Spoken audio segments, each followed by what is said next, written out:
Hey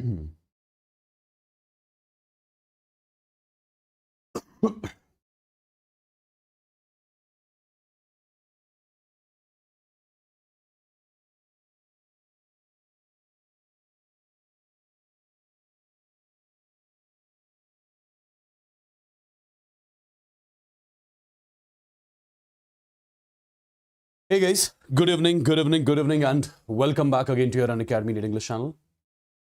I hope all of you are doing great, having a good time. So, my dear students, let me know in the chats if all of you can hear me, if I'm perfectly audible, visible to every one of you. Let me know quickly in the chats. If all of you can hear me, if I'm perfectly audible and visible to every one of you. Quickly, my dear students, in the chats. Good evening, people. Good evening, and welcome back. Good evening, and welcome back. Good evening, and welcome back.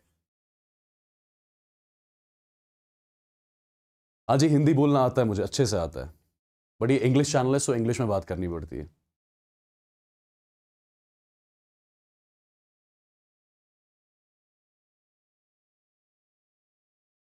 So what's up? How are you all doing? All well?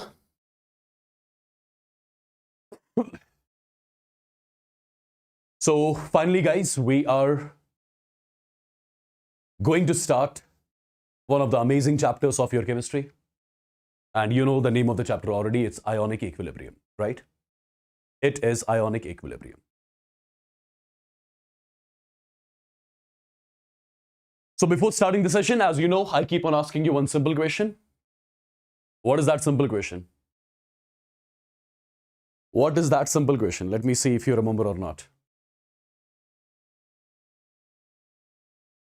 What is that simple question which I keep on asking you before the start of every session?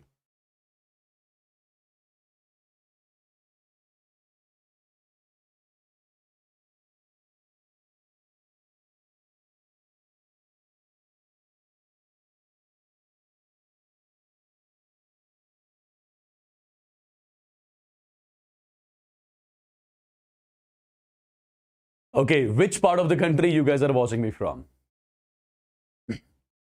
Yeah? So let me know in the chats. Which part of the country you guys are watching me from? Quick.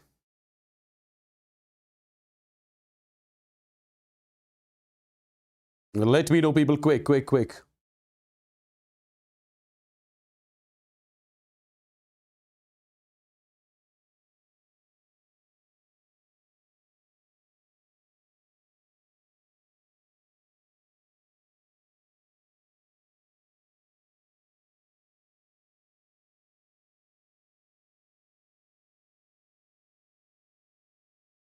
Okay. I can see majority are from Tamil Nadu, South Kashmir. Okay. Andhra Pradesh, Kerala, Kashmir, Tamil Nadu, AP, Manipur, Hyderabad. All right, amazing. Okay, people from UP are also there, Pondicherry also there, Karnataka, Haryana, Bihar, Sikkim, Maharashtra. Okay.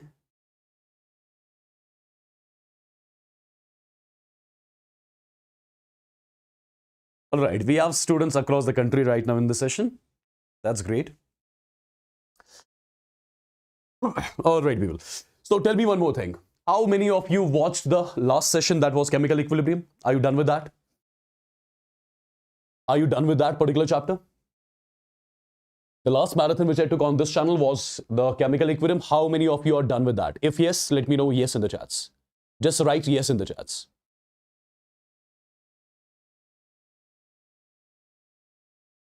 You can absolutely watch this particular chapter if you are not done with chemical bonding. Of course, no link.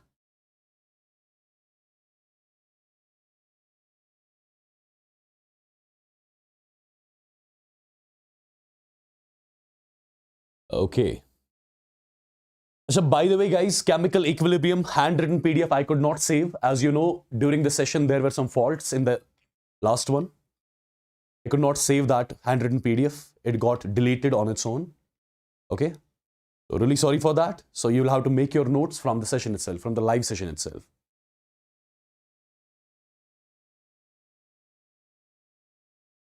Perfect. Should we start then? All ready?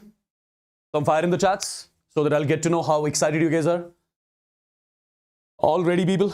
Quick, quick, quick in the chats.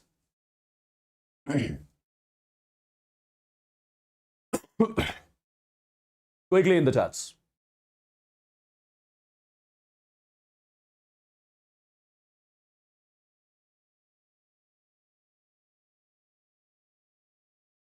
All right.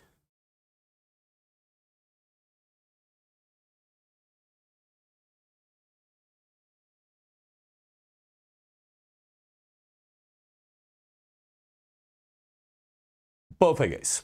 So let's get going then. Let's get started with the chapter Ionic Equilibrium.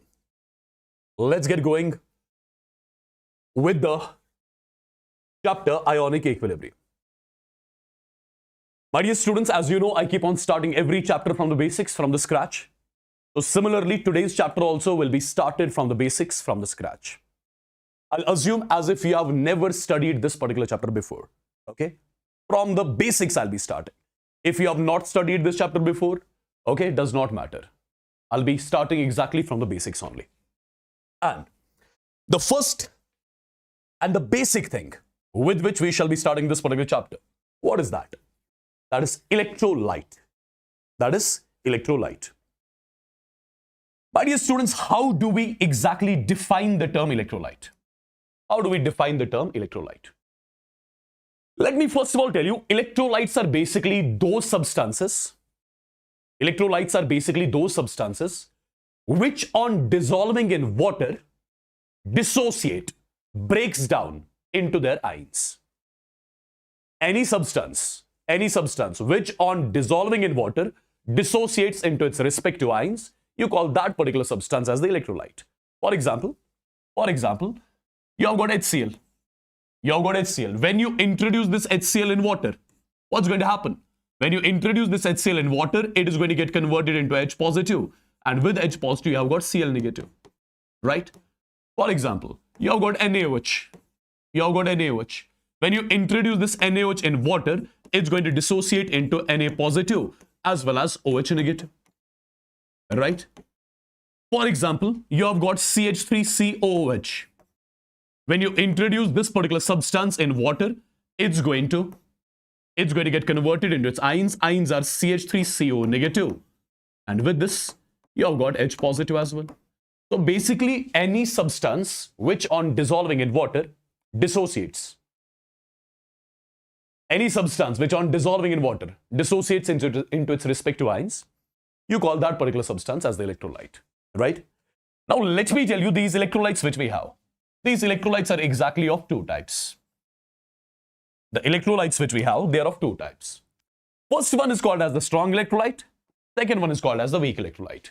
What is the strong electrolyte and what is a weak electrolyte? My dear students, let me tell you, strong electrolytes are basically the ones which are 100% ionized in their aqueous solution. Strong electrolytes are the ones which are 100% ionized in their aqueous solution. So any such electrolyte which on introducing in water dissociates completely into its ions, you call that particular electrolyte as the strong electrolyte. Okay? So what is a strong electrolyte first of all? Strong electrolytes are the ones which are completely ionized, which are completely dissociated into their aqueous solution. What does that mean? That means if you have got, for example, a strong electrolyte AB, let's say AB is a strong electrolyte. When you introduce this AB in water, if it dissociates completely into its ions, you'll be calling this AB electrolyte as the strong electrolyte. You'll be calling it as the strong electrolyte. Okay, you'll be calling it as the strong electrolyte. So what is the strong electrolyte again? Strong electrolyte is the one which gets completely ionized in its aqueous solution, right? So when you introduce strong electrolyte in water, it gets completely dissociated into its ions. Point number one. Point number two.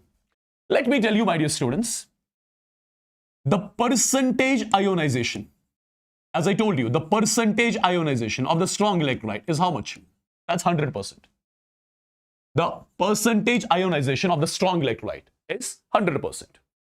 Now, if you remember, alpha used to be called as the degree of dissociation. Alpha used to be called as, we used to call it as the degree of dissociation. In this particular chapter, this alpha will be called as degree of ionization. This alpha would be called as the degree of ionization. And as you all must be familiar with the fact, degree of ionization I can write as percentage ionization divided by 100. How much is the percentage ionization? For strong electrolyte, percentage ionization is 100 divided by 100. The value comes out to be 1. So can I say the degree of ionization of a strong electrolyte, the degree of ionization of a strong electrolyte is always equal to 1. This is the second point. First point, strong electrolytes are the ones which are 100% ionized, which are completely ionized in its aqueous solution. Number two, when it comes to the strong electrolytes, their degree of ionization is always equal to what? Their degree of ionization is always equal to 1. Okay? Perfect. Now, my dear students, what are the examples? What are the examples of strong electrolytes? What are the examples of strong electrolytes? All the strong acids, all the strong bases, as well as all the water-soluble salts. All the strong acids, all the strong bases, as well as all the water-soluble salts. Water-soluble salts are the ones which are soluble in water, basically. So basically, all your strong acids, all your strong bases, as well as all your water-soluble salts, they are the examples of what? They are the examples of strong electrolytes. For example, if I talk about HCl, HCl is a strong acid. HCl is a strong acid. As I told you, all the strong acids, they behave like the strong electrolytes. That means when you introduce HCl in water, it is going to get 100% ionized. It is going to get 100% converted into its ions. Ions will be H positive aqueous and Cl negative aqueous. For example, if you take NaOH, when you introduce this NaOH in water, since NaOH is a strong base, it is going to get 100% ionized into its ions. Ions will be Na positive aqueous. With this, you have got OH negative aqueous.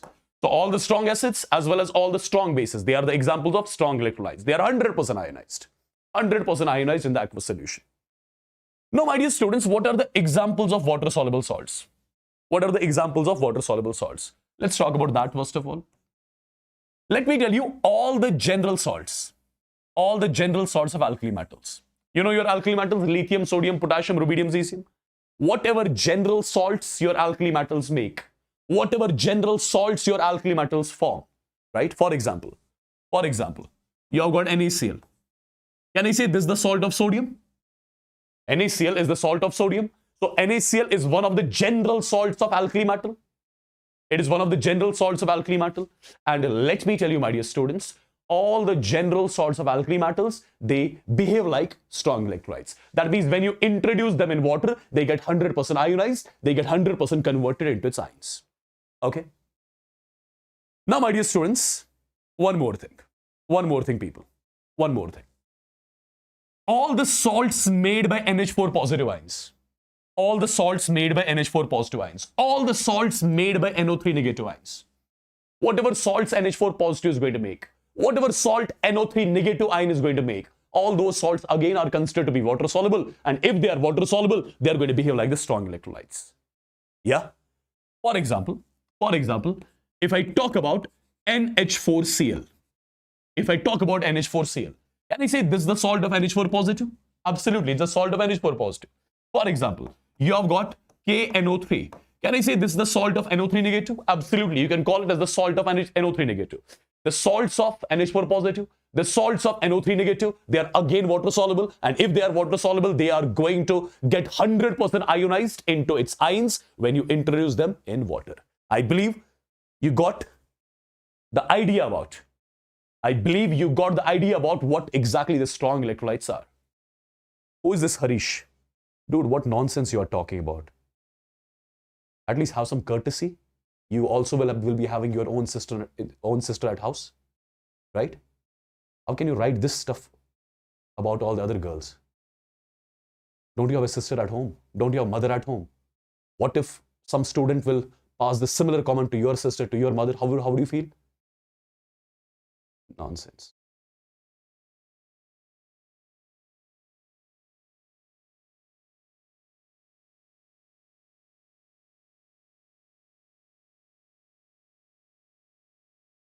Guys, whosoever will come for the spamming and for chit-chatting, please and please write their names in the chats, okay? I will, at that time itself, I'll keep on blocking them. Okay? All right?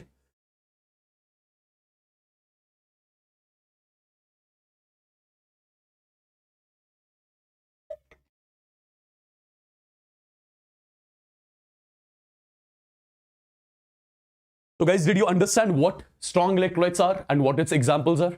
Just tell me that.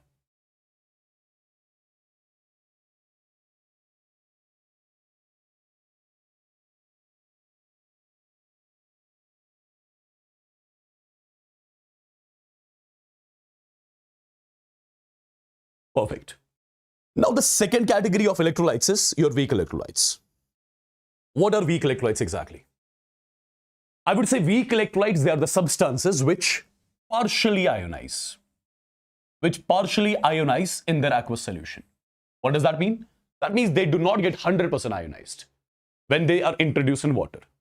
Those substances which on introducing in water does not dissociate completely. Those substances which on introducing in water does not ionize completely. They are partially ionized. They are partially dissociated. You call those substances as the weak electrolytes. Okay. Now the point number two. If I talk about the degree of ionization of a weak electrolyte, degree of ionization alpha for a weak electrolyte. Well, degree of ionization is nothing but it is percentage ionization divided by 100. It is percentage ionization divided by 100. Well, in case of weak electrolyte, percentage ionization would be less than 100. It's not going to be 100. They are partially ionized. Okay, they're not 100% ionized. So percentage ionization of a weak electrolyte would be less than 100. Okay, so alpha value, I would say, would be less than 1. So remember, my dear students, in case of weak electrolytes, the degree of ionization alpha would be greater than 0 and less than 1. Degree of ionization alpha for the weak electrolytes would be greater than 0, less than 1. Yeah? Perfect. I believe this particular point is also clear to you. So, weak electrolytes, they are partially ionized in aqueous solution. Their degree of ionization would be greater than 0, but less than 1. Perfect. Now, what are the examples of these weak electrolytes? My dear students, remember, all the weak acids, all the weak bases, even all the sparingly soluble salts. Sparingly soluble salts are the ones whose solubility is very less. We have to discuss them in detail in this chapter only, but afterwards. You just remember it for now. Okay? All the weak acids, all the weak bases, as well as all the sparingly soluble salts. They are the examples of what? They are the examples of weak electrolytes. That means when you introduce them in water, they are not going to get 100% ionized. They are not going to get 100% dissociated into their respective ions. Okay? So, for example, if you take CH3COOH, this is first of all a weak acid. It's a weak acid. If it's a weak acid, when you introduce it in water, remember, it is not going to get 100% ionized into its, it's not going to get 100% ionized in the aqueous solution. Perfect. For example, let's say you have got NH4OH. It's a weak base. NH4OH, it's a weak base. When you introduce this in water, it's not going to get 100% converted into its ions. Perfect. Why? Because these are the weak electrolytes. All your weak acids, all your weak bases, even all your sparingly soluble salts, the ones whose solubility is very less, right? they behave like the weak electrolytes. And remember one of the most important points about weak electrolytes. My dear students, weak electrolytes, they remain in equilibrium. Weak electrolytes, they remain in equilibrium with their ions. With their ions. Weak electrolytes, they are going to remain in equilibrium with their ions. So basically, this CH3COH, when you are going to introduce it in water, it is going to remain in equilibrium with its ions. So in the water, it's going to remain in equilibrium with its ions. Ions would be CH3CO negative, and with this, you'll be having H positive as well. Similarly, NH4OH, it's a weak base. Weak base means weak electrolyte. So it's again going to remain in equilibrium with its ions. Ions would be NH4 positive aqueous, and with that, you'll be writing OH negative aqueous as well. So this particular point is very, very, very important. All your weak electrolytes, they are going to remain in equilibrium with its ions. Okay?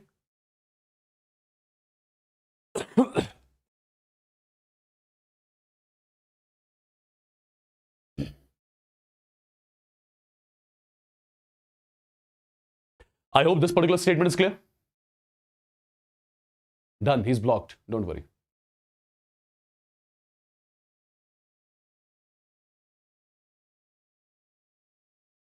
I believe this particular point is clear.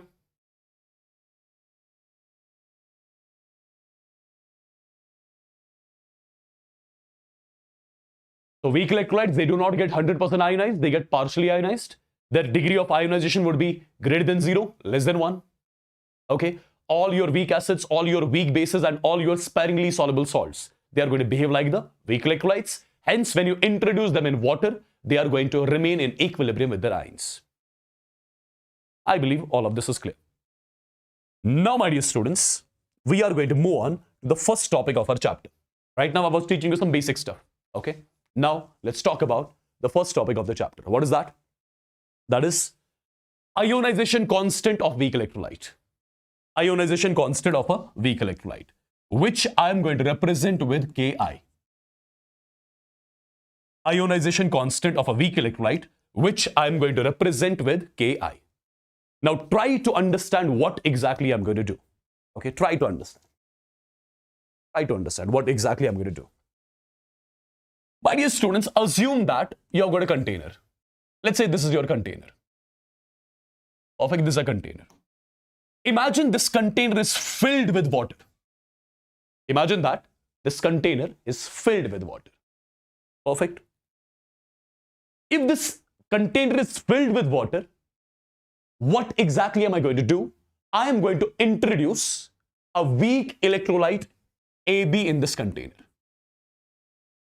I'm going to introduce a weak electrolyte AB into this container. Since this AB is a weak electrolyte, therefore, it won't get 100% ionized. It won't get 100% converted into its ions. It is going to get partially ionized into its ions. Ions would be A positive aqueous, and with this, you will have B negative aqueous. Perfect. Right? So I took a weak electrolyte. I introduced the weak electrolyte in water. Some percentage of this weak electrolyte got ionized. Some percentage of weak electrolyte got ionized. And I would say, this weak electrolyte, it remained in equilibrium with its ions. It remained in equilibrium with its ions. Okay. Now, my dear students, let me just tell you one thing. Let's say I'm writing time t is equal to 0. At time t is equal to 0, let's assume that the concentration of this weak electrolyte is, for example, C molar. The concentration of this weak electrolyte is C molar. The concentration of this weak electrolyte is C molar, right? Now, the concentration of this weak electrolyte is C molar. Or in simpler words, you can say the concentration of this weak electrolyte is C moles per liter. C moles per liter. Okay? C moles per liter. What does this mean, C moles per liter? It means that in 1 liter solution, there are C moles of AB present. That means in 1 liter solution, we have introduced C moles of AB. Okay? I would say, in simple words, if the concentration of AB is C moles per liter, what does that mean? That means in 1 liter of the solution, there are C moles of AB present in the beginning. Perfect? So this is going to be 0 in the beginning. This is going to be 0 in the beginning. Perfect. Now, my dear students, what's going to happen? Some percentage of this weak electrolyte is going to ionize. Some percentage of this weak electrolyte is going to ionize. Perfect. Let the degree of ionization of this weak electrolyte is equal to alpha. Let the degree of ionization of the weak electrolyte is alpha. Now, my dear students, when equilibrium would be established in the reaction, what would be the concentration of AB present? Initial concentration of AB was C. Now, from C, what concentration of AB will get dissociated into its ions? From C, it's going to be C alpha, which is going to get ionized. So, I'll be left with C minus C alpha. Guys, I'm using the same process as we did in chemical equilibrium. I used to start with A. This used to be A00. From A, I would say A alpha used to get dissociated. Here, I'm starting with concentration directly, right? So, at equilibrium, what would be the concentration of AB left? So, from C, I would say C alpha would be ionized. I'll be left with C minus C alpha. Okay? Now, people, use the stoichiometry. 1 mole of AB gives 1 mole of A positive. C alpha moles are going to give us C alpha. 1 gives 1, C alpha gives us C alpha. Perfect. Now, if I first of all ask you, what are these particular terms here? I would say, this is the concentration of all the species at equilibrium. I would say concentration of A positive at equilibrium in the container will be C alpha. Concentration of B negative at equilibrium in the container will be C alpha. Concentration of AB in the container at equilibrium will be C minus C alpha. Correct? Perfect. The way we used to treat moles, in the similar way, I'm treating the concentration directly. That's all. Yeah? Now try to understand. Since this reaction is at equilibrium, perfect. If the reaction is at equilibrium, its equilibrium constant Kc. Its equilibrium constant Kc. From today onwards, this equilibrium constant Kc for this weak electrolyte, I will be calling as Ki. I would be calling it as Ki. Since the reaction is at equilibrium. So at equilibrium, I would say there would be some value of equilibrium constant Kc. That equilibrium constant here in this chapter, I will be calling as Ki. First of all, Ki is nothing but it is Kc only. But here in this chapter, terminologies have changed. Terminologies have been changed. Instead of Kc, you will be writing Ki, nothing else. Now, what is this Ki? This Ki is called as the ionization constant. This Ki is called as the ionization constant, or you can call it as the dissociation constant. Or you can call it as the dissociation constant of a weak electrolyte. Ionization constant or the dissociation constant of a weak electrolyte. Now the point is, how do we write the expression of Ki? How do we write the expression of Ki? How would we write the expression of Ki? My dear students, the way you used to write the expression of Kc, in the similar way you guys are going to write the expression of Ki. Yeah? The way you used to write the expression of Kc, in the similar way you guys are going to write the expression of Ki. So how exactly? I would say Ki expression. Start with the product. It's going to be concentration of A positive in the container at equilibrium, raised power stoichiometric coefficient 1. Concentration of B negative in the container at equilibrium, raised power stoichiometric coefficient 1, divided by concentration of AB at equilibrium, raised power stoichiometric coefficient 1. Perfect? Perfect, guys? Now, if you got the expression of Ki, you just have to put the values of these concentrations here. So what I can say here is, I can say Ki is nothing but concentration of A positive at equilibrium, that is C alpha. Concentration of B negative at equilibrium, that is C alpha. Concentration of AB at equilibrium, how much is that? That is C minus C alpha. So a bit of calculation is needed. See what we can do. Ki is equal to, if you write C square alpha square divided by, take C common here, it's 1 minus alpha. So one of the C gets cancelled out. So I would say Ki is nothing but it is C alpha square divided by 1 minus alpha. Ki is nothing but it is C alpha square divided by 1 minus alpha. It is C alpha square divided by 1 minus alpha. So this is the expression of ionization constant of the weak electrolyte. Okay. Now, my dear students, try to understand now what I'm going to say. After writing the expression of Ki, what exactly am I going to do? I'm going to use certain assumptions. And what are the assumptions exactly? I will be assuming that let alpha value is less than 0.05. This is my assumption. This is my assumption. Let alpha value is less than 0.05. That means, what is meant by alpha less than 0.05? It means that this weak electrolyte, its percentage ionization is less than 5%. This weak electrolyte, its percentage ionization is less than 5%. Okay, I'm assuming the weak electrolyte which you have taken, its percentage ionization is less than 5%. So less than 5% of AB has ionized. This is something which I'm assuming. Okay, so if alpha is less than 0.05, so I'm taking alpha value very small. Perfect. In the denominator here, you have got 1 minus alpha. So can I say instead of 1 minus alpha, I can just write 1? Because I'm taking the alpha value very small. Perfect. Alpha value is very small.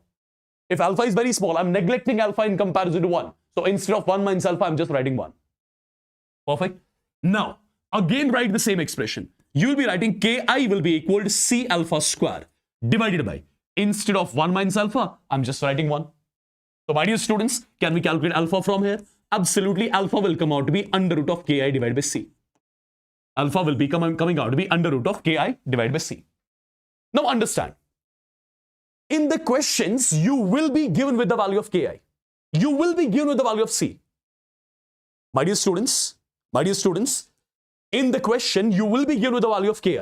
You will be given with the value of C. So what you would have to do at that point of time, if Ki will be given, if C is given, just put the value of Ki and C in this expression.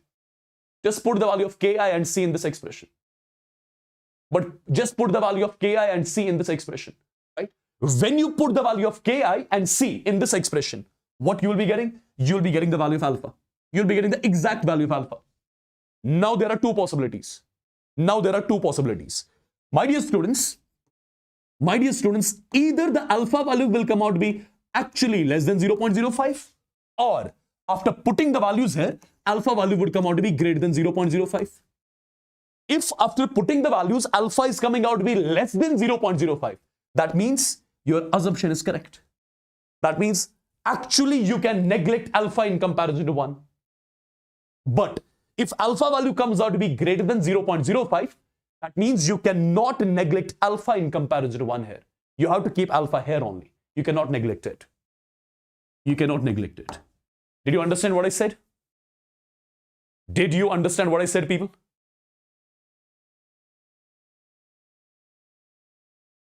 Did you understand what I said? Yes or no in the chats? So first I assumed alpha to be less than 0.05. I got the alpha as under root of Ki by C. Ki will be given, C will be given. Put the values of Ki and C here. You will be getting either alpha value as less than 0.05. If that is the case, then absolutely correct. But if alpha is coming out to be greater than 0.05, that means your assumption is not right. You cannot neglect alpha in comparison to 1. Remember that. Okay? Remember that.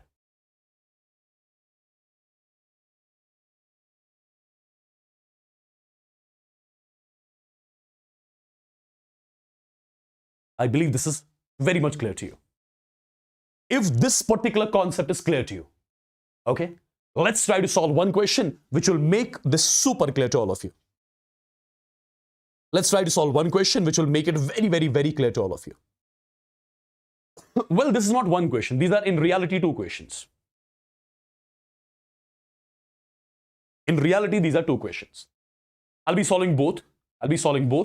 So let's check it out. How to deal with this particular question. Try to understand, people. Try to understand. Calculate the concentration of each ion. At equilibrium for 0.1 molar solution of a weak electrolyte AB. So basically, you have taken a container. That container is filled with water. And in that container, you have introduced a weak electrolyte AB. Now, if there is weak electrolyte AB introduced, since this is weak electrolyte, so it is going to remain in equilibrium with its ions.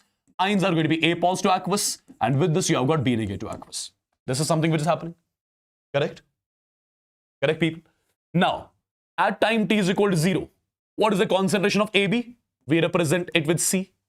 And in the question, the concentration of AB is given to me as 0.1 molar. This would be 0 in the beginning. This would be 0 in the beginning. Perfect.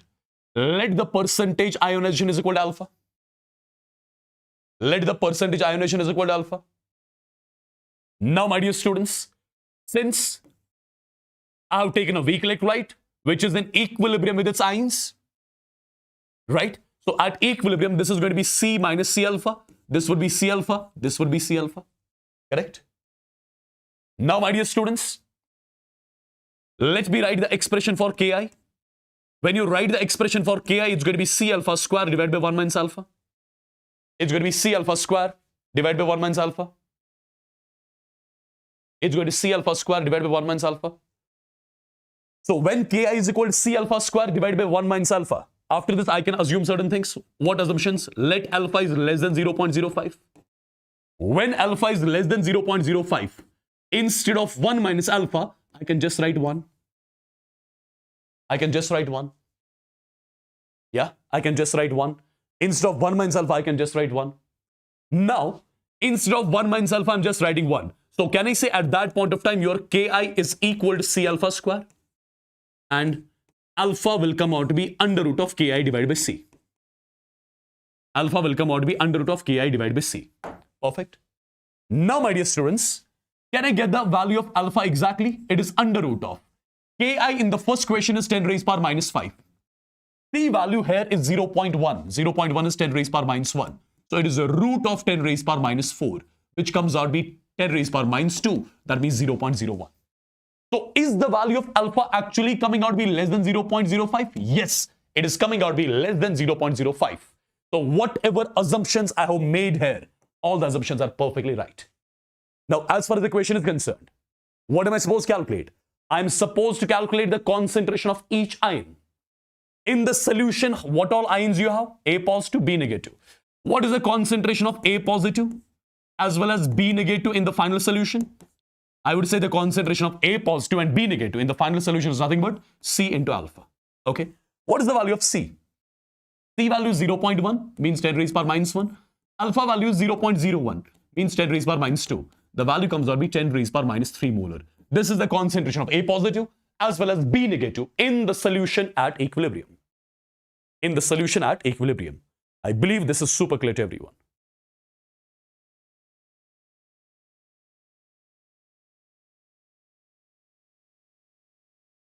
Perfectly done, guys.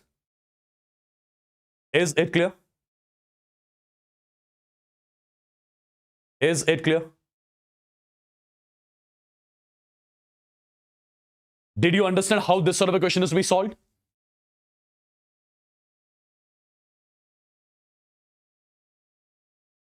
Everyone in the chats, quick. Did you understand how this sort of a question is to be solved? Yes or no?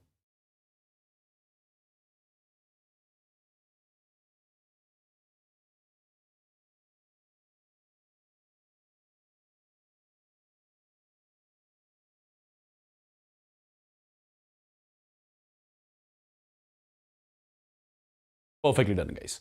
Let's try to solve the next question. Let's try to solve the next question. In the next question, what we have to do? We have to take the value of Ki as 10 raised power minus 2. In the next question, we have to take the value of Ki as 10 raised power minus 2. Now, see, the entire question will get changed. Try to understand carefully what I'll be doing. My dear students, you have got a container. You know that already. And the container is filled with water. The container is filled with water. The container is filled with water. Now, in this container, we are introducing a weak electrolyte AB. Since AB is a weak electrolyte, so it is going to remain in equilibrium with its ions. Ions are A positive aqueous, and with that, you have got B negative aqueous. These are its ions. Okay. Now, at time t is equal to 0, concentration of AB I am taking as 0.1 molar as per the question. This is 0, this is 0. Let the degree of ionization of this weak electrolyte is alpha. So can I say at equilibrium, this is going to be C minus C alpha. This is going to be C alpha and this is going to be C alpha. Right? Perfect. This is going to be C alpha. So I got the concentration of each ion here at equilibrium. Okay. Now, what I can do here is, I can again write the expression of Ki. Ki expression is going to be C alpha square divided by 1 minus alpha. Ki expression is going to be C alpha square divided by 1 minus alpha. Now, after this, what do? We do the assumption. Let alpha is less than 0.05. If alpha is less than 0.05, at that point of time, instead of 1 minus alpha, I'm just going to write 1. And if I'll be just writing 1 here, can I say Ki will be equal to C alpha square? Or I can say alpha is equal to under root of Ki divided by C. What is the value of Ki? Ki value here in this question is 10 raised power minus 2. What is the value of C? C value is 10 raised power minus 1. So this 10 raised power minus 1 goes up. So alpha would be equal to root of 10 raised power minus 1. Root of 10 raised power minus 1 would be 1 divided by root 10. Root 10 is almost 3 point something, almost 3.1. So this value will be approximately 0.3. This value would be approximately 0.3. This value would be approximately 0.3. Right? So, if the value of alpha is coming out to be 0.3, if the value of alpha is coming out to be 0.3, that means the value of alpha is coming out to be greater than 0.05. It is coming out to be greater than 0.05. So, if the value of alpha is coming out to be greater than 0.05, that means whatever assumption we have made here, that's wrong. I cannot neglect alpha in comparison to 1. I cannot neglect alpha in comparison to 1. Do you understand? So in this expression here in the denominator, instead of 1 minus alpha, I cannot just write 1. I have to keep alpha here as well. Perfect? Perfect, guys? Who is this PWJX6W? How many accounts you are going to change? How many accounts you are going to change? See, you are ruining the name of the organization whose name you have kept. Let me tell you that. Okay? You are ruining its name.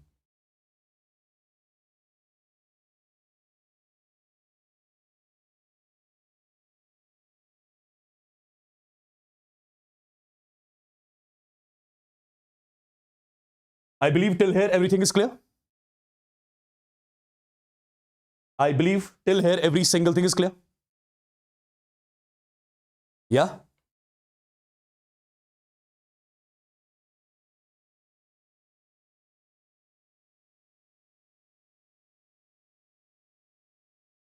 Guys, is every single thing clear till here?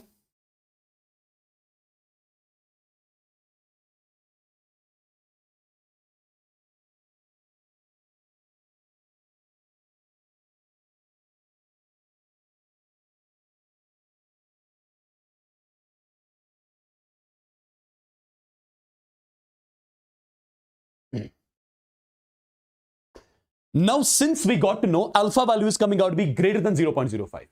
Since we got to know alpha value is coming out to be greater than 0.05. Now, what do we do here? What do we do? If alpha is coming out to be greater than 0.05, what do? We cannot neglect alpha in comparison to 1. So, we have to write this entire expression again. And when I write this entire expression again, I can write Ki is equal to C alpha square. I have to keep 1 minus alpha in the denominator as well. I cannot neglect alpha here because I got to know alpha is greater than 0.05. Yeah? Right, people? Now, what do we do here? Put the value of Ki in this expression, which is 10 raised power minus 2, is equal to, what is the value of C here? C is 0.1. 0.1 means 10 raised power minus 1. Alpha square divided by 1 minus alpha. Perfectly done. Take this 10 raised power minus 1 here in the denominator. And when it goes up, it becomes 10 raised power minus 1, which can be written as 1 by 10. So 1 by 10 is equal to alpha square divided by 1 minus alpha. Right? So my dear students, if 1 by 10 is equal to alpha square divided by 1 minus alpha, if you cross multiple things, it's going to be 10 alpha square is equal to 1 minus alpha. 10 alpha square is equal to 1 minus alpha. Or I can say 10 alpha square plus alpha minus 1 will be equal to 0. So basically, when alpha value comes out to be greater than 0.05, when alpha value comes out to be greater than 0.05, okay, when alpha value is going to be greater than 0.05. Perfect. At that point of time, what do we get? We get a quadratic equation. We get a quadratic equation. Okay, we get a quadratic equation. Now, my dear students, since we got a quadratic equation, now I believe all of you know how to solve a quadratic equation. Yeah? All of you know how to solve the quadratic equation. So I would say alpha is equal to minus b, okay, plus minus root of b square minus 4ac divided by 2a. Perfect. This is the quadratic equation I got. This is the quadratic equation I got. And my dear students, here after solving this particular quadratic equation, how many values of alpha I'll be getting? I'll be getting 2 values of alpha. But which value of alpha you are going to take? See, alpha will have 2 values. The first value will be minus 1 plus under root of 1 plus 40 divided by 20. This is the first value of alpha. Second value of alpha is minus 1 minus root of 1 plus 40 divided by 20. These are the 2 values of alpha. Now, which alpha value I'm going to take here? See, this alpha value will come out to be negative because this is minus, this is minus. It will come out to be negative. So, this alpha value I'm going to take here. This is going to be the actual value of alpha. When you solve this particular expression, you will be getting actual value of alpha. And if you got the actual value of alpha here, put it here in these expressions. You'll be getting the concentration of A positive and B negative in the container. I would say concentration of A positive will be C times alpha. C is 0.1. C is 0.1. Alpha you have calculated from here. So C into alpha gives you the concentration of A positive as well as the concentration of B negative at equilibrium. I believe all of this is very much clear to every one of you. Yeah? I believe all of you are very much clear with this. Perfectly done, guys? Well, this sort of a question will only come if the paper is level up, if the paper is difficult. Otherwise, in all the questions, you'll be getting the value of alpha as less than 0.05 only. Don't worry. Okay? Perfect? Perfect, people?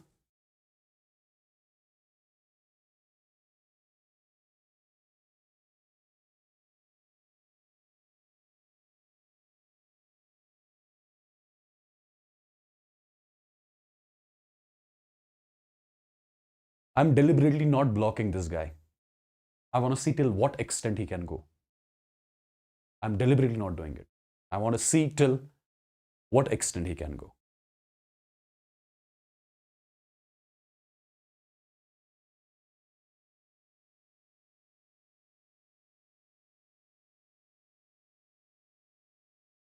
All clear, people?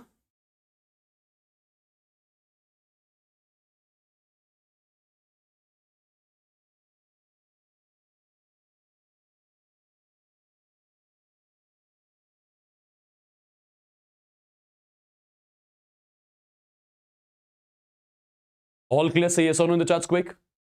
Yes, this is sufficient for JEE.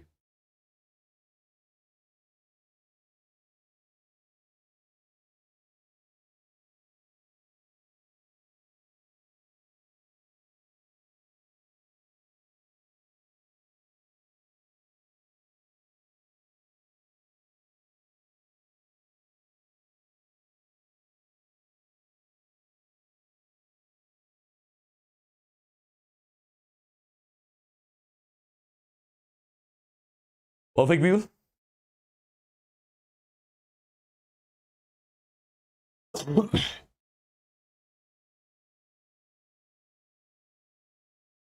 Don't block him, chill. Don't block him. Let him write things. Again, if you block him, he'll come up with a different account. Again, he will, comment on you guys, particularly the girls. Yeah? Let him comment. बस ये मेरे सामने मेरे offline class में मिलना चाहिए मुझे. ये दांत अभी जमीन पे होते हैं.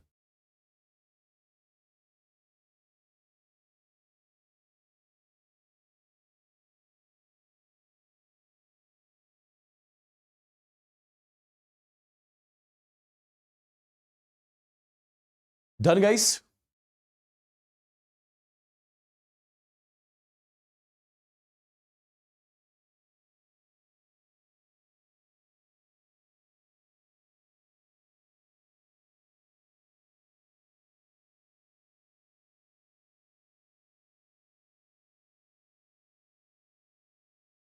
All right, let's move on.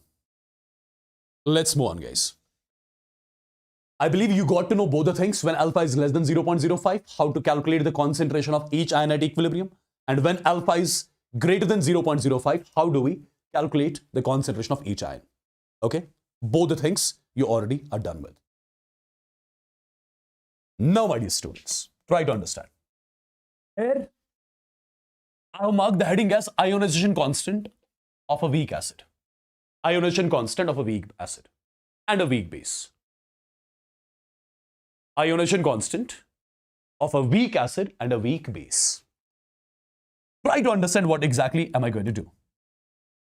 My dear students, for example, you have taken a container which is filled with water. In that container, you have taken a weak acid HA. This HA is a weak acid, for example.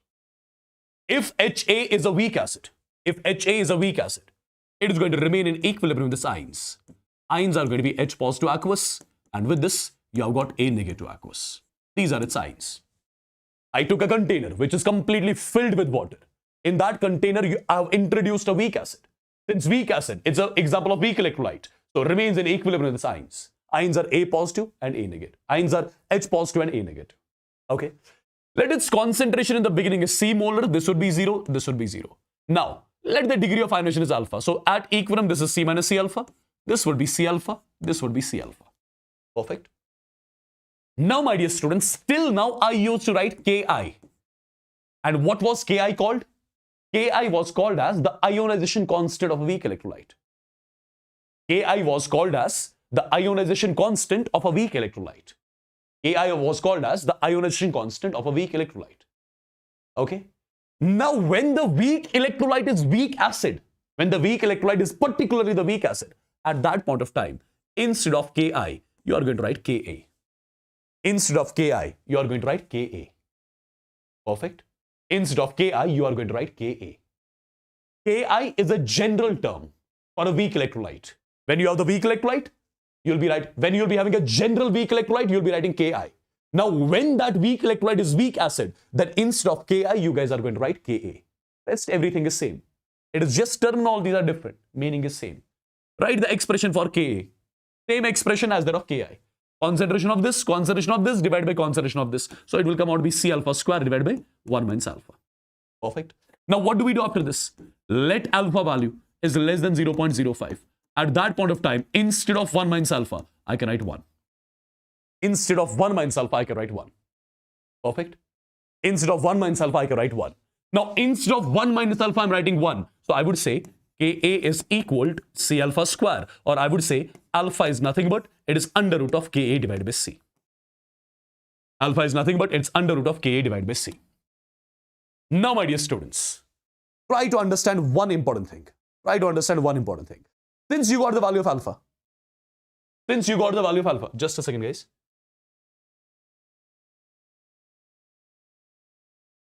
Some problem in the lights.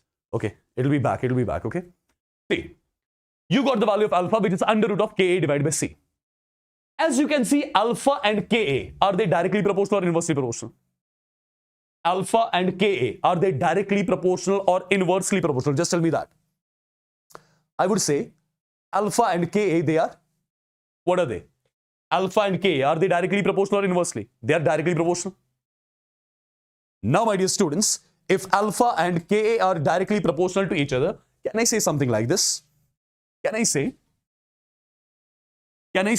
more the value of alpha, more the value of degree of ionization of the weak electrolyte? More would be the value of Ka. I mean, since both are directly proportional, I can say more the Ka value, more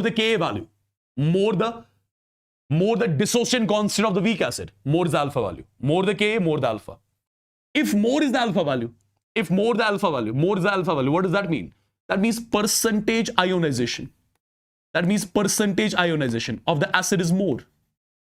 If the percentage ionization of the acid is more, that means this acid has got converted into its ions more. I would say more would be the number of ions present in the container. Let me repeat it once for you.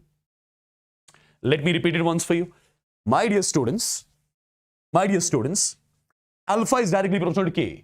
So more the Ka of the acid, more is the value of alpha.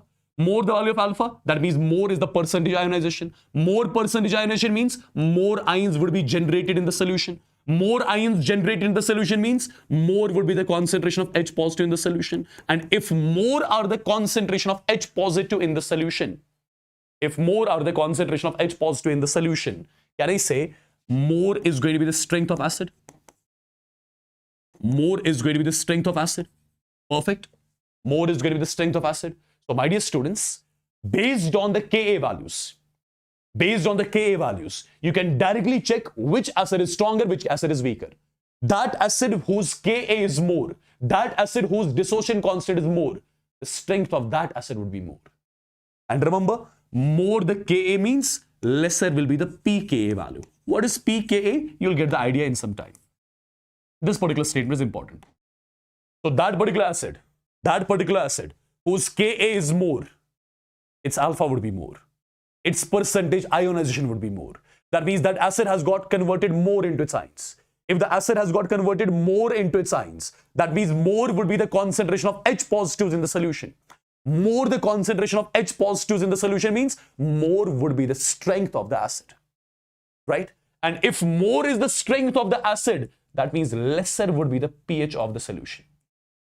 Lesser would be the pH of the solution.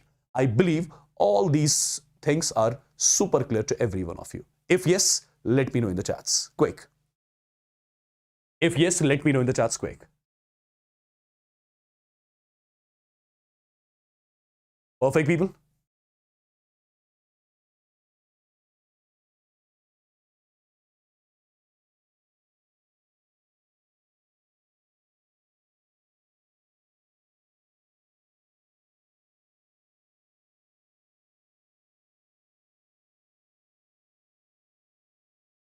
Now, similarly, let's try to check the similar thing for the weak base. See, guys, for example, again, you have taken a container and that container contains a weak base. Let's say that is BOH. This is the name of the weak base, BOH. This is the name of the weak base, BOH. Let's say I'm introducing this weak base in water. So in the container, this weak base is going to remain in equilibrium with its ions. Ions are B positive aqueous plus OH negative aqueous. These are its ions. So in the container, I would say I introduced BOH in water and it got partially ionized. Now this weak base is in equilibrium with its ions. Now let's say at time t is equal to 0, its concentration is C. This is 0, this is 0. So at equilibrium, can I say this is going to be again C minus C alpha? This would be C alpha. This would be C alpha. Perfect. Now, I used to write the expression of Ki till now. When I'll be having a general weak electrolyte, for a general weak electrolyte, ionization constant is written as Ki. But when the weak electrolyte is particularly a weak base, at that point of time, Ki is replaced by Kb. Ki is replaced by Kb, right?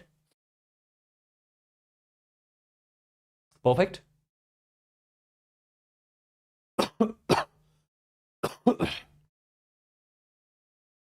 Perfect, guys. So what did I do? What did I exactly do? I took a weak base. Now the ionization constant of the weak base I'm calling as Kb. How do I write the Kb expression? Same. C alpha square divided by 1 minus alpha. It is just the terminologies are different, whereas the meaning is same. Yeah? Perfect. Now, people, again, I'll be assuming certain things. Let alpha value is less than 0.05. At that point of time, instead of 1 minus alpha, I can write 1. So I would say Kb value would come out to be C alpha square, or I can say alpha would be under root of Kb divided by C. Alpha would be under root of Kb by C. Now check it carefully. Alpha and Kb, directly or inversely, they're directly proportional. What does that mean? If alpha and Kb are directly proportional, it means that more the Kb, more the ionization constant of a base, more will be the value of alpha for a base. More the value of alpha for the base, what does that mean? More the value of alpha for the base, that means more is the percentage ionization of the base. More is the percentage ionization of the base. And if more is the percentage ionization of the base, that means more and more base has got converted into its ions. So I would say in the container, the concentration of OH negatives will be more. in the container, concentration of OH negatives will be more. Okay. If in the container the concentration of OH negatives is more, that means the strength of the base, that means the strength of the base, strength of the basic solution is more. And more the strength of the base, that means more is going to be the pH of the solution. Right? And remember, Kb and pKb, they are inversely proportional. So remember one more thing, lesser will be the value of pKb as well. So these are few things which I would want every one of you to remember, my dear students. All clear? Yeah? All clear with this? Say yes or no in the chats? Everybody?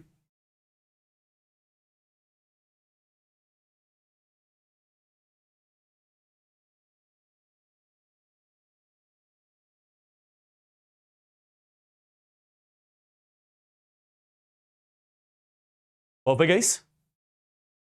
So these are the two statements which are very, very, very important. And where do I use these?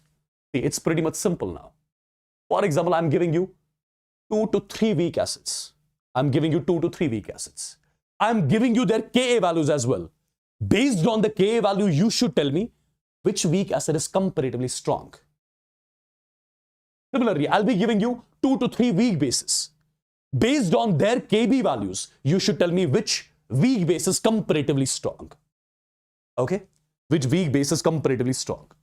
I believe all of this is clear till here. If this is clear, let me give you one simple question. For example, let's say I have got 0.1 molar HA1 aqueous. Okay? Let's say its Ka value is 10 raised power minus 1. Let's say I've got 0.1 molar HA2 aqueous. Let's say its Ka value is equal to 10 raised power minus 2. And let's say I've got 0.1 molar HA3 aqueous. Okay? And its Ka value is equal to 10 raised power minus 3. Now, what all things I can conclude out of these values? Just try to check that. What all things I can conclude out of these values? My dear students, point number 1. Point number 1, if I ask you what is the Ka order, what is the order of Ka? As you can see, Ka value is maximum for A, followed by B, followed by C. More the Ka value means more is the alpha value. So if I ask you the order of alpha is going to be same. Okay?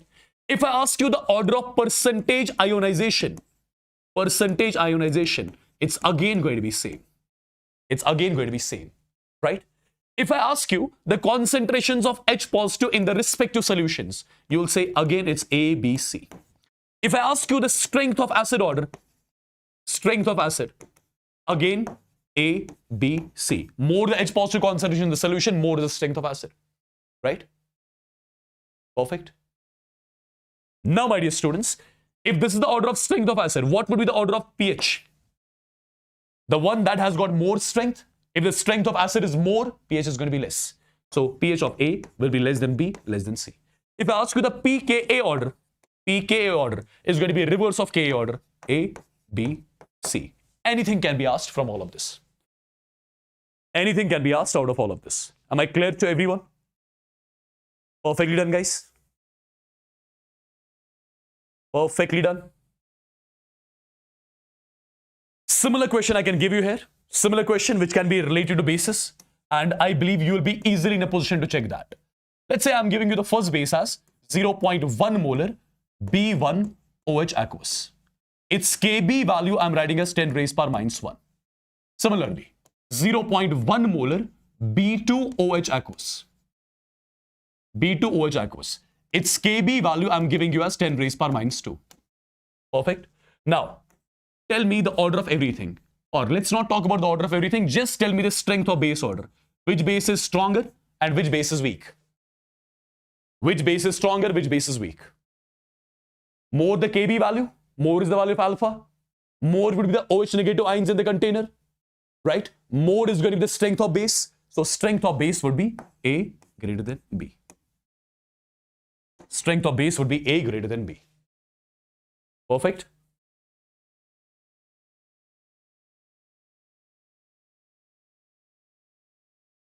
All clear, people?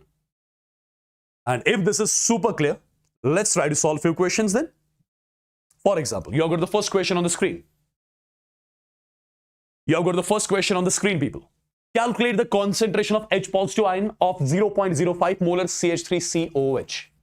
So first of all, you have to check which electrolyte have you taken. Have you taken a strong electrolyte or weak electrolyte? You have taken a weak electrolyte in the container. You have taken a weak electrolyte in the container. My dear students, if CH3COH is a weak electrolyte means, it's a weak acid basically. Weak acid means weak electrolyte.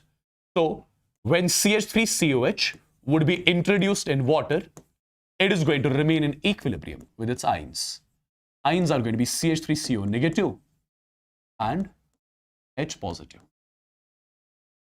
H positive.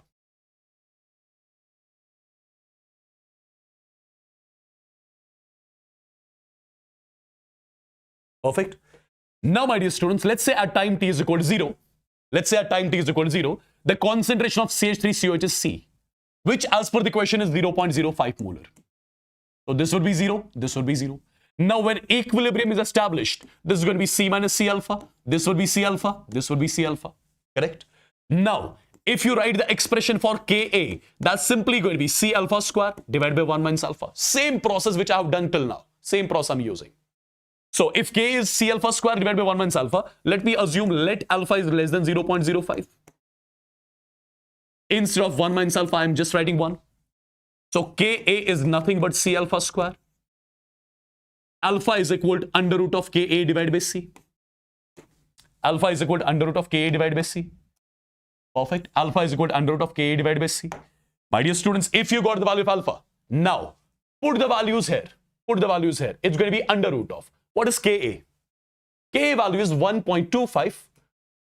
1.25 into 10 raised power minus 6. What is C? C is 0.05. C is 0.05. So this is 1 times, this is 25 times. So root of 25 is 5. 10 raised power minus 6 ka root is 10 raised power minus 3. So alpha value is coming out to be less than 0.05. It is coming out to be less than 0.05. That means our assumption is correct. That means we can neglect alpha in comparison to 1. We can neglect alpha in comparison to 1. This is correct. What am I supposed to calculate? Concentration of H positive. So concentration of H positive in the solution is nothing but it is C times alpha. C value is given to me, 0.05. Alpha value is also given to me. Given to me means we have calculated that. It is 0.005. The value overall comes out to be 25 into 10 raised power minus 5 molar. This is the concentration of H positive present in the container at equilibrium, which I was supposed to calculate. Am I clear with this? Everybody? Everybody in the chats. Did you understand how things are getting clear slowly, slowly? Do you see how things are getting clear?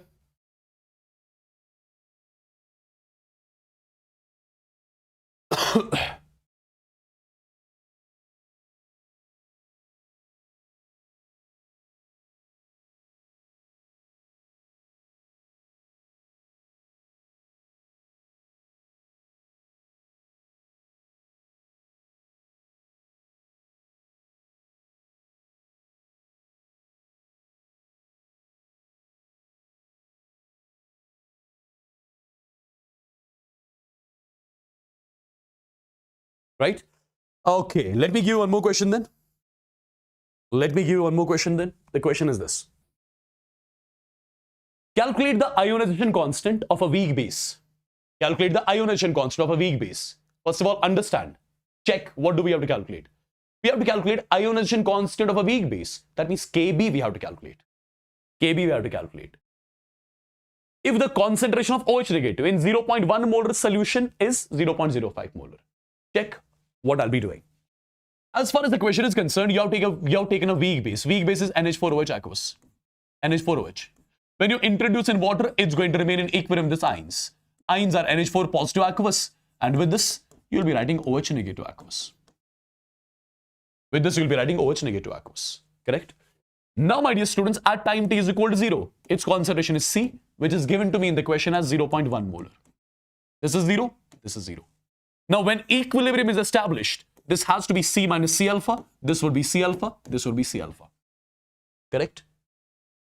Right, people? Now, what do we have to calculate? We have to calculate the value of Kb. Kb value is C alpha square divided by 1 minus alpha. Kb value is C alpha square divided by 1 minus alpha. Okay. If Kb is equal to C alpha square divided by 1 minus alpha. Now, what do I have to calculate? I have to calculate Kb only. In order to calculate Kb, I have to check first whether alpha can be neglected here or not. In order to calculate Kb, I have to check whether alpha can be neglected here or not. So, what do we do for that? There is one parameter given in the question. What is that? That is, if the concentration of OH negative, in the aqueous solution, the concentration of OH negative in the aqueous solution, the concentration of OH negative in the aqueous solution is given to be as 0.05 molar. As per our calculation, concentration of OH negative in the aqueous solution is C alpha. This is 0.05. So alpha would be 0.05 divided by C. So 0.05 divided by, what is C? C is 0.1. The value comes out to be 0.5. So is the value of alpha coming out to be less than 0.05? No. The value of alpha is not coming out to be less than 0.05. If the value of alpha is not coming out to be less than 0.05, that means you cannot neglect alpha here in comparison to 1. Do you understand? So what do we do? It is going to be C. So you cannot neglect alpha in comparison to 1. So I can write C value. I cannot neglect alpha in comparison to 1. So I have to keep the entire expression as such. So what is the value of C? C is 0.1. Alpha square. Alpha is 0.5. Cos square. Divided by 1 minus alpha. 1 minus 0.5. So this is 0.1 multiplied by 0.5 cos square divided by 0.5. 1.5, 0.5 gets cancelled. The value comes out to be 0.05. This is the Kb value which I was supposed to calculate. Right?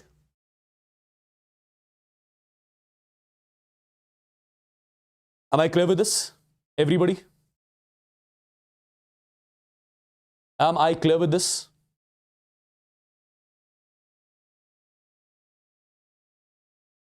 Everyone in the chats, people?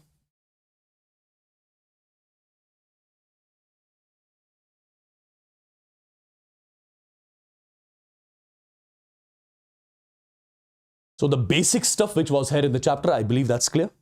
Okay. So let's move on now to one more topic.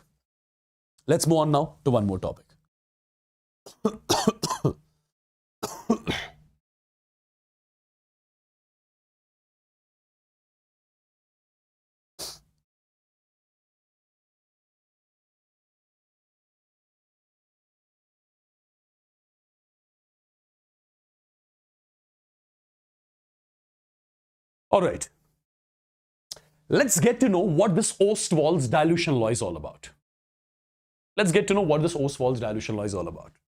dear students, one simple statement I'm writing. Simple statement. The statement is, as per Ostwald's dilution law, with dilution, the degree of ionization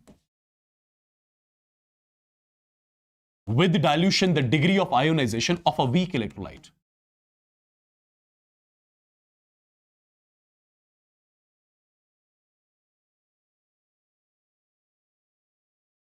increases. With dilution, the degree of ionization of a weak electrolyte increases. That means alpha increases. What does that mean? Let's try to understand. See guys, it's a simple concept. So have a proper eye here. Imagine this is a container. And in this container, imagine that the container is completely filled with water. It's completely filled with water. Now you're introducing a weak electrolyte here, AB. If you're introducing this weak electrolyte is going to remain in equilibrium with its ions. Ions are going to be A positive aqueous, and with this you will be writing B negative aqueous. Okay? Now, same process which I have been doing till now. Let's say at time t is equal to 0. Its concentration is C. This is 0. Let its degree of dissociation is alpha. So at equilibrium, I must say, this is going to be C minus C alpha. This would be C alpha. And this would be C alpha. Correct till here? Let's assume that, let's do one thing. Since I've taken a general weak electrolyte AB, so its ionization constant is Ki, whose expression will be C alpha square divided by 1 minus alpha. Perfectly done. Now, let's assume that alpha is less than 0.05. So at that point of time, instead of 1 minus alpha, you can write 1. So instead of 1 minus alpha, I wrote 1. So I got to know alpha is equal to under root of ki by c, which is something I already knew. Still, I derived it so that you remember the entire process again. Okay? Now think over it. Think over it, guys. What is C here? C represents concentration. C represents concentration. Concentration is nothing but moles per unit volume. C represents concentration. Concentration is nothing but moles per unit volume. My dear students, just imagine that you are doing some dilution here in the container. If you are doing dilution in the container, what does that mean? That means you are adding some extra solvent in the container. Imagine you are adding some extra solvent in the same container. The same container wherein this weak electrolyte is in equilibrium with its ions. In the same container, you are adding some extra solvent. If you are adding some extra solvent, that means you are doing the dilution. If you are doing the dilution, what will happen to the volume of the entire solution? Can I say volume of the entire solution will increase? If volume of the entire solution increases, that means C value will decrease because both are inversely proportional. If volume is increasing, C is decreasing. If C is decreasing, C and alpha, they are inversely proportional. If C is decreasing, the alpha value will automatically increase. So alpha value increases. So what happens basically? This is something which I wrote in the beginning. I told you with dilution, degree of ionization of a weak electrolyte. With dilution, the degree of ionization of weak electrolyte, that increases. Right? Perfect, guys? With dilution, the degree of ionization of a weak electrolyte, that increases.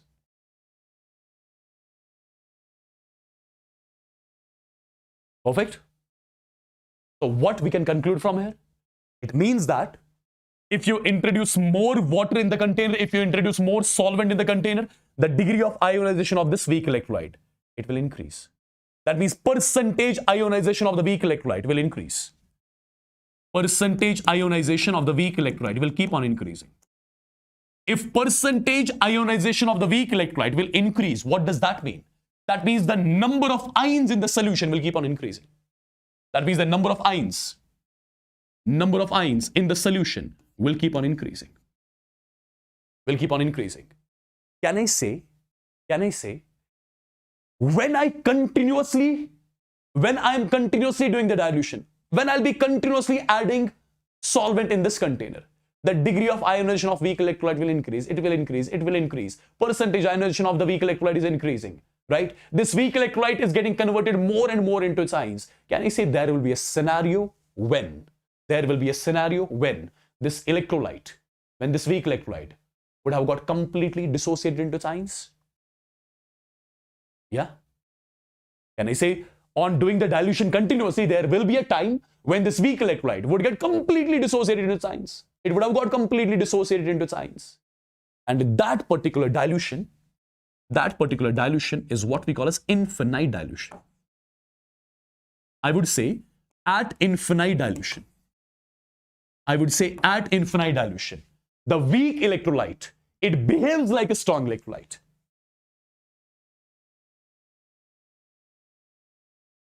It behaves like a strong electrolyte. That means at infinite dilution, the value of alpha would be maximum. And that maximum value of alpha is nothing but 1. Is this particular statement clear? Let me know once in the chats. Is this particular statement clear, people? Let me know once in the chats quickly.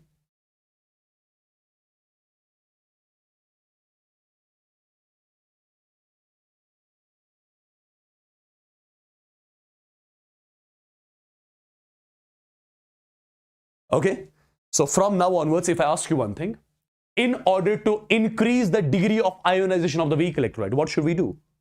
We should simply do the dilution. Because with dilution, alpha value of the weak electrolyte will automatically increase. Weak electrolyte will keep on getting converted into its ions. And there will be a time when this weak electrolyte would get 100% ionized. And at that point of time, the weak electrolyte is going to behave like a strong electrolyte. Yeah? Perfectly done? Perfectly done. And my dear students, one more thing. If I ask you what is the relation between alpha and C, you will directly say alpha is inversely proportional to square root of concentration. Perfect. Alpha is inversely proportional to square root of concentration. What is C basically? C is N by V. So it becomes N divided by V. That V comes up. So remember, alpha is also directly proportional to square root of volume. Okay, so at infinite dilution, weak electrolyte behaves like a strong electrolyte. Its alpha value becomes maximum, that is 1 at infinite dilution. I believe this is clear. Now, if this particular Ostwald's dilution law is clear, let's get to know how does alpha vary when we change the temperature. How does the degree of ionization of a weak electrolyte, how does the degree of ionization of the weak electrolyte vary on changing the temperature? Let's try to understand. Think properly and think logically. My dear students, what am I doing? I am taking a weak electrolyte AB. If AB is a weak electrolyte, when you introduce it in water, it's going to partially ionize into A positive and B negative. A positive and B negative. Perfect. Now, my dear students, since the weak electrolyte, if I write its ionization constant expression is concentration of A positive raised power 1, concentration of B negative raised power 1 divided by concentration of AB. This is how you are going to write its ionization constant. This is how you are going to write its ionization constant expression. Now, my dear students, let me tell you one thing. Remember, ionization of an electrolyte. Ionization of an electrolyte. When an electrolyte gets ionized, when the electrolyte gets converted into its ions, ionization of an electrolyte, let me tell you, it is an endothermic process.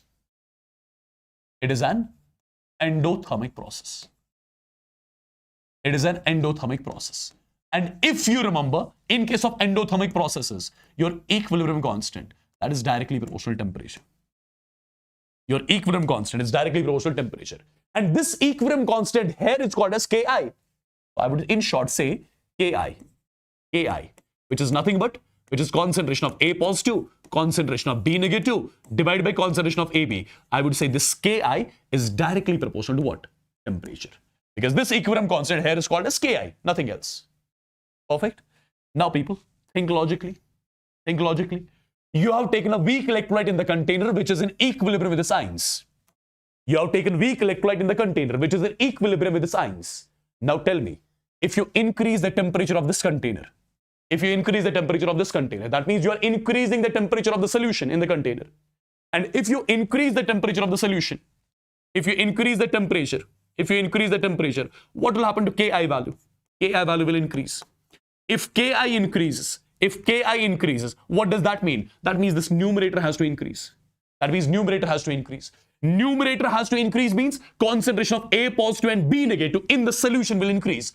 How is that possible? How concentration of A positive and B negative in the solution will increase? The concentration of A positive and B negative in the solution will only increase if the reaction shifts in the forward direction. And when the reaction shifts in the forward direction, that means the concentration of ions in the solution increases. What does that mean? That means the percentage ionization of the weak electrolyte is increasing. And if the percentage ionization of the weak electrolyte is increasing, that automatically tells you the degree of ionization of the weak electrolyte, that is increasing. Am I clear till here? So remember, when you will be having a weak electrolyte in the container, which is in equilibrium with its ions, on increasing the temperature,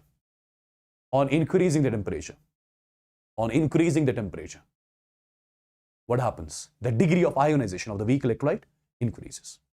So if I ask you one question, if you want to increase the degree of ionization of the weak electrolyte, if you want to increase the percentage ionization of the weak electrolyte, how many ways do you see till now? There are 2 ways till now. Number 1, either I have to do the dilution.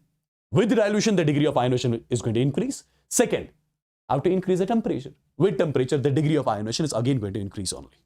Yeah? Perfect. I believe things are clear till here. Right, people? Let's take a small break of 15 minutes. Let me have some tea or coffee because my throat is not in a good condition today. I'm already having cough cold. So break till This is not your dinner break. Dinner break I'll give at 9:30 today. Okay, dinner break I'll be giving at 9:30. So break till 7:40, 7:50. It's a small break. Go and fresh up. Okay, freshen up and come back. And right after this one, now the next topic will be common ion effect. That is the most important topic of the chapter. Okay, I'll see you in some time.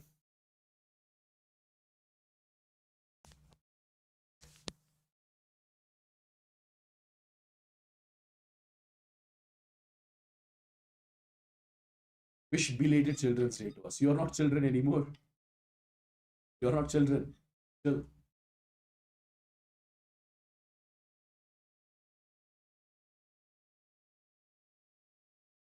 I'll see you in some time.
So is everyone back?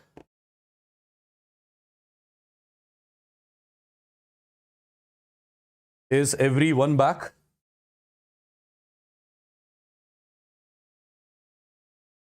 Yes. So I hope whatever topics we have discussed till now, like every single thing is clear to everyone, yeah? I believe that. Whatever things we have discussed till now, I hope every single thing is clear to every one of you.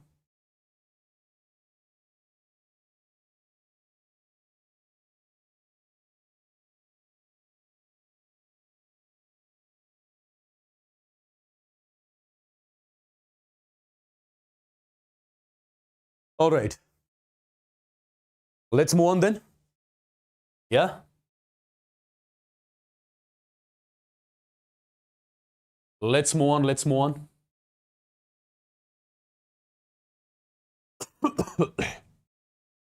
So, my dear students, the next topic, that is, I believe, well, you should believe that too, the most important topic of this particular chapter. Let's get to know the most important topic of this particular chapter. And the name of this particular topic is common ion effect. So let's get to know what this common ion effect exactly is all about and what kind of questions can be framed out of it. This particular topic is almost used everywhere in this particular chapter. This particular topic is almost used everywhere in this particular chapter. So try to make it very clear, guys. Try to make it very clear. See, if you look at the statement says that common ion effect is nothing but it is the suppression. Suppression means decrease. Suppression means decrease. The suppression in the degree of ionization. The suppression in the degree of ionization of a weak electrolyte. When a strong electrolyte containing a common ion is added to it. What does it mean? Try to understand. For example, imagine this is a container. And in this particular container, my dear students, let's say in this particular container, what do we have? For example, this container is filled with water. Imagine this container is filled with water. Now, what exactly am I going to do? Let's say I'm introducing CH3COOH in this particular container. The container which is filled with water, I'm introducing CH3COH in this container. Since this CH3COH is a weak acid, so it is going to remain in equilibrium with its ions. Its ions are going to be CH3CO negative, and with CH3CO negative, you have got H positives as well. Okay. Now, let's say at time t is equal to 0, the concentration of this weak acid is nothing but C. This is 0, this is 0. Let's say the degree of ionization of this weak electrolyte right now is alpha. So can I say at equilibrium, this is going to be C minus C alpha, this would be C alpha, and this would be C alpha. Absolutely clear? So this weak electrolyte right now is in equilibrium with its ions. This weak electrolyte right now is in equilibrium with its ions. If I would want to get its alpha value, alpha would be equal to under root of Ka by C. Alpha would be equal to under root of Ka by C. You know that already, we have discussed that, right? And I'm assuming one more thing. Let's assume that this alpha is already less than 0.05. Let's say the weak electrolyte which we have taken, its alpha is already less than 0.05. Now, for example, imagine that the container which has the weak acid in equilibrium with its ions, let's assume in the same container, I'm introducing a strong electrolyte HCl. In the same container, I'm introducing a strong electrolyte HCl, right? A strong acid HCl. Since HCl is a strong acid, I would say it would be 100% ionized into its ions. Ions are H positives and Cl negatives. Correct? Let the concentration of strong electrolyte in the beginning is C1. This is 0. This is 0. Now, this HCl is a strong electrolyte. If it's a strong electrolyte, completely ionized, and when it gets completely ionized, I would say the concentration of HCl in the container would be 0. 1 mole gives 1, C1 gives C1, 1 gives 1, so C1 gives C1. Perfect. Now, people, check one thing. In the same container, how many electrolytes do we have? We have two electrolytes. One is weak, one is strong. One is weak, one is strong, right? In the same container, we have got a weak electrolyte and a strong electrolyte. Both are having one ion in common. Which is that one ion? That is H positive. Both are having one ion in common. Which is that one ion? That is H positive. So if I ask you what is the total H positive concentration in the container, you would say the concentration of H positive which we are getting from CH3COH, that is C alpha. The concentration of H positive which we are getting from HCl, that is C1. So that means the total concentration of H positive in the container would be C1 plus C alpha.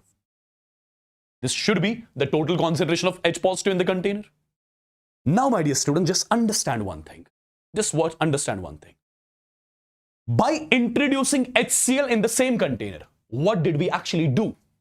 By introducing HCl in the same container, we basically increased the concentrations of H positive in the container. We increased the concentration of H positive in the container. This reaction was already at equilibrium. Right? So, if the reaction is at equilibrium, if the reaction was at equilibrium, so definitely it would follow Le-Chatelier principle. By the introduction of HCl in the same container, we are increasing the concentration of H positive. And as per Le-Chatelier, whatever changes are done to the system at equilibrium, system exactly does opposite of that. Since we tried to increase the concentration of H positive by introducing HCl in the same container, so equilibrium would try to decrease it. How would it decrease it? How would it decrease the concentration of H positive? What will happen? The system will shift in backward direction. Right? Backward reaction is going to happen. Because on one side, you are increasing the concentration of H positive in the container. On other side, this reaction was at equilibrium. The system will shift in such a direction in which the effect of change is nullified. So if we are increasing the concentration of H positive, system will try to decrease the concentration of H positive. And how will it decrease the concentration of H positive? By shifting the reaction in the backward direction. Due to which H positives, CH3CO negatives will combine and form CH3COH back. So if the reaction is shifting in the backward direction, what is happening to the ionization of this CH3COH? Can I say the ionization of CH3COH is further decreasing? Can I say ionization of CH3COH is decreasing? This decrease in the ionization of the weak electrolyte, this decrease in the degree of ionization of the weak electrolyte, when a strong electrolyte having a common ion is added, is what you call as common ion effect. Did you understand? So, in the container, I had a weak electrolyte and a strong electrolyte. Both are having one ion in common, right? Okay. What happened?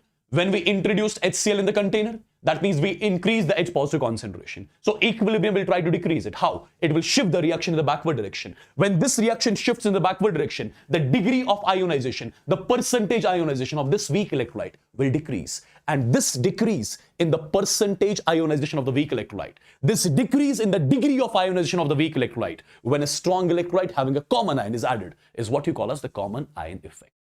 Right? Perfect. So, my dear students, understand one thing. When there was only weak electrolyte present in the container, which was in equilibrium with its ions, at that point of time, what was the value of alpha? Alpha was already less than 0.05. Due to the presence of HCl, the alpha value of the weak electrolyte would further have decreased. Already, the alpha for weak electrolyte was less than 0.05. Now, due to common ion effect, the alpha value for the weak electrolyte would be further decreased. So wherever you would want to neglect alpha, you can do that. Because alpha for the weak electrolyte was already less than 0.05. Now it would have further decreased. So wherever you would want to neglect alpha, you can do that. So my dear students, instead of C1 plus C alpha, I can just write C1.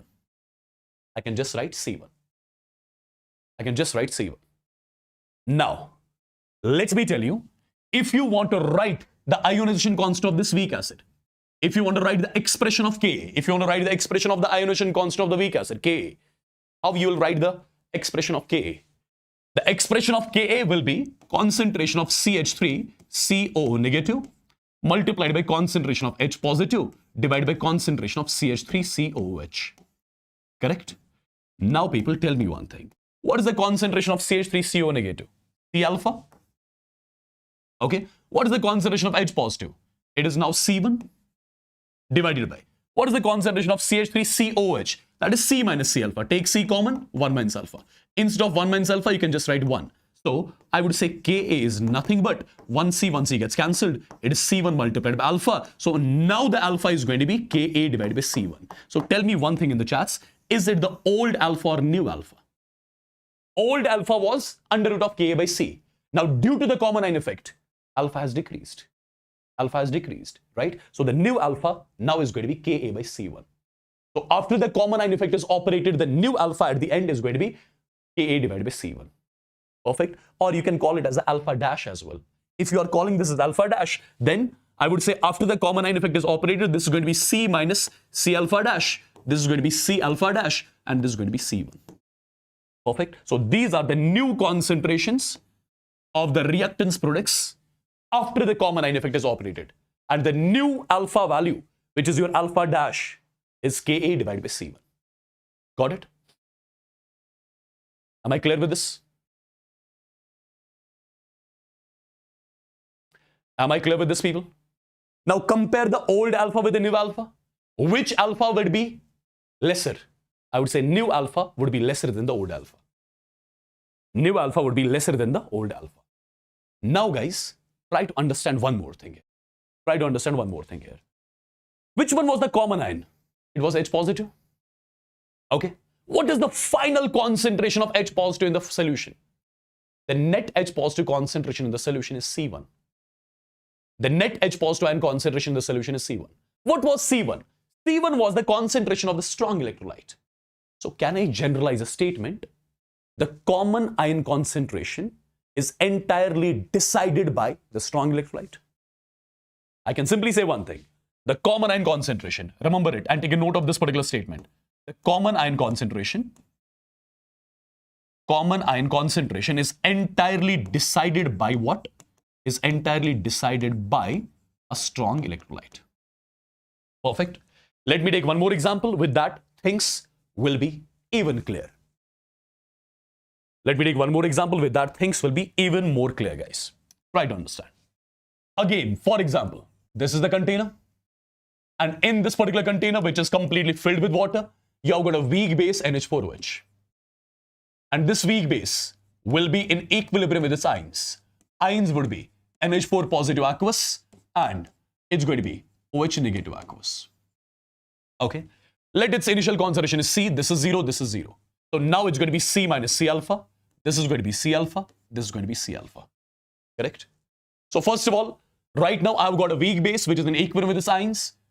So its alpha would be under root of Kb divided by C, and I'm assuming this value is already less than 0.05. Assuming this value is already less than 0.05. Okay. Now, in the same container, I'm going to add a strong electrolyte, NH4Cl. It's a strong electrolyte, NH4Cl. Okay. Now, my dear students, tell me one thing. This NH4Cl, it is the salt of NH4 positive. And if you remember, salts of NH4 positives, they are water soluble. And all the water soluble salts, they are weak electrolytes. Sorry, they are strong electrolytes, right? So this is a strong electrolyte. If it is a strong electrolyte, it is going to get 100% ionized as NH4 positive and Cl negative. Perfect. Let the concentration of this strong electrolyte is C1, this is 0, this is 0. Now with the strong electrolyte completely dissociated, I'll be left with nothing. This will be C1, this will be C1. Now tell me one thing. In the container, we have got a weak electrolyte, we have got a strong electrolyte. Both are having one ion in common, which is that one ion, that is NH4 positive. So what is the concentration of NH4 positive finally in the solution? It should be C1 plus C alpha. It should be C1 plus C alpha. But since there is weak electrolyte and a strong electrolyte, and both are having one ion in common, so I would say common ion effect would have operated, due to which the alpha value of weak electrolyte would have further decreased. Already it was less than 0.05. Now it would have further suppressed, further decreased. So wherever you would want to neglect alpha, you can do that. So instead of C1 plus C alpha, I can just write C1. I can just write C1. Perfect. Now guys, the first thing. What is the concentration of the common ion? Common ion is NH4 positive. Concentration of common ion came out to be what? It came out to be C1. What was C1? C1 was the concentration of strong electrolyte. So again, you can generalize the same statement. The concentration of the common ion is entirely decided by the strong electrolyte. Number one. Number two, how do you calculate the new alpha value? Old alpha was under root of Kb by C. What would be the new alpha value? For that, you have to write the expression of Kb. You have to write the expression of Kb. You have to write the expression of Kb. Yeah? You have to write the expression of Kb. You have to write the expression of Kb to calculate the new alpha. So first of all, once common ion effect is operated, when common ion effect is operated, let the new concentrations of these be C minus C alpha dash. This would be C1 only, and this would be C alpha dash. These are the new concentrations. These are the new concentrations after common ion effect is operated. After common ion effect is operated. Now people, write the Kb expression now after the common ion effect is operated. You will write concentration of NH4 positive, which is C1. Concentration of OH negative, which is C alpha dash divided by concentration of NH4OH. That is C minus C alpha dash. Take C common. This is 1 minus alpha dash. Right? So one of the C gets cancelled. Alpha dash is very less. So instead of 1 minus alpha dash, you can write 1. So Kb came out to be nothing but C1 multiplied by alpha dash. So alpha dash is equal to Kb divided by C1. This is the new alpha for the weak electrolyte, whose value would be lesser than the old alpha. Whose value would be lesser than the old alpha. Yeah? Yes, I'll be teaching the titration as well. Don't worry. Am I clear with this? Am I clear with this? So if you got the new alpha, you can easily calculate the new concentrations of NH4 positive and OH negative after the common ion effect is operated. The concentration of NH4 positive after the common ion effect is operated will be C1. The concentration of OH negative after the common ion effect is operated is C alpha dash. C would be given in the question. Alpha dash you will calculate from here and you are done. Let's solve a question which will give you the better understanding of this particular concept. Look at this question, guys. Calculate the concentration of each species at equilibrium in an aqueous solution containing 0.1 molar NH4OH only, then 0.1 molar NH4Cl along with NH4OH. So these are two questions. These are basically two questions. These are basically two questions. So let's try to solve the first question. The first question says, in the container, you only have got what? In the container, just a second. Okay, the first question says that in the container, you only have got NH4OH. So what is NH4OH? A weak base. It's going to remain in equilibrium with the ions. Ions are NH4 positive aqueous, and with this, you have got OH negative aqueous. Correct? Now, at time t is equal to 0, its concentration is C, and it's given to me in the question 0.1 molar. This is 0, this is 0. Now, at equilibrium, this is going to be C minus C alpha. This would be C alpha. This would be C alpha. Correct? Now, when you write the Kb expression for this weak base will come out to be C alpha square divided by 1 minus alpha. After this, if we assume things, let alpha is less than 0.05. At that time, instead of 1 minus alpha, you can just write 1, and your Kb gets equal to C alpha square. Perfect. So, alpha value comes out to be under root of Kb by C. What is Kb? Kb is 1.8 into 10 raised power minus 5. What is the value of C? C is 0.1. So, the alpha value will be root of 1.8 is nothing but 1.34. Root of 10 raised power minus 4 is 10 raised power minus 2. So, alpha is actually coming out to be less than 0.05. That means whatever things we have assumed, they're absolutely correct. They're absolutely correct.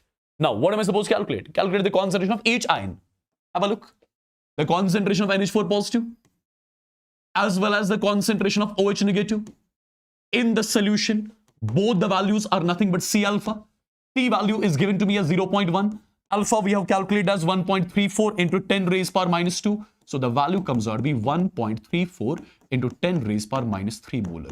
This is the concentration of each ion when there is only NH4OH in the container which is in equilibrium with its ions. Am I clear with this? Did you understand this particular question? Yes or no in the chats? Did you understand this? Yes or no in the chats, people? Everybody? And if this question is done, then let's have a look on the next question. The next question says that in the container, there was already NH4OH present. In the container, there was already NH4OH present, which was in equilibrium with its ions. And its ions were NH4 positive aqueous, and you had OH negative aqueous as well. Okay? So initially at time t is equal to 0, its concentration was 0.1 molar. This was 0, this was 0. And at equilibrium, this was supposed to be C minus C alpha, this was C alpha, and this was C alpha. And already we had calculated its alpha value. Check its alpha value, how much it was. Its alpha came out to be how much? 1.34 into 10 raised power minus 2. Its alpha was already 1.34 into 10 raised power minus 2. This was its alpha. Now guys, what are we doing? So it's 10 raised power minus 4. Is that? Is that 10 raised power minus 4? Let me check. How come it's 10 raised power? What is 10 raised power minus 4? This is root of 1.8, 1.34. 10 raised power minus 1 goes up, it becomes 10 raised power minus 4. 10 raised power minus 4 ka root is 10 raised power minus 2, right? So this is alpha. Concentration of NH4 positive is C times alpha. C is 0.1. Alpha is 1.34 into 10 raised power minus 2. So it becomes 1.34 into 10 raised power minus 3. This is correct only.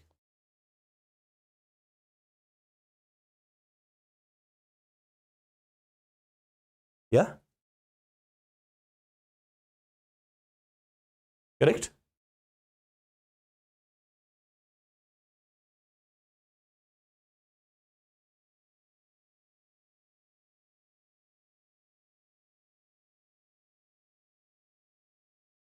Guys, you have to take root also, no? So you are not taking root to 10 raised power minus 4. You have to take root also.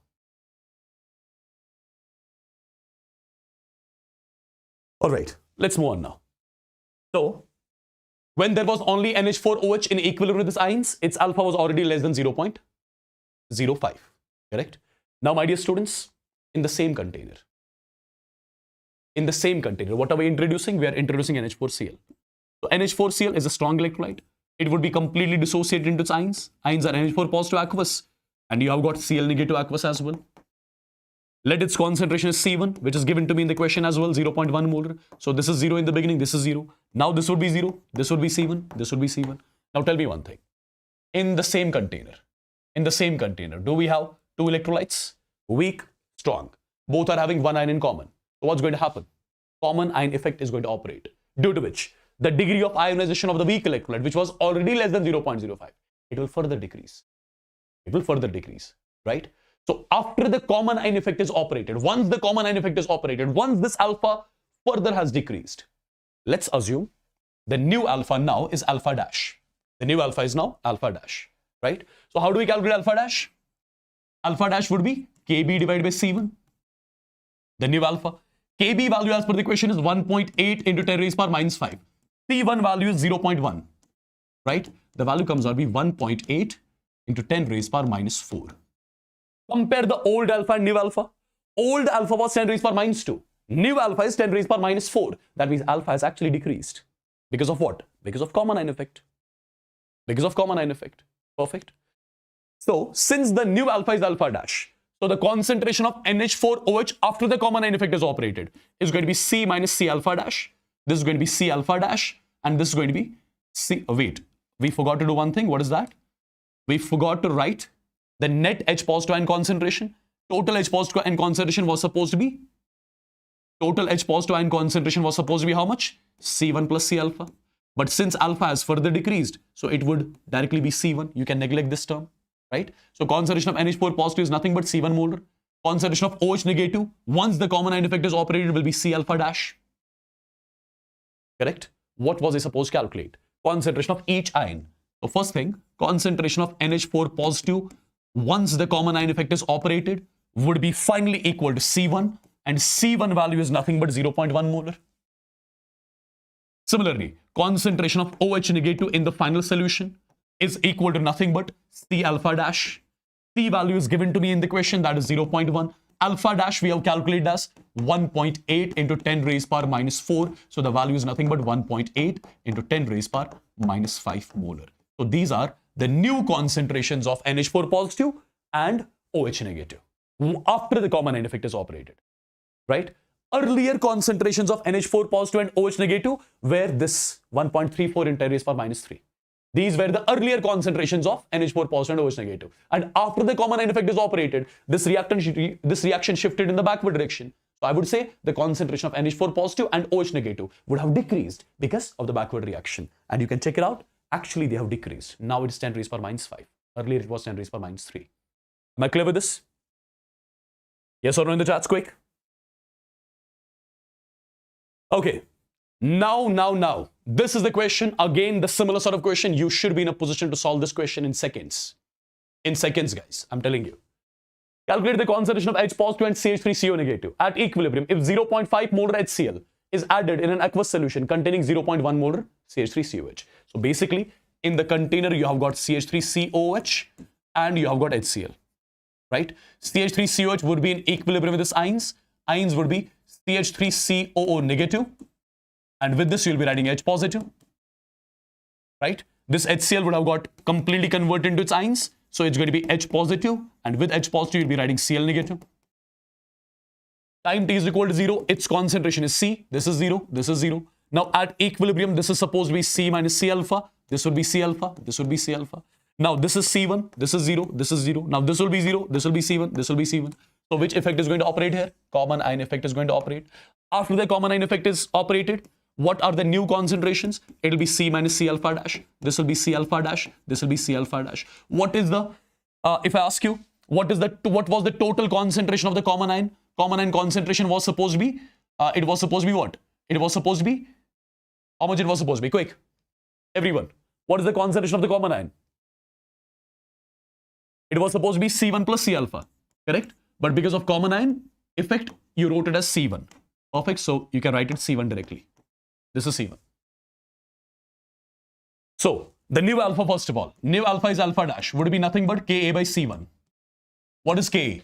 1.8 into 10 raised power minus 5. What is C1? C1 value is basically the concentration of strong electrolyte, which is 0.5 molar.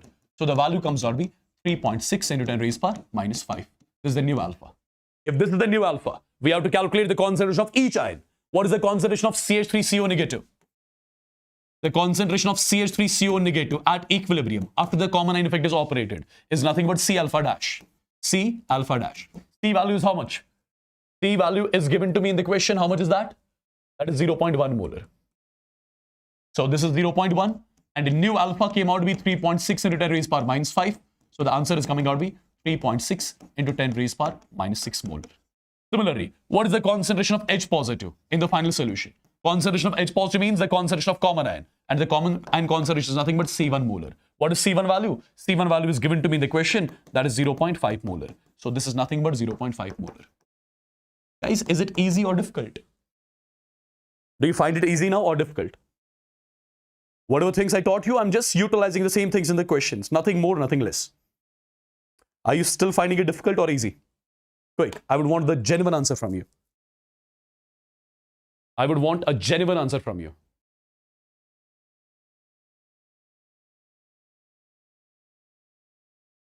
Concentration of common ion is entirely decided by the strong electrolyte. So it is C1, 0.5 molar. Concentration of other ion will be C alpha dash. Alpha dash is Kb by C1 or Ka by C1, depending on whether this is weak acid or weak base. So get the new alpha dash, multiply that with C, you're done. Okay, without using pen and paper, tell me the answer of this question. Without using pen and paper. I want the answer in the chats. Without using pen and paper, quick. Without using pen and paper. I need the answer in the chats.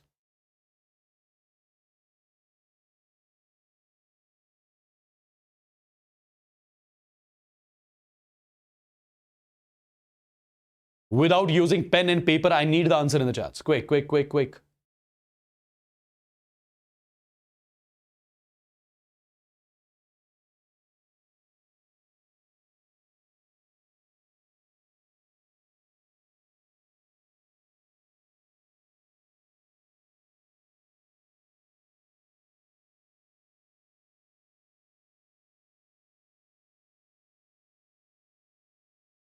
Amazing.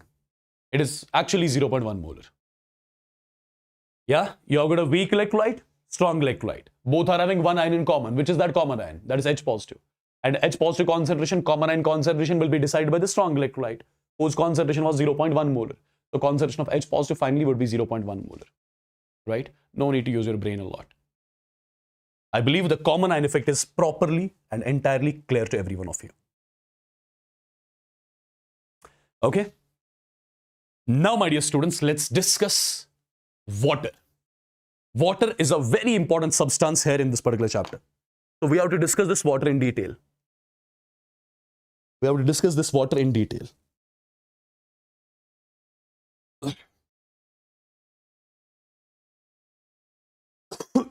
Just give me a second.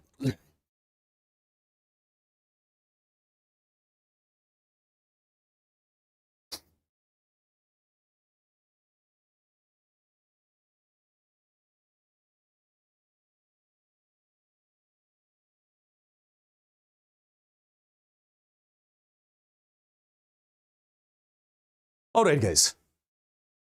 Now let's discuss this water in detail. First of all, imagine that you have got a container that contains 1 liter of water. Let's say you have got a container that contains what?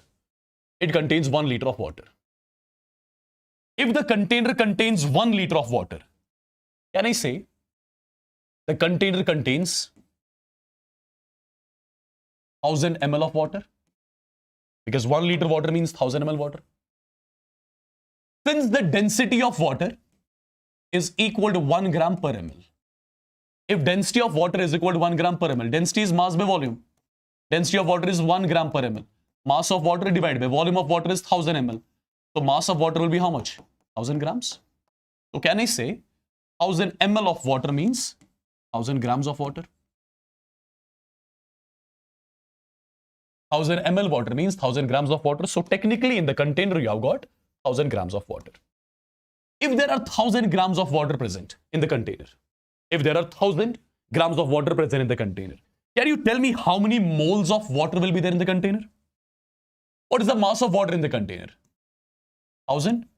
So given mass divided by molar mass, the value comes out to be 55.5. So I would say there are 55.5 moles of water present in the container. I would say there are 55.5 moles of water present in the container. Simple, given mass divided by molar mass, right? Yeah. Now guys, if there are 55.5 moles of water in the container, if I ask you how many molecules of water are there in the container? If I ask you how many molecules of water are there in the container? Moles multiplied by Avogadro's number. So these many molecules of water are there in the container. These many molecules of water are there in the container. Correct? Okay.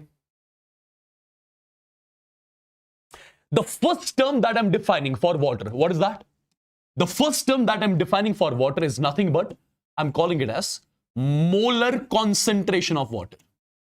Molar concentration of water. So I want to calculate basically the concentration of water. I want to calculate concentration of water. Concentration means moles per unit volume. How many moles of water are there in the container? 55.5. What is the volume total? 1 liter. So I would say the molar concentration of water is 55.5 moles per liter, or you can say 55.5 molar. So if I ask you from now onwards, if I ask you what is the molar concentration of water, you'll say molar concentration of water is nothing but 55.5 moles per liter. It means that 1 liter water has got 55.5 moles of water in it. 1 liter of water has got 55.5 moles of water in it. Okay? Perfect. Now, my dear students, let me tell you, since pure water, if I talk about pure water is a weak electrolyte. Let me tell you, pure water is a weak electrolyte. Pure water behaves like a weak electrolyte. What does that mean? That means if I talk about water, if there is water in the container, this water self-ionizes to some extent. This water self-ionizes to some extent. That means if there is water in the container, if there is H2O liquid in the container, this H2O liquid in the container, right? Some percentage of this water would have got ionized. Into what? It would have got ionized into H positives. and OH negatives. It would have got converted into H positives and OH negatives. Or you can do one more thing. See, some percentage of water has got ionized into H positive and OH negative. Can I say this H positive can further interact with water? If it further interacts with water, what does it form? It forms H3O positive. It forms H3O positive. And this OH negative, it can further interact with water and it can form H3O2 negative. Now, it's completely your choice whether you want to write H positive here or H3O positive, whether you want to write OH negative here or H3O2 negative. Now, this H3O positive, it can further interact with water. If it further interacts with water, it becomes H5O2 positive aqueous. And if this also further interacts with water, if this further also interacts with water, what does it form? It can form H5O3 negative aqueous. Now, again, it can further interact with water. It can also further interact with water. So the process goes on. So basically, the water in the container, some percentage of it ionizes, and the ionized part of the water further interacts with whatever water is in the container and forms these ions. So these are the ions basically in the container. But in order to reduce our calculations, we don't have to do anything. We just have to do one thing. What is that? We have to write H2O liquid. Since it behaves like a weak electrolyte, some percentage of it ionizes, and you'll be writing H positive and OH negative. I believe till here it's clear. So basically what I'm trying to say is H2O liquid, since it's a weak electrolyte, so it's going to remain in equilibrium with its ions. Ions are H positive aqueous and OH negative aqueous. You can write H3O positive here also. Choice is all yours. Now guys, try to understand what I'm going to say. If you see one thing, how many liters of water I took in the beginning? 1 liter. Let me tell you, at 25 degrees centigrade. At 25 degrees centigrade. Remember, at 25 degrees centigrade, the concentration of H positive and the concentration of OH negative. I had taken 1 liter of water in the container. So this water, some percentage of it would have ionized into H positive and OH negative. So there would be H positives and OH negatives in this container as well. And remember, at 25 degrees centigrade, in 1 liter water, you will find 10 raised power minus 7 molar concentration of H positive and OH negative. At 25 degrees centigrade, in 1 liter of water, you will find 10 raised power minus 7 molar H positives and 10 raised power minus 7 molar OH negatives as well. Okay. This is the point which you have to remember. Since pure water, when you took into the container, some percentage of it ionized. Into what? Some percentage of it ionized into H positive and OH negative. Remember, in 1 liter water, you will find 10 raised power minus 7 moles of H positive and 10 raised power minus 7 moles of OH negative. Okay? So if I ask you, in 1 liter water, how many ions of number of ions of H positive and OH negative in water would be equal to how much? There are 10 raised power minus 7 moles. So 10 power minus 7 multiplied by Avogadro's number. So these many ions of H positive and OH negative will be there in the water. These many ions of H positive and OH negative will be there in the container. Okay? Now guys, the first point already I discussed with you, that is molar concentration of water. The second point which I'm going to discuss with you, what is that? That's called as ionization constant or dissociation constant of what? Of water. Ionization constant or dissociation constant of water, which I'm representing with Ki. Now, as I told you already, this water, it remains in equilibrium with the signs, right? So if I would want to write the expression of Ki, how would you write the expression of Ki? Or before writing the expression of Ki, let's try to do one more thing. See, you had water in the container and this water is in equilibrium with its ions. Ions are H positive aqueous and with this you have got OH negative aqueous. If I ask you in the beginning, what was the concentration of water in the container? You will say it was 55.5 molar. This would have been 0 in the beginning. This would have been 0. Now, when equilibrium is established here, Out of 55 moles of water, what moles got converted into H positive and OH negative?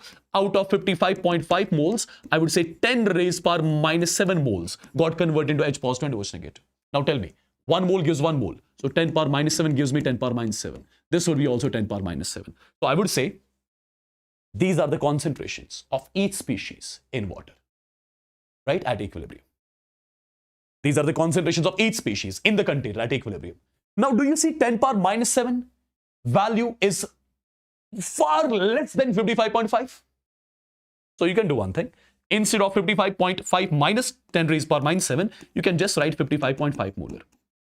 So I would say in the container, you will finally find the concentration of water at equilibrium as 55.5 molar, the concentration of H positive 10 power minus 7, the concentration of OH negative 10 power minus 7. But this is valid at 25 degrees centigrade.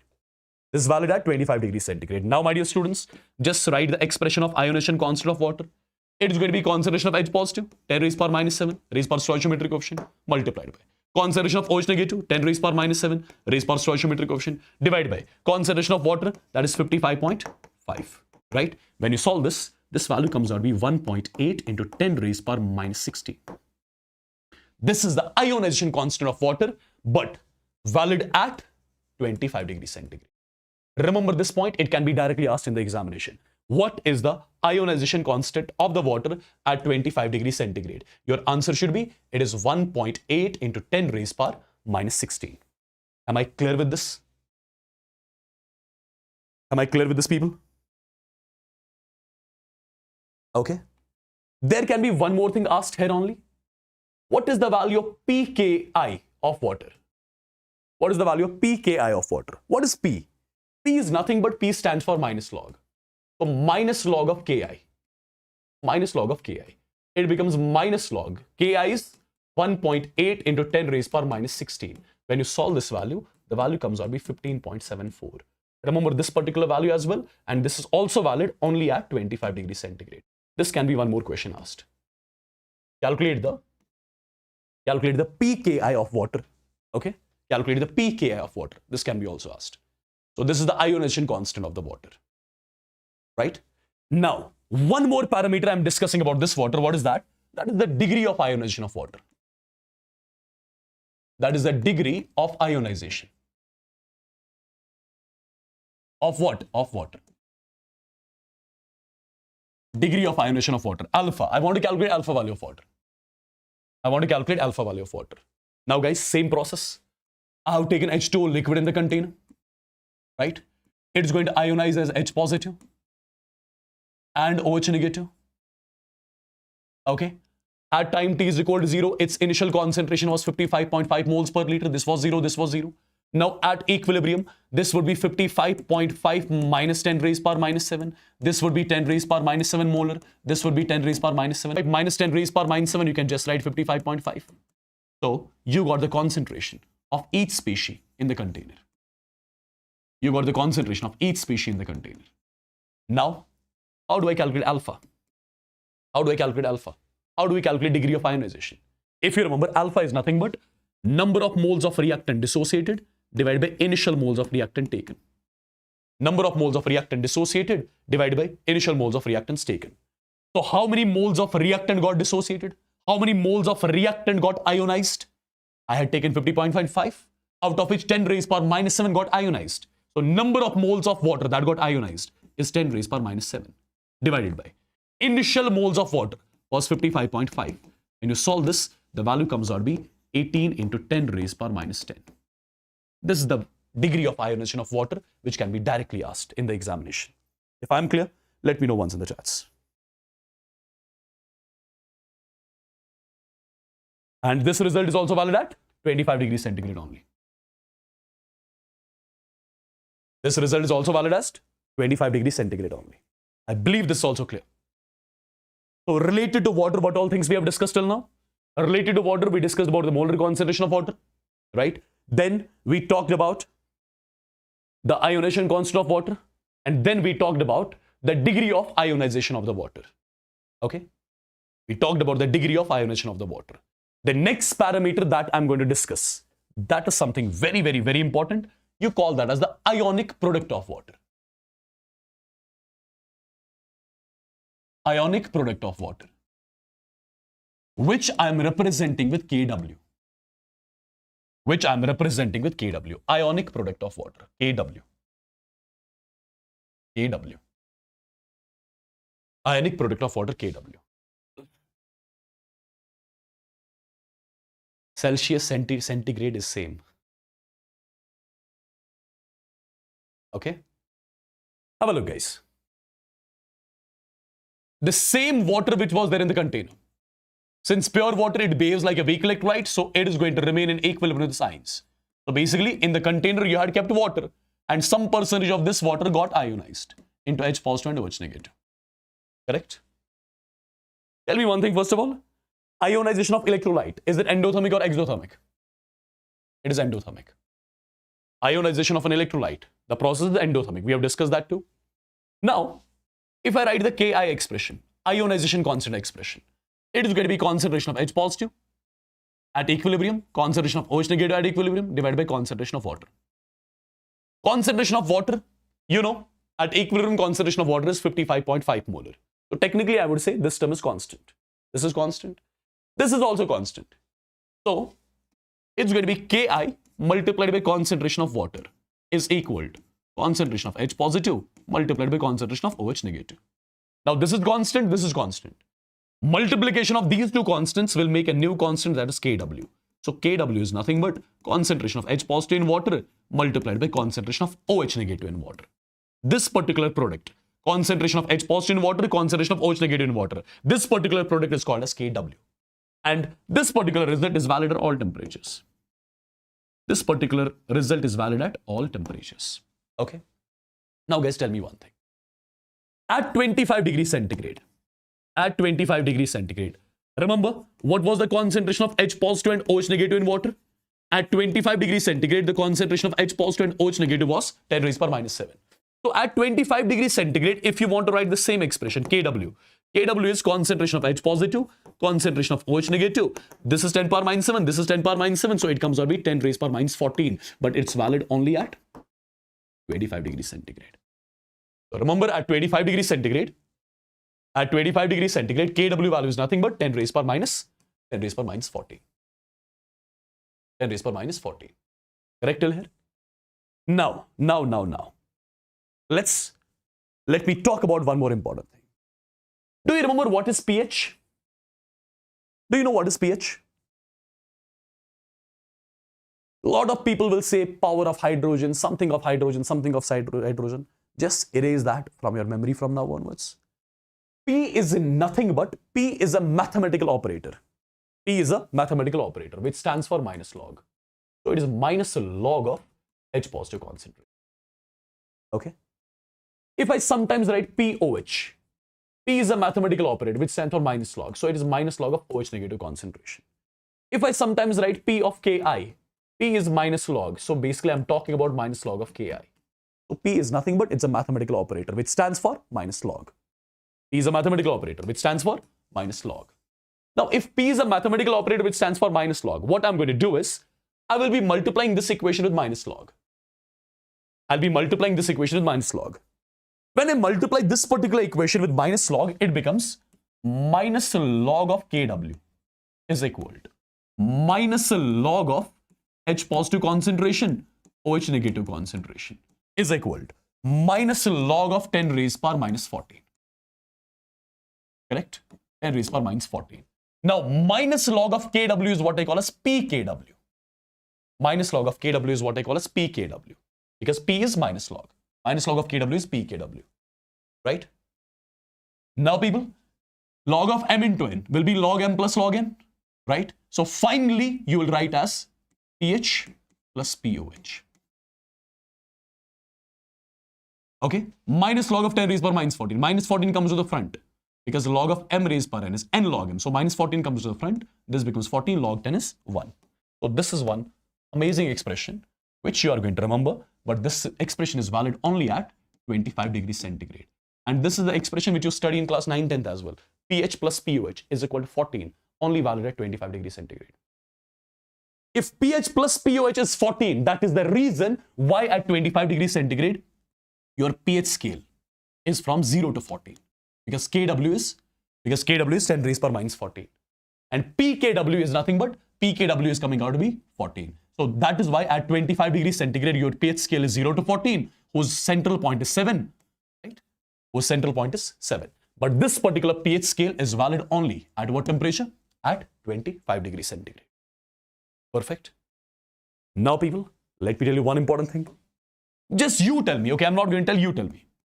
If the concentration of H positive and OH negative in the solution is equal, if in a solution concentration of H positive and OH negative would be equal, you would be calling the solution as neutral. You'd be calling the solution as neutral. And its pH at 25 degrees centigrade would be 7. So this 7, it represents what? Neutral point. It represents neutral point. If the concentration of H positive in the solution, if the concentration of H positive in the solution would be greater than that of OH negative concentration, you'll be calling the resulting solution as acidic. And if resulting solution is acidic, its pH is going to be less than 7 at 25 degrees centigrade. At 25 degrees centigrade. Similarly, if the concentration of H positive is less than that of concentration of OH negative, the final solution is going to be basic. The final solution is going to be basic, and its pH value would be greater than 7. So basically, less than 7 represents acidic, and greater than 7 represents basic. Perfect. And all this is valid only at which temperature? 25 degrees centigrade. Okay. Now I am going to tell you something very important and confusing at the same time. Okay. What is that? See. This Kw, which we talked about, ionic product of water, Kw, it depends only and only on temperature. Kw depends only on what? It depends on temperature. Now, how it depends on temperature? Let me tell you, this Kw, it is directly proportional to temperature. Why is that? Why Kw is directly proportional to temperature? Because Kw basically is what? Kw is basically Ki into H2O concentration. This is Kw, right? This process is endothermic. For endothermic processes, if you remember, equilibrium constant is directly proportional to temperature. Equilibrium constant is called as Ki here. So Ki is directly proportional to temperature. If Ki is directly proportional to temperature, that means Kw is directly proportional to temperature. Yeah? If Ki is directly proportional to temperature, see basically, equilibrium constant is directly proportional to temperature.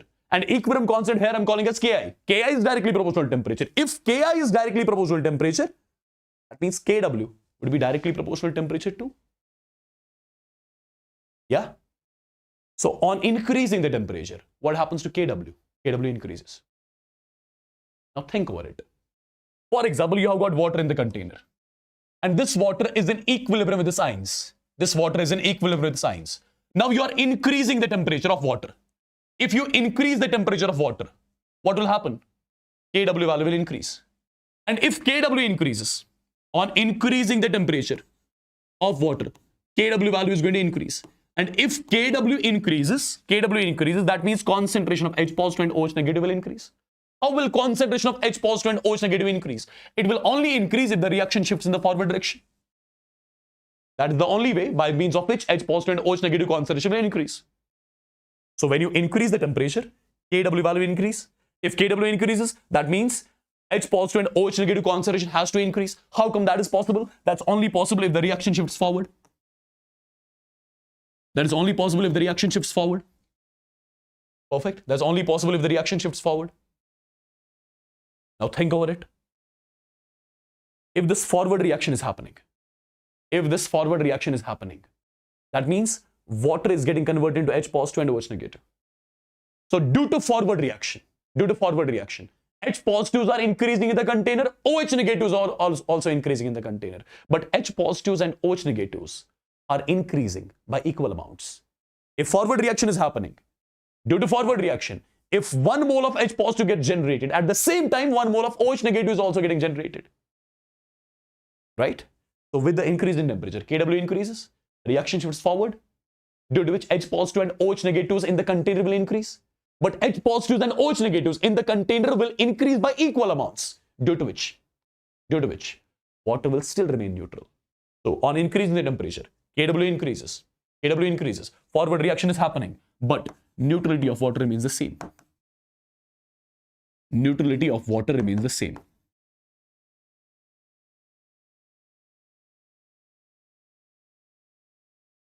Neutrality of water remains the same. Because on increase the temperature, H positives in the container will increase, OH negatives will also increase, and both will increase by equal amounts. Due to which I must say, the neutrality of the water, it is going to remain the same. I believe this is clear. Yeah? I believe this is clear.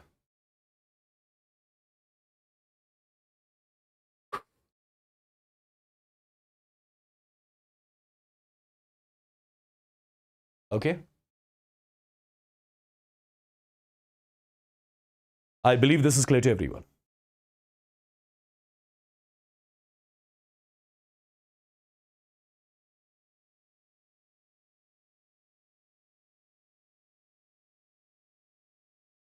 Some basic concept I've already taught. That's called as mole concept. That's already taught on the channel.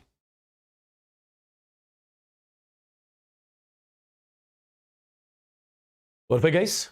So things I believe are clear till here. Now one more statement, and with that we'll take a break. Your dinner break, okay? One important statement. Statement is, on increasing the temperature of water, as I told you, when we increase the temperature of water, on increasing the temperature, tell me what happens to degree of ionization. Degree of ionization increases. We have already discussed that. When you increase the temperature of water, degree of ionization of water increases. Okay? Kw value, what happens to that? That increases. If Kw increases, what will happen to pKw? pKw decreases. pKw decreases. That means at 25 degrees centigrade, what was pKw? pKw was 14 at 25. So if you increase the temperature of water, pKw is going to decrease. So from 14 it can come to 13. From 13 it can come to 12. Yeah? So leave that part aside right now. So on increase the temperature, alpha increases, Kw increases, pKw decreases. pKw decreases. But remember, on increasing the temperature, what happens to neutrality of water? Neutrality of water remains the same. Neutrality of water remains the same. Neutrality of water remains the same. But tell me one thing. If neutrality remains the same, should anything happen to pH? Normally, common sense is telling us that when you increase the temperature of water, if the neutrality of water is remaining the same, because whatever H positives are getting generated, same OH negatives are also getting generated in the solution. Due to which neutrality of water is remaining the same. If neutrality of water is remaining the same, that means nothing should happen to pH. pH should be same, right? But pH decreases here. Now, it looks contradictory. It looks contradictory. How can we explain this? How can we explain this? Understand how exactly I'm going to explain this. Imagine that this is your water in the container. And this water is kept at 25 degrees centigrade. I've kept this water at 25 degrees centigrade. Now, you know, at 25 degrees centigrade, the pH scale ranges from 0 to 14. pH scale ranges from 0 to 14. At 25 degrees centigrade, this is my pH scale, right? Since water at 25 degrees centigrade would definitely be neutral. If it is neutral, that means the pH of water right now would be 7. So pH of water is right now 7. pH of water is right now 7. Now increase the temperature of this water. Increase the temperature of this water. Imagine that, increase the temperature of this water to 80 degrees centigrade. When we increase the temperature of water, what happens to Kw? Increases. What happens to pKw? Decreases. Earlier, the scale was from 0 to 14. Now the scale is not going to remain the same. The scale will shrink. So remember, on increasing the temperature, pH scale shrinks. In short, on increasing the temperature, pH scale shrinks. Yeah, pH scale shrinks. What is the logic behind that? Basically, this 0 to 14 is what? This 14 is basically pKw, right? So when you increase the temperature, Kw increases, pKw decreases. pKw decreases. Perfect? Or in short, you can remember one thing. On increasing the temperature, pH scale shrinks. So earlier at 25 degrees centigrade, pH scale was from 0 to 14. Now at 80 degrees centigrade, assume that pH scale is from 0 to 13 only. If the pH scale at 80 degrees centigrade is from 0 to 13, what is the midpoint? 6.5. 6.5. In this scale, 7 used to represent neutral. In this scale, 6.5 is representing neutral. Here 7 was representing neutral. Here 6.5 is representing neutral. Did we increase the temperature? Yes, we increased the temperature of water. What happens when we increase the temperature of water? When we increase the temperature of water, neutrality remains the same. But on this scale, neutral point was 7. On this scale, neutral point is 6.5. So I would say on increasing the temperature, since water has to remain neutral, if water has to remain neutral, that means its pH has to go down from 7 to 6.5. Because on this scale, 7 was representing neutral. Now on this particular scale, 6.5 is representing neutral. That is the reason I'm telling you, when the temperature of water is increased, pH scale shrinks, neutrality of water remains the same. Now, in order to have the neutrality of water same, the pH should decrease. Because at 25, 7 was neutral. At 80 degree, 6.5 is neutral. So 6.5 has to be the pH of water now at 80 degrees centigrade. Then only I'll be calling it as the neutral. Got it?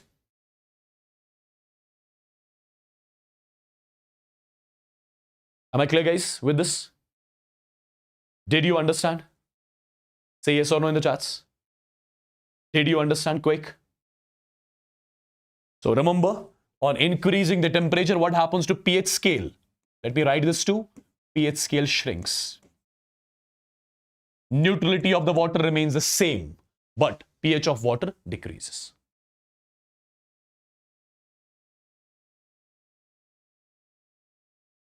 Yeah? I hope this is very much clear to everyone. And if this is clear, guys, then there is one question which I believe all of you can easily solve. Calculate the pH of water at 25 degrees centigrade. If Kw is equal to 10 raised power minus 14. What simple question this is? Already you would be remembering its answer. At 25 degrees centigrade, pH of water is basically nothing but it is 7. Correct? But if I would want to solve it, then how do I write the Kw expression of water? It is concentration of H positive multiplied by concentration of OH negative, right? And Kw as per the question is given to me as 10 raised power minus 14. Since at all temperatures water is neutral. If at all temperatures water is neutral, that means concentration of H positive and OH negative in water would be same. So it would be concentration of H positive square is 10 raised power minus 14. So that means concentration of H positive would be 10 raised power minus 7 molar. If you got the concentration of H positive, you can calculate pH. P stands for minus log of H positive concentration. So minus log of 10 raised power minus 7. This value will come out to be 7. So at 25 degrees centigrade, pH of water is what? pH of water is 7. Simple. Okay, one more. Calculate the pH of water at 80 degrees centigrade. If Kw is 10 raised power minus 13. Think logically.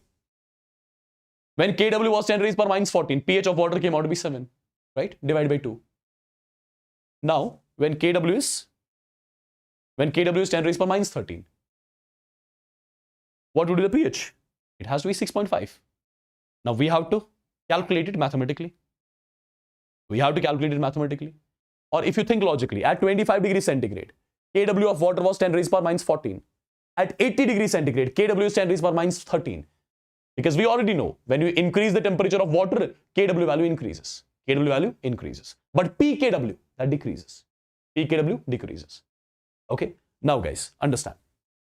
Since if I would want to write the expression of Kw is nothing. It's again concentration of H positive, concentration of OH negative. And in the question, it's mentioned as 10 raised power minus 13.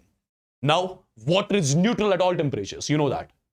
Water is neutral at all temperatures. If water is neutral at all temperatures, that means concentration of H positive, OH negative every time in water will be the same. So instead of that, you will write H positive square. So it's 10 raised power minus 13. So if I take a root on both the sides, it's going to be 10 raised power minus 6.5. If the concentration of H positive is 10 raised power minus 6.5, so pH, P stands for minus log of H positive concentration. It is minus log of 10 raised power minus 6.5. The value comes out to be 6.5. This is the new pH of the water. Okay. I believe water, its important properties, every single thing is very, very, very much clear to every one of you. Okay. Now we are going to take a dinner break. And after the dinner break, my dear students, we are going to do which topic? It is going to be the most important topic of the chapter, that is pH calculation, which you cannot afford to miss at any cost. pH calculation. But this pH calculation we'll be doing after the break. So break is still, since it's a dinner break, so it's comparatively going to be a long break. So at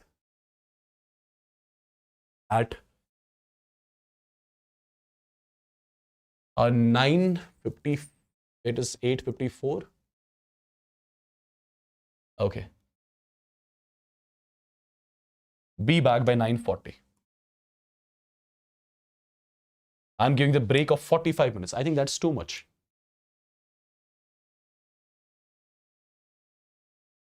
I think that's too much. Let's not go till 9:40. Let's be back by 9:35, huh? I think that's okay. Yeah, let's be back by 9:35. All right?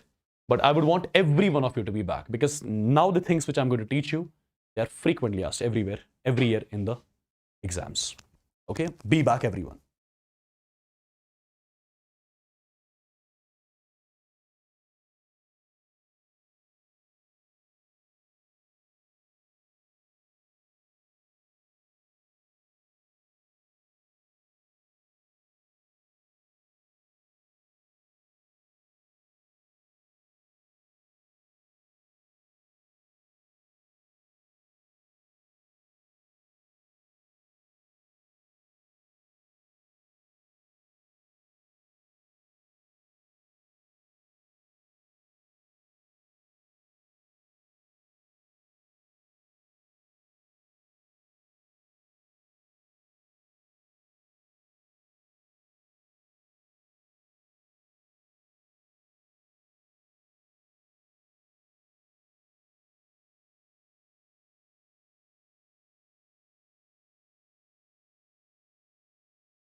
So everyone is back?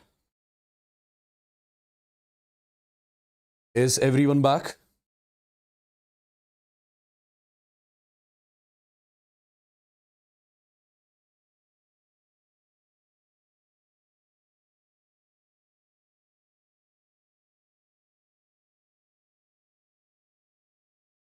So guys, are you done with your dinner and stuff?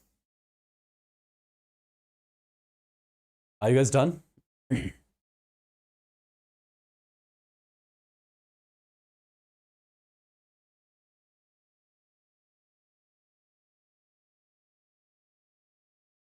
All right. So tell me, whatever things we have discussed till now, is every single thing clear? Whatever things we have discussed till now, is every single thing clear to everyone?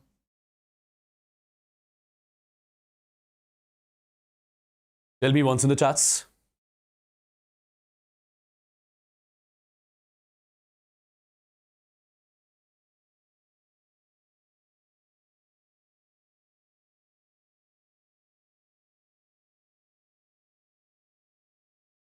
All right. So, my dear students, let's start with one more amazing topic. The topic which is frequently asked in your examination, almost every year. And the topic is pH calculation. Okay. So, before doing all the cases of pH calculation, let me first of all tell you how do we exactly calculate pH of a solution. How do we calculate pH of a solution? As I told you already, what is P exactly? P stands for minus log. P stands for minus log. P is a mathematical operator that stands for minus log. So pH means minus log of H positive concentration in the solution. pH means minus log of H positive concentration in the solution. Number one. Number two, if I write a term POH, again, P stands for minus log of OH negative concentration in the solution. POH is nothing but minus log of OH negative ion concentration in the solution, right? At the same time, my dear students, at the same time, if you remember, I have told you at 25 degrees centigrade, pH plus POH, this value is equal to 14. pH plus POH is equal to what? Is equal to 14. Now, let's try to analyze all the cases of pH one by one so that you can master this particular concept easily. So the first case which I'm mentioning over here on the screen, what is that? That is basically pH of strong acids. How do we calculate the pH of strong acids? How do we calculate the pH of strong acids? My dear students, just understand what exactly I'm going to say. For example, I'm writing 10 raised power minus 2 molar HCl aqueous solution here. I'm writing 10 raised power minus 2 molar HCl aqueous solution here. And I want you to calculate the pH of this particular solution. The pH of this particular solution. The first thing which you should understand, this HCl, it's a strong acid. HCl is a strong acid. And when you introduce this HCl in water, since it's a strong acid, means strong electrolyte, so it will get completely ionized into H positive. And with this, you'll be getting Cl negative as well. So when you have introduced HCl, in water, it has got completely dissociated. Now tell me at time t is equal to 0, what concentration of HCl did you take? You took 10 raised power minus 2 molar. This is 0. This is 0. Now it's a strong electrolyte. If it is a strong electrolyte, it would get completely ionized. So this will be 0, right? 1 mole gives 1 mole, 10 power minus 2 gives 10 power minus 2. Similarly, this gives 10 power minus 2. So if I ask you, what is the concentration of H positive in the final solution? Your answer will be concentration of H positive in the final solution is nothing but 10 raised power minus 2 molar. If the concentration of H positive in the final solution is 10 raised power minus 2 molar, how do I calculate pH? P stands for minus log of H positive concentration. So it is minus log of 10 raised power minus 2. Log of m raised power n is n log m. So minus 2 comes to the front. So it becomes 2 log 10. Log 10 is nothing but 1. So I would say pH of the solution right now is how much? It is 2. Got it? pH of the solution right now is 2. Similarly, my dear students, for example, let me take one more case. Let's say I'm taking 10 raised power minus 4 molar H2SO4 aqueous solution, and I want to calculate its pH. Again, if you look carefully, this H2SO4 is a strong acid.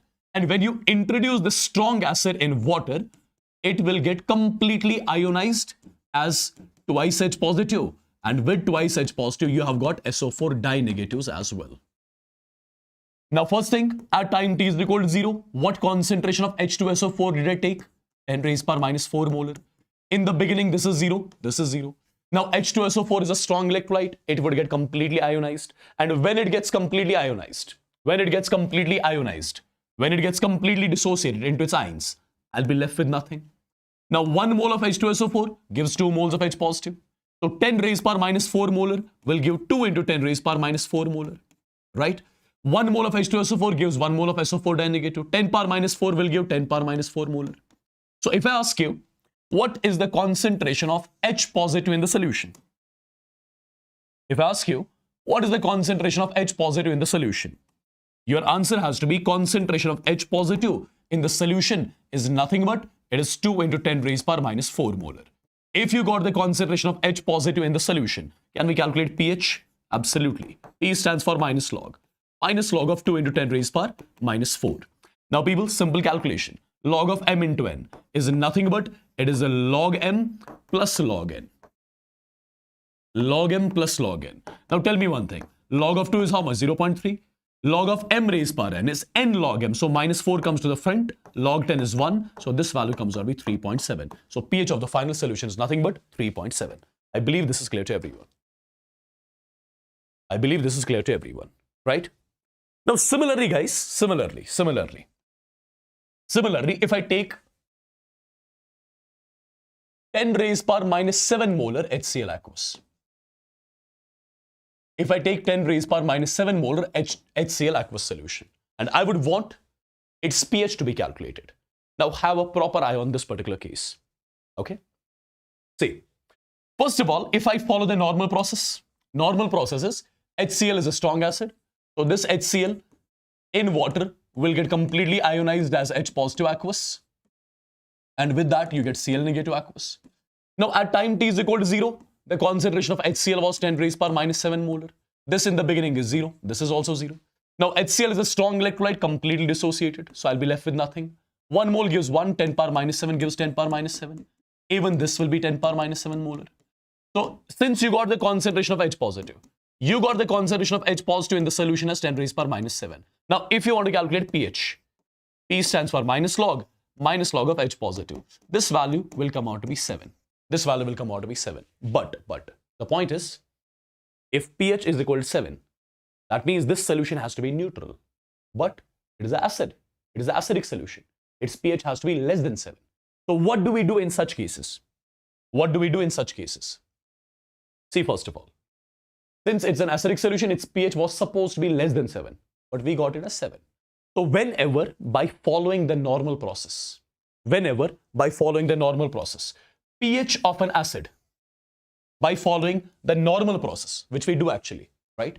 If the pH of an acid comes out to be 7 or greater than 7, at that point of time, what do we have to do? If you look carefully, guys, you have introduced HCl in water. So basically in the container, already there was water present.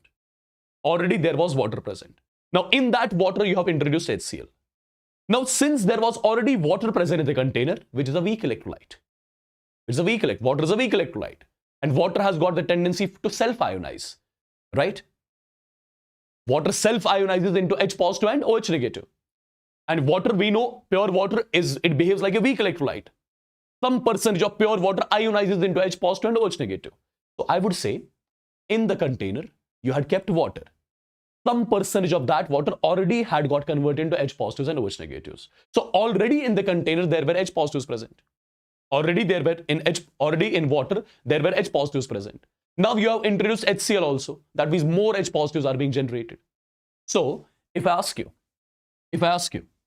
at 25 degrees centigrade, what is the concentration of H positive present in water? At 25 degrees centigrade, if you remember, concentration of H positive in water is 10 raised power minus 7 molar. So already in the container, there were 10 raised power minus 7 molar H positive present. Now by introducing HCl, what concentration of H positive got generated? Concentration of H positive due to HCl. It came out to be 10 raised power minus 7. Right? So already there were 10 raised power minus 7 moles of H positive in water. Now more 10 power minus 7 moles of H positive got generated in water because of HCl. So if I ask you, what is the net H positive ion concentration? Net H positive ion concentration will be this plus this, which will come out to be 2 into 10 raised power minus 7 molar. If you got the net H positive ion concentration, we can calculate pH. P stands for minus log of net H positive ion concentration. So it is minus log of 2 into 10 raised power minus 7. A bit of calculation is needed. This is the log of m plus log of n. Right? So log of 2 is 0.3 and this will come out to be minus 7. The value comes out to be 6.7. So 6.7 is going to be the pH of the actual solution. Am I clear with this? Did you understand what do we do in such cases? Did you understand what do we do in such cases? So whenever by following the normal process, pH comes out to be 7 or greater than 7, at that point of time, concentration of H positive generated from water is also considered. It is also considered. Its actual procedure is different, right? Its actual procedure is different. But this process, if you follow this, you'll be getting the correct answer only. Yeah? Okay. One more similar sort of question so that it becomes like properly clear to you. One more similar sort of question. For example, I am writing 10 raised power minus 8 molar HCl aqueous solution. I want to calculate its pH. If I'll follow the normal process, its pH will come out to be 8. But pH of an acid cannot be 8. So what do I have to do? I have to consider H positives from water as well. So tell me, how many H positives were already there in water? H positive concentration which was already there in water, that was 10 raised power minus 7 molar. And H positive concentration which will be generated through HCl, how much that will be? That will be 10 raised power minus 8 molar. If I ask you, what is the net H positive ion concentration in the container? That will be this plus this. So 10 power minus 7 plus 10 power minus 8. If I take 10 power minus 8 as common, 10 power minus 8 is smaller among these two. So I took the smaller value common. So it's going to be 10 raised power minus 7 divided by 10 raised power minus 8 plus 1. Okay. So it's going to be 10 raised power minus 8. This value will come out to be 10 plus 1, which is 11. So 11 into 10 raised power minus 8 molar. I would say it is 11 into 10 raised power minus 8 molar. This is the concentration of H positive in the solution. If you got the concentration of H positive in the solution, you can easily calculate pH. P stands for minus log of net H positive ion concentration, which is 11 into 10 raised power minus 8. Log of m into n is nothing but log of m plus log of n. Correct? Now let me tell you, log of 11 is 1.05. Log of 10 raised power minus 8 will be minus 8. The value comes out to be 6.95. I would say 6.95 is going to be the pH of the solution. Am I clear with this? I hope you got to know how do we deal with such kind of the questions. Okay. So this was my first case of the pH calculation. That was calculation of pH of a strong acid. Case 2. How do we calculate pH of a strong base? How do we calculate pH of a strong base? How do we calculate pH of a strong base? See guys, in order to calculate pH of a strong base, let me take certain cases. Let's say I'm taking 10 raised power minus 2 molar NaOH aqueous solution. I want to calculate its pH. Now first of all, this NaOH, it's a strong base. When NaOH will be introduced in water, since NaOH is a strong base, it will get completely ionized as Na positive and OH negative. Okay. Now, at time t is equal to 0, the concentration of NaOH is 10 raised power minus 2 molar. This would be 0 in the beginning, this would be 0. Now, this NaOH is a strong electrolyte. If it is a strong electrolyte, completely ionized. And when it gets completely ionized, I'll be left with nothing. 1 mole gives 1 mole. So 10 power minus 2 gives 10 power minus 2. Similarly, this will be also 10 power minus 2. So if I ask you in the solution, what is the OH negative concentration which you are seeing? OH negative concentration in the solution is nothing but 10 raised power minus 2 molar. If you got the OH negative concentration in the solution, can we calculate pH or POH? We can calculate POH. P stands for minus log of OH negative concentration. So this will be minus log of 10 raised power minus 2. Log of m raised power n is n log m. So minus 2 comes to the front, minus plus, so plus 2, log 10 is 1. So you got POH. Since you got POH, now you can easily calculate pH. How? You know, pH plus POH is equal to 14. So I would say pH is equal to 14 minus POH. 14 minus 2, the value comes out to be 12. So pH of the final solution is nothing but 12. Clear with this? Yes? Perfect. For example, if I give you a case like this, let's say I'm writing 10 raised power minus, or let me just write 10 raised power minus 4 molar, 10 raised power minus 4 molar, BaOH twice aqueous. 10 raised power minus 4 molar BaOH whole twice aqueous solution. I want to calculate its pH as well. Now, first of all, you should know how this BaOH whole twice will undergo dissociation. In water, this BaOH whole twice will dissociate as Ba di positive aqueous, and with this you'll be writing 2 times OH negative aqueous. Now, at time t is equal to 0, the concentration I'm taking as 10 raised power minus 4 molar. This would be 0, this would be 0. Now, it's a strong base, strong electrolyte, so completely ionized. I'll be left with nothing. 1 mole gives 1, 10 power minus 4 will give 10 power minus 4. 1 mole gives 2 moles, 10 power minus 4 will give 2 into 10 raised power minus 4 mole. Okay, so if I ask you, what is the concentration of OH negative in the final solution? Your answer will be concentration of OH negative in the final solution is 2 into 10 raised power minus 4 mole. If you got the concentration of OH negative in the final solution, what should you be calculating right now? pH or POH? You should be calculating POH first. P stands for minus log. OH negative concentration is 2 into 10 raised power minus 4. When you solve this, value comes out to be how much? Value comes out to be 3.7. Value comes out to be 3.7. And I believe you already know now how do we solve this particular term. It is a log of m into n, which is log m plus log n. Correct? So it comes out to be 3.7. If you got the POH, so easily you can calculate pH. Since you know pH plus POH is 14, so pH will be equal to 14 minus POH. So 14 minus 3.7 will come out to be 10.3. So this is the pH of the final solution. All clear with this? And if this is clear, then I believe you can easily solve this one as well. 10 raised power minus 7 molar NaOH aqueous solution. Can you tell me its pH right now without using pen paper? Can you tell me its pH? 10 power minus 7 molar NaOH aqueous. See, normally if you think its pH will come out to be 7, but that is not possible. If pH is 7, that means it has to be neutral, but it's basic. So what do we do in this case? We have to take OH negatives which are already there in water as well. We have to take those OH negatives into consideration as well.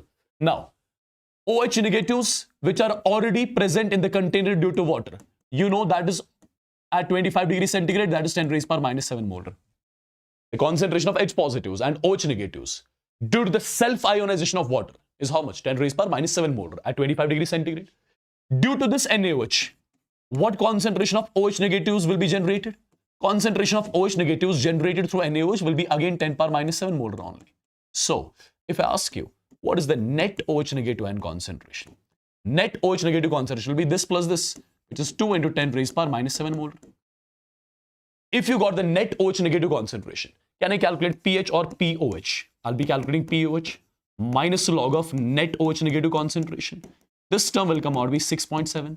Now, this is POH, but I'm supposed to calculate pH. I'm supposed to calculate pH. So pH will be equal to 14 minus POH. So the value comes out to be 7.3. So this is the pH of the solution. Am I clear, guys? Am I clear? Can you tell me the answer of this one directly?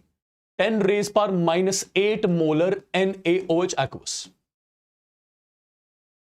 See, if you follow the normal process, like without using any brains, if you solve this question, you will say POH is 8 and pH is 6. But pH cannot be 6 because if pH is 6, it has to be acidic, but it's basic. So what do I have to do? I have to take OH negatives from water as well into consideration. Okay, so if I ask you, the total OH negative ion concentration in the container will be equal to, what is the OH negative concentration from water? 10 raised power minus 7. OH negative concentration from NaOH, 10 raised power minus 8. If I take 10 raised power minus 8 as common, it will come out to be 11 here. So it's again 11 into 10 raised power minus 8 molar. And if you got OH negative concentration, what should I be doing? I will be calculating POH. P stands for minus log of OH negative. Right? This calculation we have already done. How much it will come out to be? It will come out to be 6.95. But I do not need POH, I need pH. pH will be equal to 14 minus POH. This value after solving will come out to be 7.05. Perfect. Did you understand, guys? How do we do the calculation of pH of strong acids and strong bases? If yes, let me know once in the chats. Quick.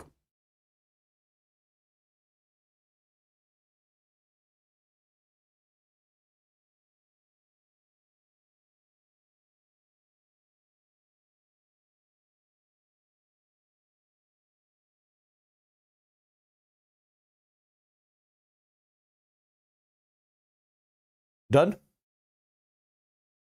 Let me know once in the chats if everything is super clear till now.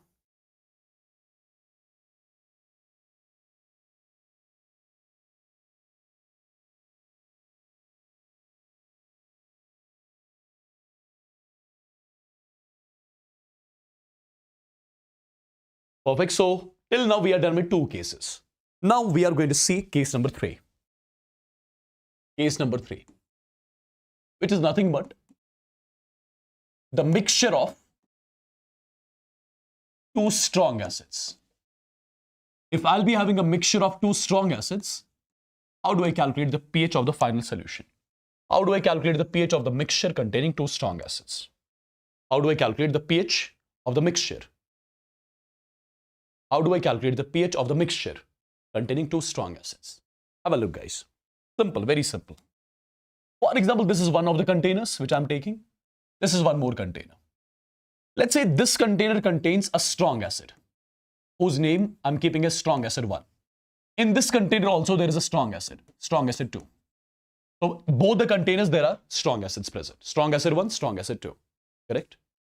Now, my dear students, assume that normality of this solution is N1 and volume of this particular solution is V1. Assume that normality of this solution is N2 and volume of this solution is V2. Okay? Now, for example, you are adding them up. You are mixing them. You are mixing the 2 solutions over here. When you will be mixing them, what do you get? After mixing, I would say, you'll be getting a final solution. After mixing, you'll be getting a final solution. You'll be getting a mixture of 2 strong acids. Mixture of strong acid 1 plus strong acid 2. How do I calculate the pH of this particular mixture? How do I calculate the pH of this particular mixture? See, guys, it's pretty much simple again. You have got 2 acids, right? Now, if these two acids are added in this particular container, can I say, first of all, this particular mixture which you get, this particular mixture is going to be acidic, of course.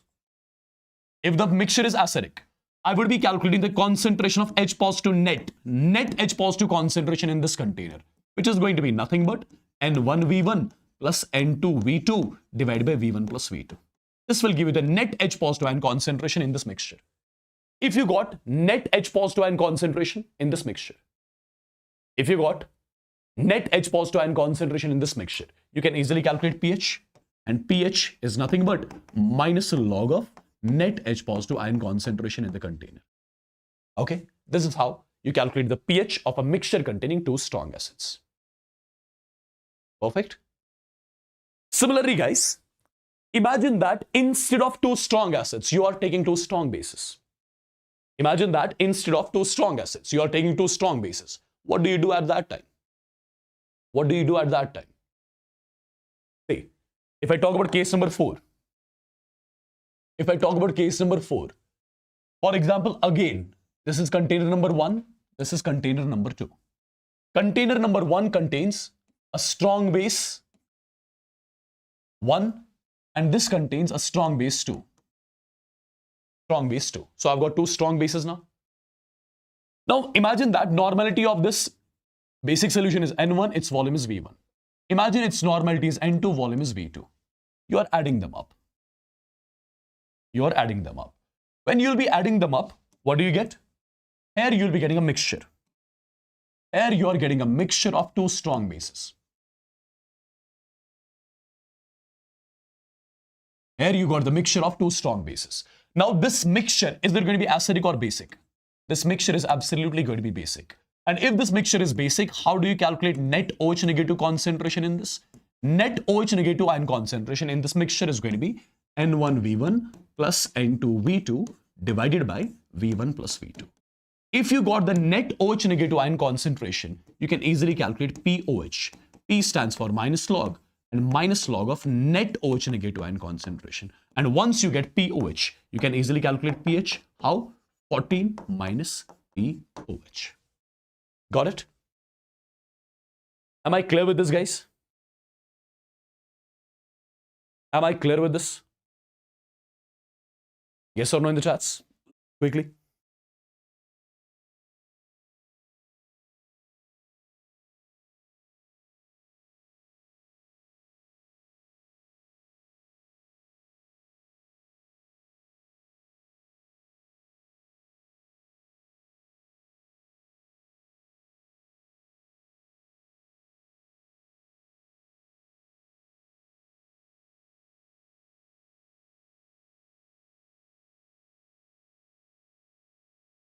I believe this is clear to everyone, yeah?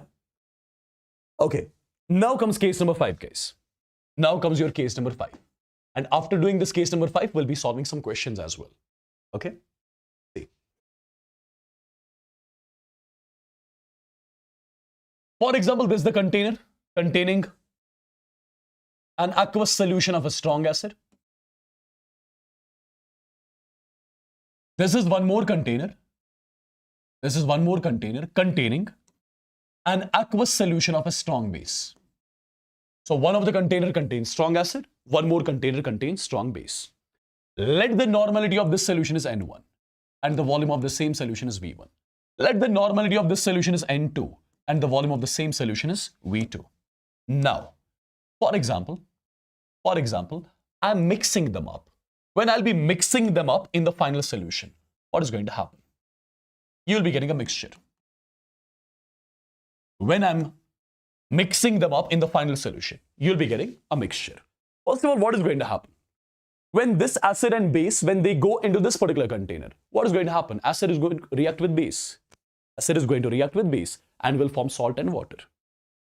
Right? Acid here and the base here, they are going to react. They are going to form salt and water basically. Perfect. Now guys, there are few cases here.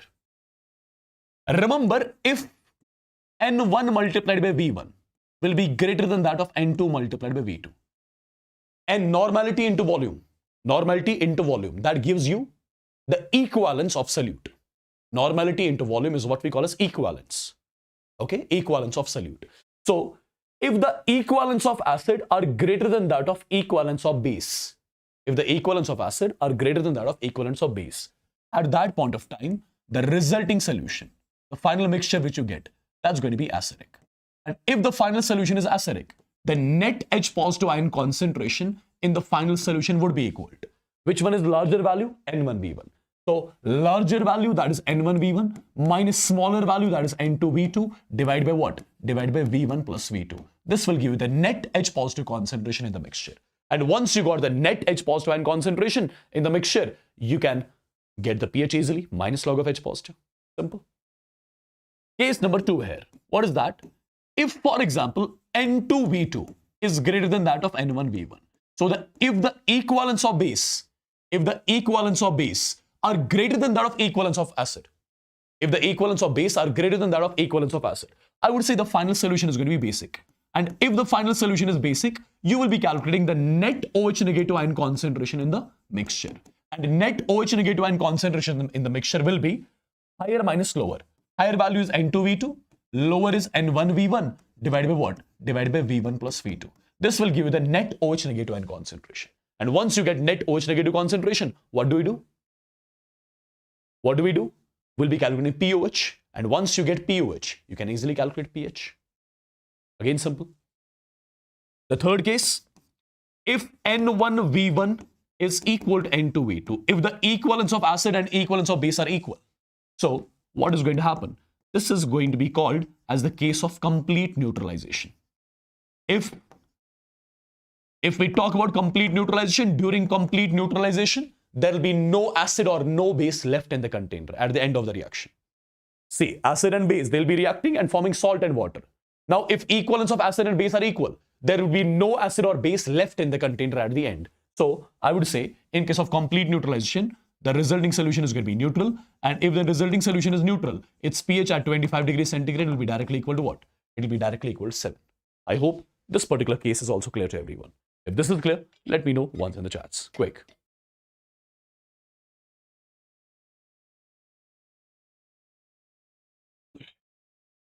Got it? Got it, guys? I hope this is clear.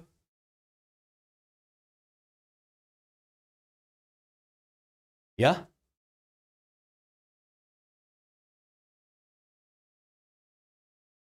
And remember one more thing. Remember one more thing. Normality is nothing but, that is molarity multiplied by N factor. N factor of solute. Normality of the solution is nothing but molarity multiplied by N factor of solute. Sometimes in the questions, you won't be given with normality, you'll be given with molarities. So first you have to convert molarities into normalities. How? Molarity multiplied by N factor of solute, that gives you the normality. Now, if I give you some basic questions which will make things clear to you. See guys, for example, I'm writing something like this. 100 ml of 0.1 molar H2SO4. You are mixing it with 100 ml of 0.1 molar HCl aqueous. Okay, I'm asking you to calculate the pH of the mixture. I'm asking you to calculate the pH of the mixture. Now, how do you do it? How do you do it, guys? How do we do it? Quick.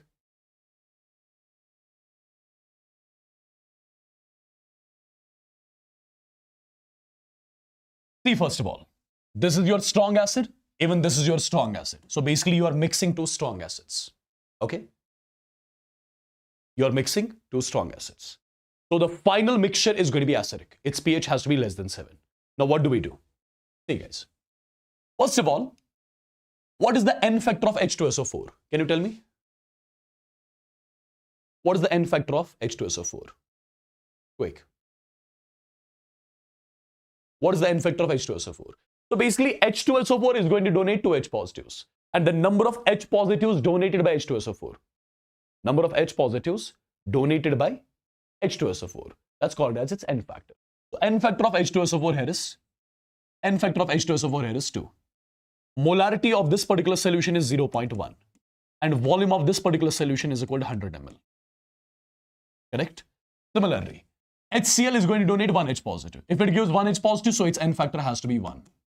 Its molarity will be 0.1. And its volume will be how much? Its volume is 100 ml. This is M2, this is V2. Perfect? Now guys, remember one thing. Normality is equal to molarity multiplied by N factor. So normality of the first solution is molarity multiplied by N factor. So it will come out to be 0.2. Normality is equal to molarity multiplied by N factor. It will be 0.1 only. Since you are mixing two acidic solutions, right? So the final solution is going to be acidic. And what is the net H positive ion concentration in the final solution? It is simply going to be N1V1 plus N2V2 divided by V1 plus V2. So N1 multiplied by V1. N1 multiplied by V1 will be 20 plus N2 multiplied by V2, that will be 10 divided by V1 plus V2, 100 plus 100, that will be 200. So the value comes out to be 30 divided by 200. 30 by 200 means 3 divided by 20 normal, right? 3 divided by 20. Since you are the concentration of H positive, you can easily calculate pH. P stands for minus log. Minus log of what? 3 divided by 20.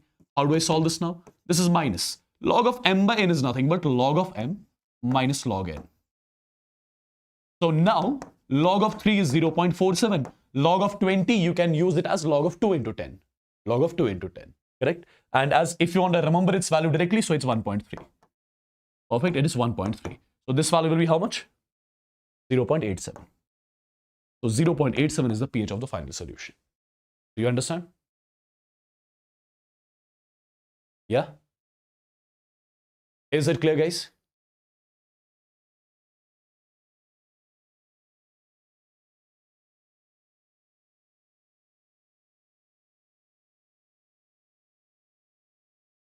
Is it clear?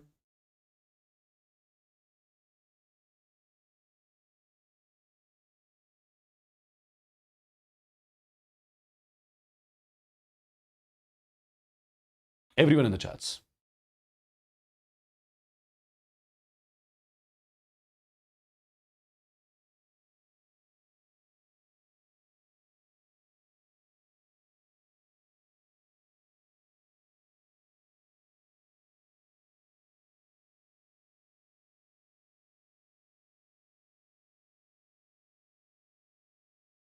So how much more is there? There's a lot more there.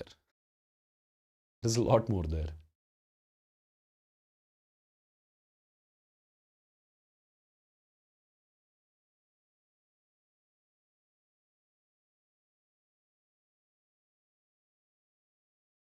Okay. For example, if I give a question like this. For example, you are mixing 100 ml of 0.1 molar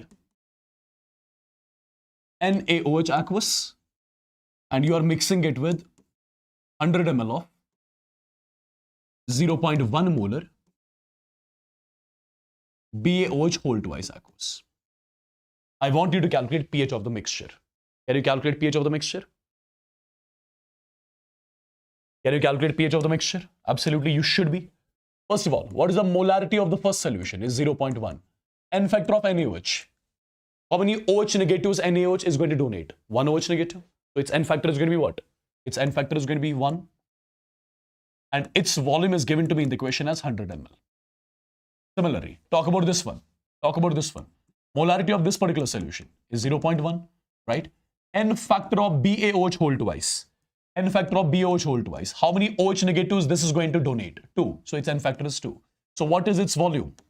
Its volume is again 100 ml. Its volume is again 100 ml. So basically, since you are mixing two bases right now, two strong bases. Since you are mixing two strong bases. If you are mixing two strong bases, I would say the net OH negative concentration in the final solution. First of all, if you are mixing two strong bases, that means the final solution, final mixture is going to be basic. If it is going to be basic, so the net OH negative ion concentration in that is going to be N1V1 plus N2V2 divided by V1 plus V2. So first of all, what is N1? Normality is molarity multiplied by N factor. So N1 is nothing but, I would say N1 is nothing but, where do I write it? N1, okay. N1 is nothing but molarity multiplied by N factor. So it will be 0.1. N2, normality of the second solution is molarity multiplied by N factor. It is 0.2. So N1 multiplied by V1. N1 multiplied by V1. That will be 10. N2 multiplied by V2. N2 multiplied by V2, which will come out to be 20, divided by V1 plus V2. That will be 200. The value comes out to be 30 divided by 200 again. So it is nothing but 30 divided by 20 normal. So you got the concentration of OH negative. If you got the concentration of OH negative, can we calculate POH? P stands for minus log of net OH negative ion concentration. So it is minus log of 3 by 20. And minus log of 3 by 20, few minutes back only we have solved this. Minus log of 3 by 20 comes out to be 0. Is it 0.83? Okay, let it be 0.83. Okay, it will come out to be 0.83. And if POH comes out to be 0.83, that means pH will be equal to 14 minus POH. So the answer is 13.17. So pH of the final solution is nothing but 13.17. Am I clear with this? Is it clear, guys? Is it clear? Quick. For example, I'm giving you one more question. Let's say question is like this. 100 ml of 0.1 molar H2SO4 you are mixing with 100 ml of 0.1 molar NaOH aqueous. NaOH aqueous. You have to calculate the pH of the final mixture. You have to calculate pH of the final mixture. Okay? pH of the final mixture is to be calculated. Now, first of all, since you are mixing strong acid with strong base, you are mixing strong acid with strong base. Let's use all the parameters first of all. What is the molarity of the first solution? That is 0.1. N factor of H2SO4 here will be 2. Volume of this particular solution is equal to 100. Okay. Similarly, molarity of this particular solution is 0.1. N factor of NaOH will be 1. And volume of this particular solution is equal to 100. Okay. Now guys, tell me one thing. What is the normality of the first solution? Normality is molarity multiplied by N factor. So it will be 0.2. What is the normality of the second solution? Which is equal to molarity multiplied by N factor. That is 0.1. Okay. Now, if I do simple calculation, N1 multiplied by V1. N1 multiplied by V1 will come out to be 20. Similarly, N2 multiplied by V2 will come out to be how much? It will come out to be 10. So, whose equivalents are more? The equivalents of acid are more than that of base. If the equivalents of acid are more than that of base, that means final solution is going to be acidic. If final solution is going to be acidic, the net H positive ion concentration in the final solution will be higher value N1V1 minus lower value N2V2 divided by what? Divided by V1 plus V2. So it will be 20 minus 10. That is 10 divided by V1 plus V2 is 200. The value comes out to be 1 divided by 20 normal. This is the concentration of H positive in the final solution. If you got the concentration of H positive in the final solution, you can easily calculate pH. P stands for minus log. Minus log of 1 by 20. The value comes out to be minus log of m by n is a log m minus log n. Right? Log 1 is 0. Log 20 is 1.3. So final answer will be 1.3. So pH of the final solution is nothing but 1.3, which I was supposed to calculate. Am I clear with this? See, in case of acids, N factor means number of H positives acid donates. In case of bases, N factor means number of OH negatives or base donates. Correct? All clear with this?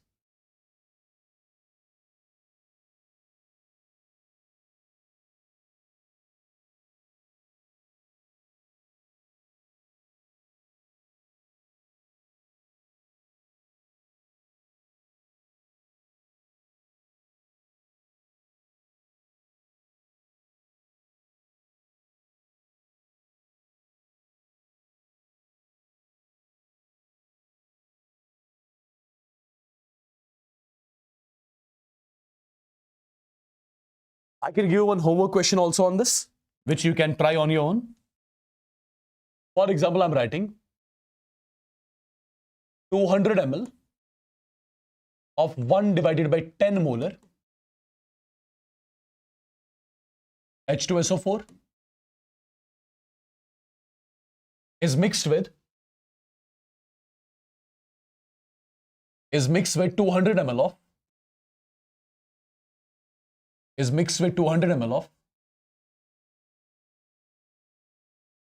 me keep this as 1 by 100 molar. Let me keep this as 1 divided by 10 molar. 1 by 10 molar NaOH aqueous solution. I would want you guys to calculate the pH of the final solution. Would you be able to solve this? Again, you are mixing acid with base. So first of all, its molarity is 1 by 100, volume is given. Its molarity is 1 by 10, volume is given. Perfect. So first of all, you'll be calculating their normalities. Simple.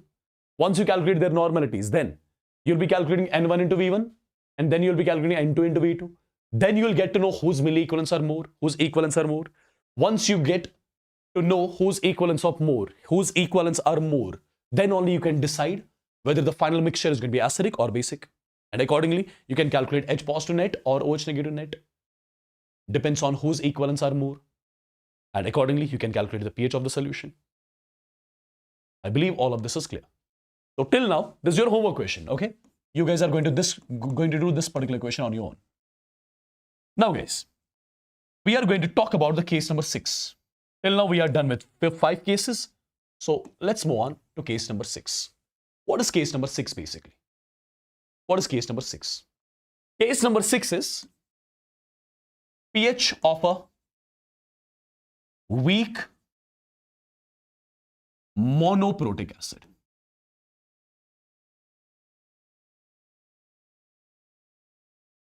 pH of a weak monoprotic acid. Monoprotic acid is the one which gives only one H positive. Monoprotic acid is the one which gives only one H positive when you introduce it in water.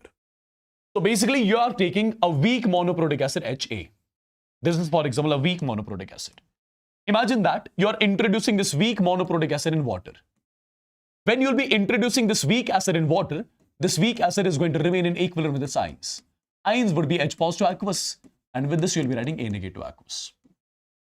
For example, you have got a container, and that container already contains water, and in the container, which is full of water, you are introducing a weak acid, and this weak acid remains in equilibrium with its ions. Okay? Now guys, let's say at time t is equal to 0, its concentration is C, this is 0, this is 0. So when equilibrium is established in the reaction, this is supposed to be C minus C alpha, this would be C alpha, and this would be C alpha. Correct? Right? Now, my dear students, if I would want to write the expression of Ka, dissociation constant or ionization constant of the weak acid, you know this expression already, it is C alpha square divided by 1 minus alpha. Now, if you assume that alpha is less than 0.05, at that point of time, instead of 1 minus alpha, you can just write 1. So instead of 1 minus alpha, you are just writing 1. So can I say Ka will be nothing but C alpha square, or I can say alpha is equal to under root of Ka divided by C. Alpha is equal to under root of Ka by C. Once you got to know the value of alpha, if I ask you, what is the concentration of H positive in the solution? Your answer will be concentration of H positive in the solution is nothing but C alpha. Now C I'm writing as such. Alpha value I've already calculated, under root of Ka by C. So this is going to be under root of Ka divided by C. If I take this C inside the root, it becomes C square. One C gets cancelled. So it becomes Ka multiplied by C whole raised power 1 by 2. Whole raised power 1 by 2. This is the concentration of H positive. If you got the concentration of H positive in the final solution, can we calculate pH? Absolutely, we can do that. P stands for minus log of H positive concentration. So it is a minus log of what is the H positive concentration? That is Ka multiplied by C whole raised power 1 by 2. Now, you can do a bit of calculation here. Minus log of M raised power N is N log M. So 1 by 2 comes to the front. Now log of M into N. Log of M into N means log of M plus log of N. Okay, so pH will be equal to 1 by 2. This will be minus the log of Ka, and this will be minus log of C. Minus log of C. Or I can say pH will be equal to half of minus log of Ka is what you call as pKa minus log of C. This particular formula is used to calculate the pH of a weak monoprotic acid whose alpha value would be less than 0.05. Got it? This is the direct formula which you have to remember. pH of a weak monoprotic acid. That is equal to half of pK minus log C. But this result is only valid if the alpha value for the weak acid will be less than 0.05. Am I clear with this? Before showing you its questions, there is one more case which I would want to discuss here only. Before showing you its questions, one more case I'm going to discuss here only. What is that? See, case number 7 is going to be pH of a weak monoacidic base. pH of a weak monoacidic base. I'm representing it with BOH. So that base which gives only one OH negative. Just tell me one thing. This BOH, which is a weak base, it is going to remain in equilibrium with its ions. Ions are B positive aqueous and OH negative aqueous. Correct? Without deriving the formula, if I ask you what should be the formula? Without deriving the formula, if I ask you what should be the formula, your answer has to be, this is first of all C, this is 0, this is 0. This would be C minus C alpha, this would be C alpha, this would be C alpha. You'll be calculating first of all alpha.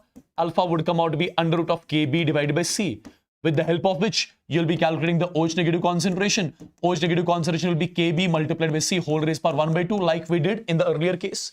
Then you'll be calculating POH here, and formula finally will be half of, instead of pKa, you'll be writing pKb minus log of C. This is the formula, which directly you are going to remember. And this formula is only valid if alpha value for the weak base is less than 0.05.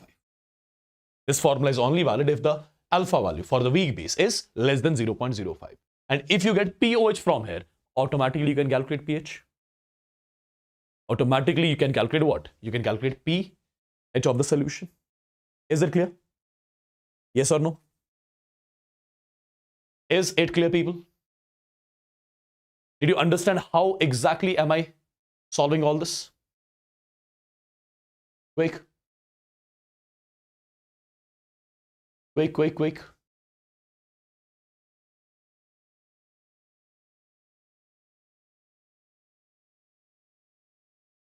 All clear with this?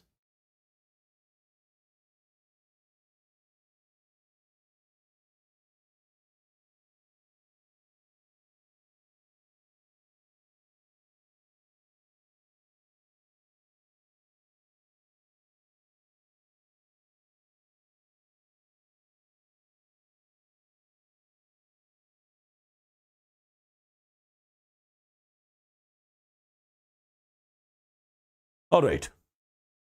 If this is clear, let's try to solve few questions.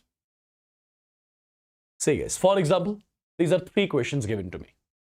These are 3 questions given to me. One by one, I'll be solving the questions. First question I'll solve. Second question you will solve. Third question I'll solve. Okay? Third question I'll solve. So let's start with the first question. First question is, calculate the pH of 10 raised power minus 1 molar CH3COH. So you are taking CH3COH, which is a weak acid. So it's going to remain in equilibrium with its ions. Ions would be CH3CO negative aqueous. And with that, you'll be writing H positive aqueous. Okay. At time t is equal to 0, the concentration of CH3COH is taken as 10 raised power minus 1 molar. So C value is equal to 10 raised power minus 1. This would be 0, this would be 0. Now you know this is C minus C alpha. This is C alpha and this is C alpha. Now, first of all, let me check what is the alpha value. I remember the direct formula. You should remember it too now. Alpha is equal to under root of Ka by C. Alpha is equal to under root of Ka by C. So under root of what is Ka? Ka is given to me as 1.8 into 10 raised power minus 5 divided by C value is 10 raised power minus 1. Root of 1.8 is 1.34. This will be 10 raised power minus 4. 10 raised power minus 4 ka root is 10 raised power minus 2. So alpha value is coming out to be less than 0.05. If alpha is less than 0.05, what should I be doing? I'll be directly using the formula. Now, what is my formula? Formula is pH is equal to P of Ka, sorry, it is half of P of Ka minus log C. Now guys, before using this particular formula, there is one thing which I would want you guys to remember from now onwards. And what is that one thing? See, remember, when you take minus log of 1.8 into 10 raised power minus 5, when you take this value, when you take minus log of this value, minus log of 1.8 into 10 raised power minus 5, remember from now onwards, its value will be always 4.74. Okay, you don't have to calculate it all the time. Just remember it once for all. Minus log of 1.8 into 10 raised power minus 5 is nothing but 4.74. Okay, so you can write it as 1 by 2. P of K, P stands for minus log of K. So minus log of this particular value is nothing but 4.74 minus log of C. What is C? C is the concentration of this acid, which is 10 raised power minus 1. So it will come out to be half of 4.74 minus log of m raised power n log m. So minus minus comes to be plus 1. So 5.74 divided by 2, 5.74 divided by 2 comes out to be 2.87, right? Yeah, 2.87. So this is the pH of the final solution. Is it clear? Is the first part of the question done? Yes. Second part of the question you are going to do. I'm going to solve the third part of the question. I'm going to solve the third question. Your third question is, 10 raised power minus 6 molar CH3 COOH aqueous solution, whose Ka value is also given to me as 1.8 into 10 raised power minus 5. Correct? Yeah. Now guys, First of all, I have got a weak acid, and I have already a formula.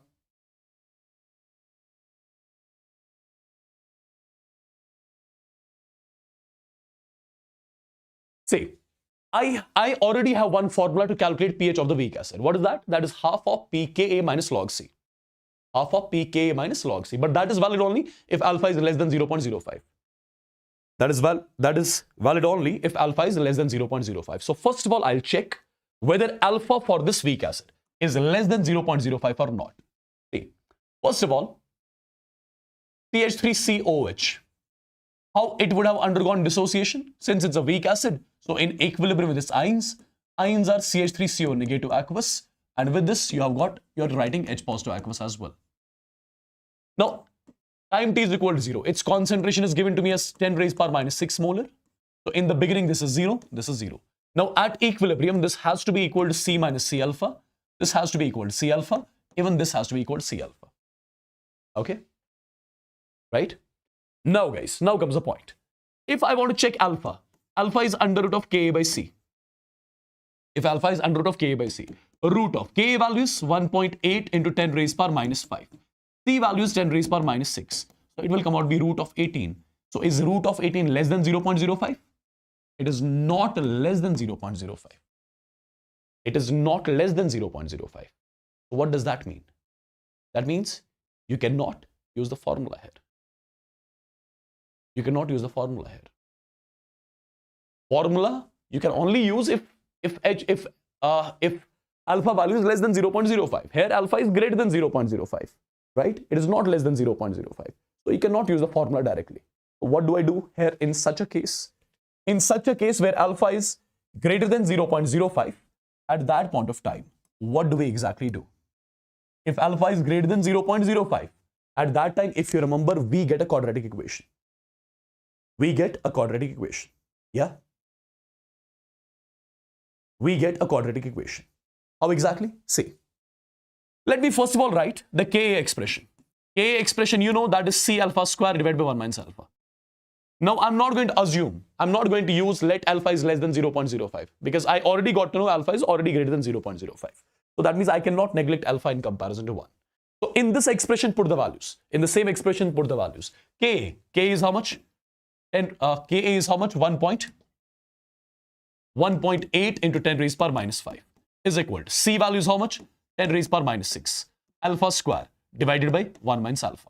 If you take 10 raised power minus 6 in the denominator, it will come up and this entire term will be 18.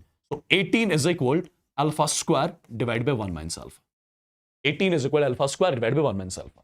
If you got to know 18 is equal to alpha square divided by 1 minus alpha, so you can cross multiple things. You can get to know alpha square plus 18 alpha square plus 18 alpha minus 18 is equal to 0. Correct? Is equal to 0. Now people, you got a quadratic equation. So you will have to solve this quadratic. Alpha is equal to minus b plus minus root of b square minus 4a and c divided by what? Divided by 2a. Divided by 2a.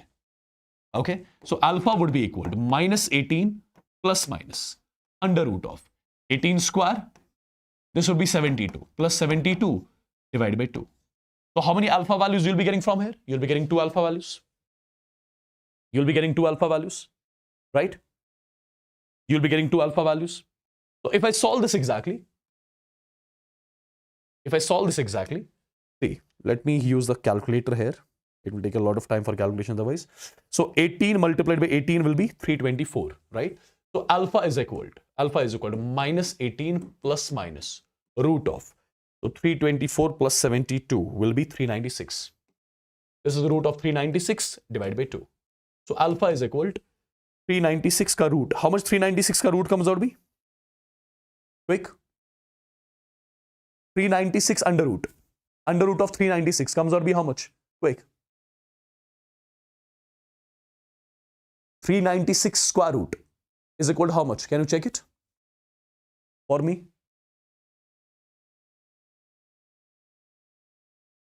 Wait, guys.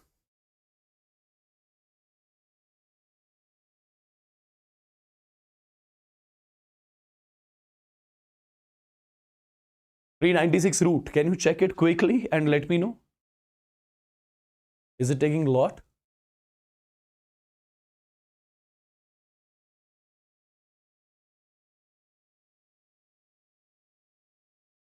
$19.8.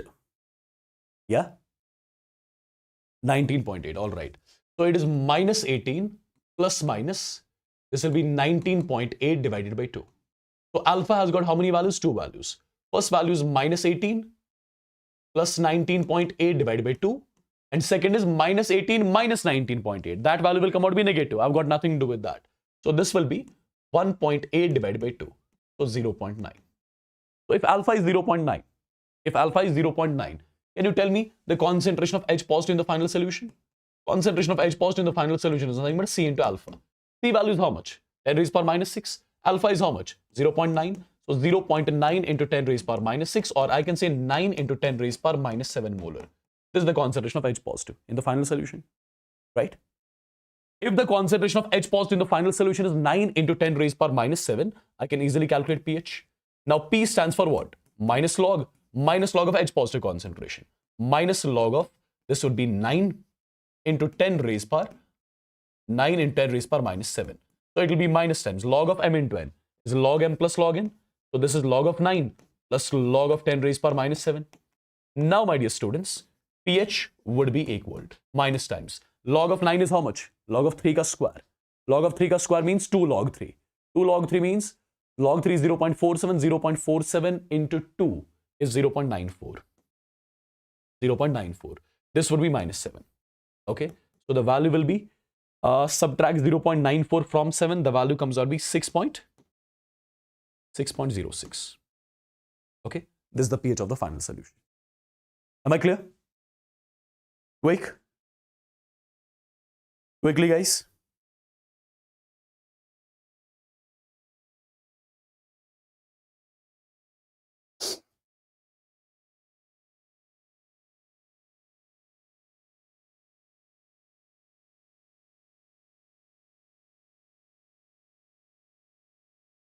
Got it?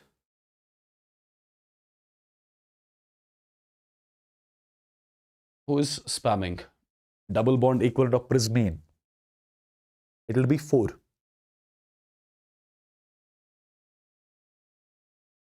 Double bond equivalent of prismine will be 4.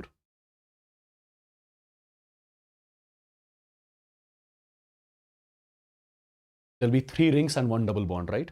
In prismine.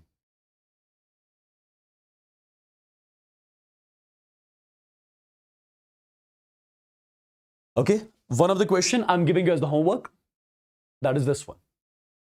I hope this particular stuff is clear to everyone, right?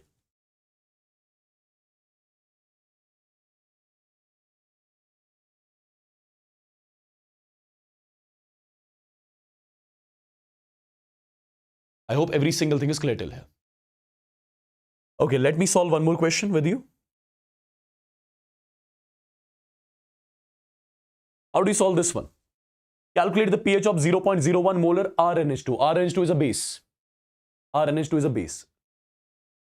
Its Kb is given. If Kb is given, that means it has to be a weak base. One thing I'm going to tell you guys, remember that. What is that? Whenever in a question Ka is given or Kb is given, that substance whose Ka would be given to us, that's going to be a weak acid. And that substance whose Kb would be given to us, that is going to be weak base. Okay? So that particular substance whose K value is given to us in the question, that is going to be always weak. It's always going to be weak. Okay? That's always going to be weak. Now, if Kb is given, what does that mean? If Kb is given, that means the base which we have taken, that is weak. That is weak. Perfect. So we have to calculate pH of the weak base. How do I calculate pH of the weak base? First of all, guys, you should be solving this particular question. You should be solving this particular question on your own. Will you be able to?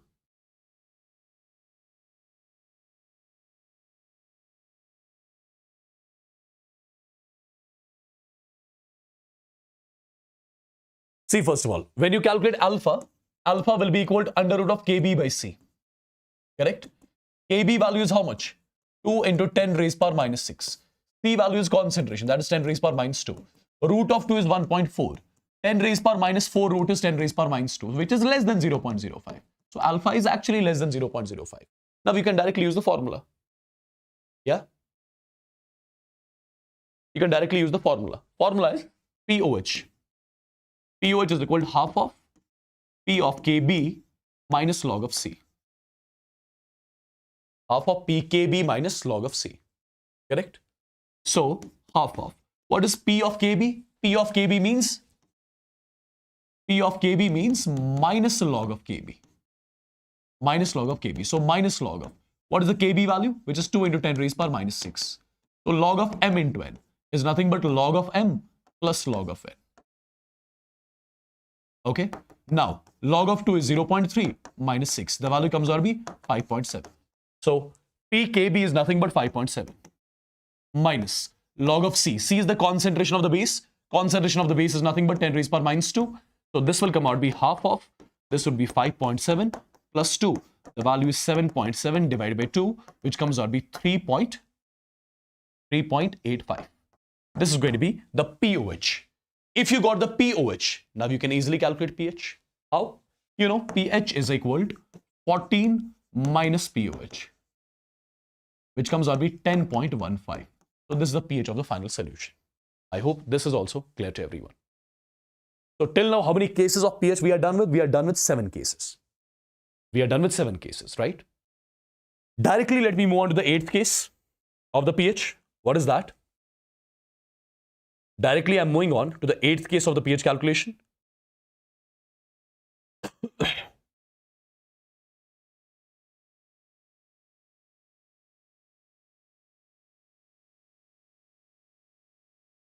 The 8th case of the pH calculation would be pH of the mixture of 2 weak acids. Basically, 2 weak monoprotic acids. pH of the mixture contains 2 weak monoprotic acids. So, if you will be having a mixture containing 2 weak monoprotic acids, how do we calculate pH of that particular mixture? Try to understand what I'll be doing. It's a simple case. Imagine this is some bigger sized container like this, a big container. And this container is, for example, completely filled with water. Now, in this particular container, what do we keep? We are going to keep a weak acid HA1 as well as one more weak acid, that is HA2. So, 2 weak acids I'm introducing in this container.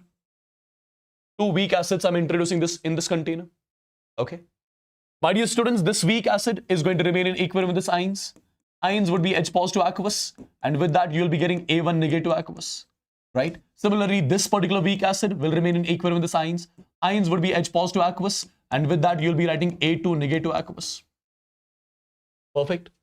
Let's say at time t is equal to 0, the concentration of this weak acid was C1. This would be 0, this would be 0. Let's say its degree of ionization is alpha 1. So at equilibrium, I'll be left with C1 minus C1 alpha 1. This would be C1 alpha 1. Even this would be C1 alpha 1. Right? Similarly, let's say at time t is equal to 0, this was C2, this would be 0, this would be 0. Its degree of ionization I'm representing with alpha 2. So, at equilibrium, this has to be C2 minus C2 alpha 2. This has to be C2 alpha 2. Even this has to be C2 alpha 2. Let's say the ionization constant of this weak acid is Ka1 and the ionization constant of this weak acid is Ka2. Now, if I ask you, what is the net H positive ion concentration in the container?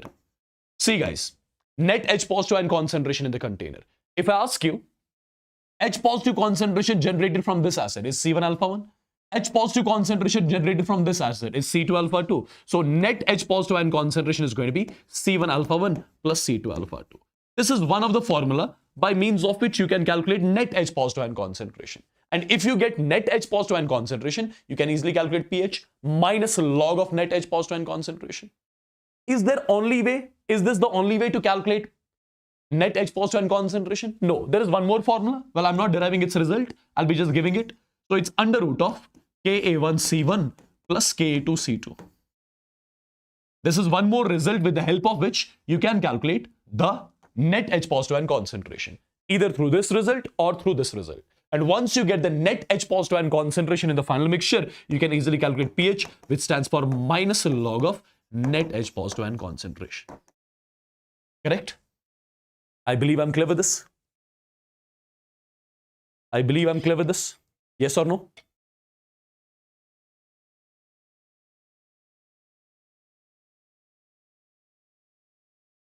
Yeah? Before solving its question, there is one more case which I would want to discuss with you. That would be pH of. That would be a mixture containing two weak bases.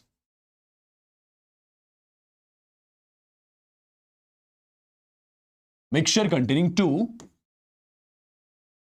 weak bases. And two weak monoacidic bases, I must say. Two weak monoacidic bases. See guys, imagine this is again a bigger sized container like this. And in this particular container, the container is filled with water. The first weak base which I'm taking is B1OH. This is the first weak base I'm taking. The second weak base I'm taking in the same container, that is B2OH. I'm taking two weak bases. I'm taking two weak bases, right? This weak base is going to remain in equilibrium with its ions. Ions will be B1 positive aqueous. And with that, you have got OH negative aqueous. And this particular weak base is also going to remain in equilibrium with its ions. Ions will be B2 positive aqueous. And with that, you have got OH negative aqueous. Okay? Let's say at time t is equal to 0, its concentration is C2. So this would be 0 in the beginning. This would be 0. Let's say it's, sorry, not C2. Let me call it as C1. Let's say its concentration in the beginning is C1. Let's say degree of ionization is alpha 1. So at equilibrium, this has to be C1 minus C1 alpha 1. This would be simply C1 alpha 1. Even this will be C1 alpha 1. Right? Now similarly, my dear students, let's say in the beginning its concentration is C2. This is 0. This is 0. Let the degree of ionization is alpha 2 here. So at equilibrium, this has to be C2 minus C2 alpha 2. This would be C2 alpha 2. Even this would be C2 alpha 2. Correct? Let's assume the ionization constant of the first weak base is Kb1. The ionization constant of the second weak base is Kb2. Now, let's do one thing. What is the net OH negative ion concentration in the mixture? See, OH negative concentration generated from this is C1 alpha 1. OH negative concentration generated from this is C2 alpha 2. So the net OH negative ion concentration in the final mixture is C1 alpha 1 plus C2 alpha 2. This is the net OH negative ion concentration in the final mixture. Or there will be one more way. What is that one more way to calculate net OH negative ion concentration? That will be under root of Kb1C1 plus Kb2C2. Correct? And if you get the net OH negative ion concentration in the mixture, you can easily calculate POH. And you know P stands for minus log. Minus log of what? Minus log of net OH negative ion concentration. OH negative concentration you can calculate from here or from here. And once you get OH negative net, you can calculate POH. And once POH is calculated, once POH is calculated, you can easily calculate pH. Am I clear with this? Yes or no? Am I clear with this, people?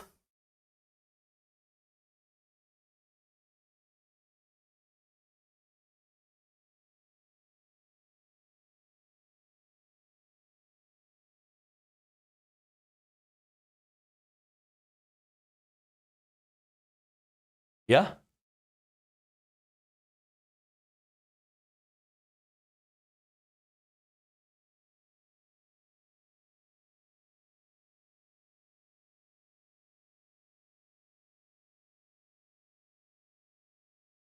Am I clear with this?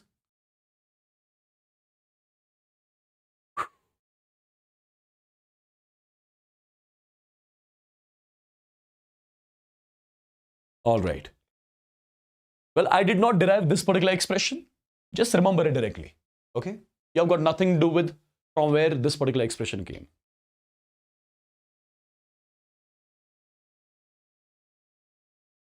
Perfect. Let's try to solve one of the questions so that you can understand where do I use these particular formula. Yeah? See guys, for example, I'm giving you a question, a pretty simple question. Look at this one. Look at this one. The question is, calculate the pH of 0.1 molar formic acid which is mixed with 0.1 molar acetic acid. Okay. Assume 40% of both the acids being ionized. Assume 40% of both the acids being ionized. Now, how do you do this? As far as the question is concerned, you have got two acids. One is formic acid, HCOH, which is a weak acid. And you have got one more acid, that is your acetic acid, CH3COH. Again, it's a weak acid. Again, it's the weak acid. Perfect. So both are weak acids. Correct? Both are weak acids. Both are weak acids. Now, assume 40% of both acids getting dissociated. So alpha 1 here will be 0.4. Alpha 2 here is equal to 0.4 again. The concentration of both acids is same. 0.1 molar. Concentration of this one is also 0.1 molar. The concentration of both acids is equal to 0.1 molar. Since alpha 1, alpha 2 is given, C1, C2 is given. So tell me the total H positive ion concentration. I would say the total net H positive ion concentration in the mixture would be C1 alpha 1 plus C2 alpha 2. Simple. Since C1 is equal to C2, alpha 1 is equal to alpha 2. So I can say it is going to be nothing but 2 times C1 alpha 1. So 2 times. C1 is 0.1, alpha 1 is 0.4. The value comes out to be 0.08, which is nothing but 8 into 10 raised power minus 2 molar. If you got the net H positive ion concentration, you can easily calculate pH directly. So I would say pH is nothing but minus a log of net H positive ion concentration. So it is going to be minus a log of 8 into 10 raised power minus 2. So it is going to be minus log of m into n is log of m plus log of n. Okay, so this is minus log of 8 is 0.9 and this will be log of m raised power n, which is n log m, so minus 2. The value comes out to be 1.1. So 1.1 is basically the pH of the final solution which I was supposed to calculate. Correct, people? Did you understand how do I deal with such kind of the question? Did you understand? Quickly. All right. There is one more case left in the pH calculation.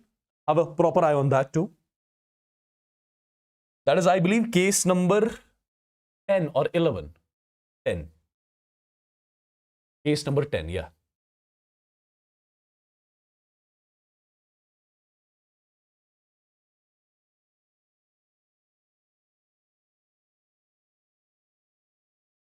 See guys, what is our case number 10? This is something which you all should already know by now. This is something which you all should already be knowing by now. What is this particular case? This is pH of a mixture. pH of a mixture containing. pH of a mixture containing strong acid and a weak acid. pH of a mixture containing strong acid and a weak acid. Okay? And in this particular case, we use the common ion effect. Which effect do we use? Common ion effect. How do we use the common ion effect? Strong acid and weak acid, both having one ion in common. Which one ion? H positive. And the concentration, net H positive ion concentration, will be decided by the strong electrolyte. Right? And once you get the net H positive ion concentration, minus log of that will give you the pH. Correct? Did you understand? See, let me take one example so that it will be like very clear to you. For example, this is the container. In this container, I'm keeping two acids. One is CH3COOH and one is HCl. Let's say its concentration is 0.1 molar, even its concentration is 0.1 molar. This is what I represent with C. This is what I will be representing with C1. Since it's a weak acid, it will remain in equilibrium with its ions. Ions are CH3CO negative plus H positive. You know it already. This would get completely ionized, H positive and Cl negative. Okay. So this is 0 in the beginning. This is 0. Now this is C minus C alpha. This will be C alpha. This will be C alpha. This is C1, 0, 0. Now this is 0. This will be C1. This will be C1. So weak electrolyte, strong electrolyte, both having one ion in common. What is the concentration of the common ions? C alpha plus C1, right? So I would say common ion effect would operate here, due to which the alpha value of weak electrolyte will further suppress and you can neglect alpha wherever you want. So this will be nothing but C1. So I would directly say concentration of H positive in the final solution net is nothing but C1, and C1 value is 0.1. Okay. So if the concentration of H positive is 0.1 molar, pH would be nothing but minus log of H positive concentration. So this value will directly come out to be 1. Isn't it simple? This particular case. Nothing to do here. Just use the common line effect and we are done. Okay, without using pen and paper, can you tell me the answer of this question? Without using pen and paper, can you tell me the answer of this particular one?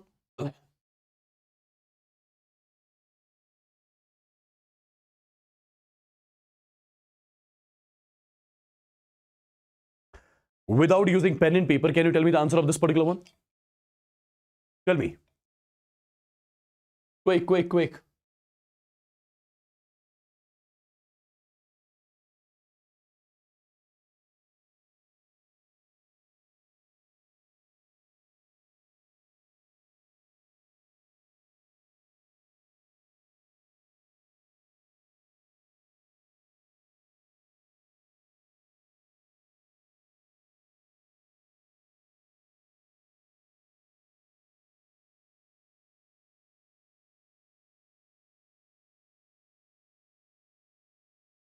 A lot of students are saying 1, a lot of students are saying 0.1. Guys, you have got a strong acid and a weak acid.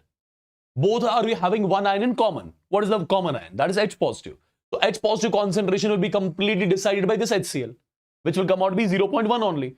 If the H positive concentration is 0.1 molar, you can easily calculate pH.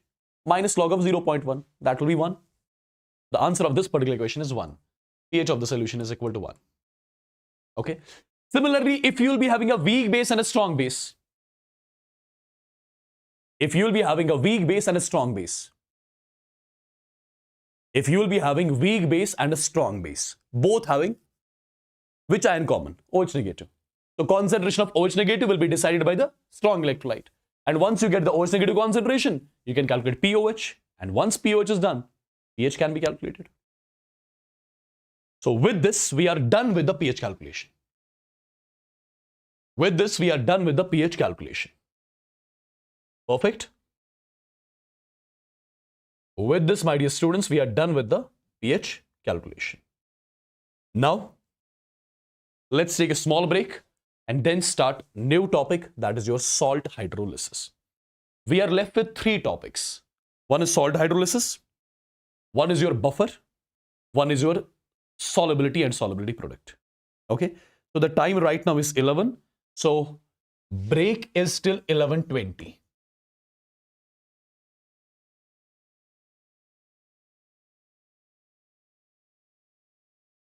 Okay, I'm giving you a break of 20 minutes. Have some tea, coffee, so that you'll be refreshed again. Right? Even I would want to have some. All right, but I would want every one of you to be back, because the topic which we are going to start now, that is salt hydrolysis, that is, one of the toughest topics which students find. Okay, but don't worry, I'll be making it very, very, very simple for all of you. See you all right after. Exactly at 10:20. Till then, you guys take care.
Are you all back? Yes, is everyone back?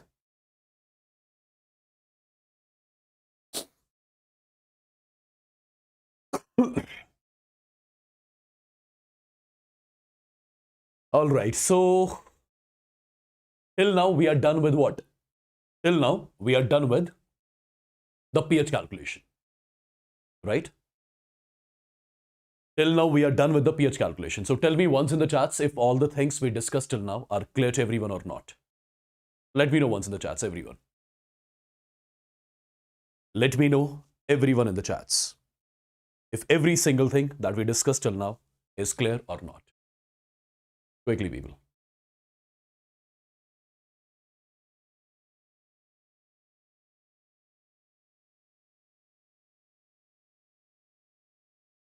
Quickly in the chats, everybody. Whatever things we discussed till now, are all the things clear till now or not?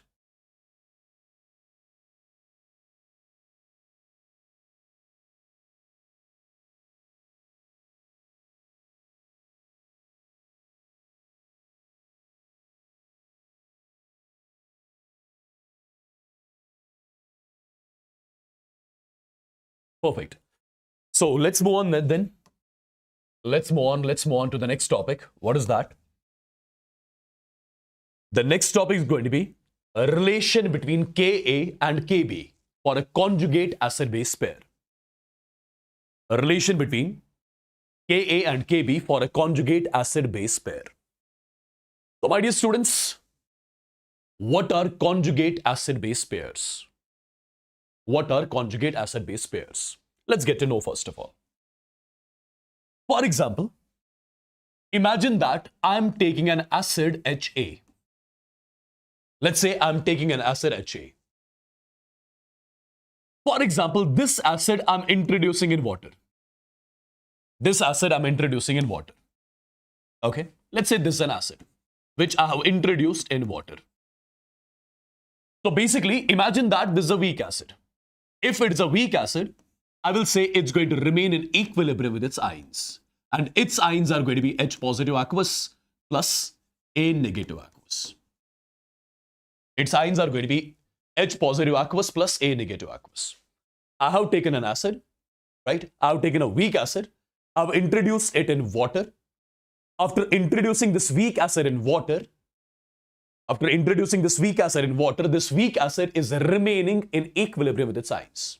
It remained in equilibrium with its ions. Now, my dear students, an acid, after donating H positive, this acid got converted into A negative. This acid, after donating H positive, got converted into A negative. Okay? So, after donating H positive, the one in which the acid gets converted, you call this as the conjugate base. Okay? So, after donating H positive, the one to which acid gets converted is what you call as conjugate base. Perfect? Now, if I want to write the ionization constant of this weak acid, if I would want to write its expression is going to be concentration of H positive multiplied by concentration of A negative divided by the concentration of HA. This is how you guys are going to write the Ka expression. Now, my dear students, this conjugate base which got generated here, let me tell you, this conjugate base is further going to interact with water.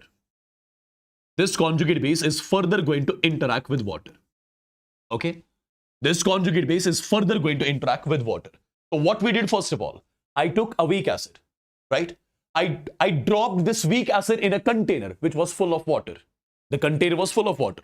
And in that water, I introduced an acid. This acid remained in equilibrium with its ions. This acid, after donating H positive, got converted into A negative. A negative I'm calling as conjugate base. Now this conjugate base, it is further going to interact with the water in the container.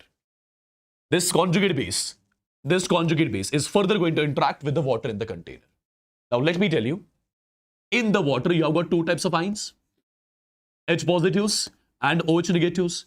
Now you tell me, This A negative is going to interact with which ion? H positive or OH negative? I would say this A negative will be interacting with H positive and it will form HA aqueous. It will form HA aqueous. And what do we get? Apart from this, we get OH negative aqueous as well. Okay.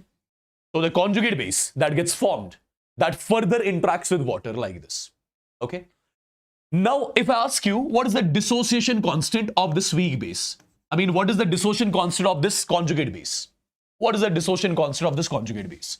Well, you can write its expression as concentration of HA raised by stoichiometric coefficient 1, concentration of OH negative raised by stoichiometric coefficient 1 divided by concentration of A negative. This is water, right? It's in liquid state. Its active mass is constant. Now, my dear students, since you got the Ka expression as well as Kb expression, let's try to do one thing.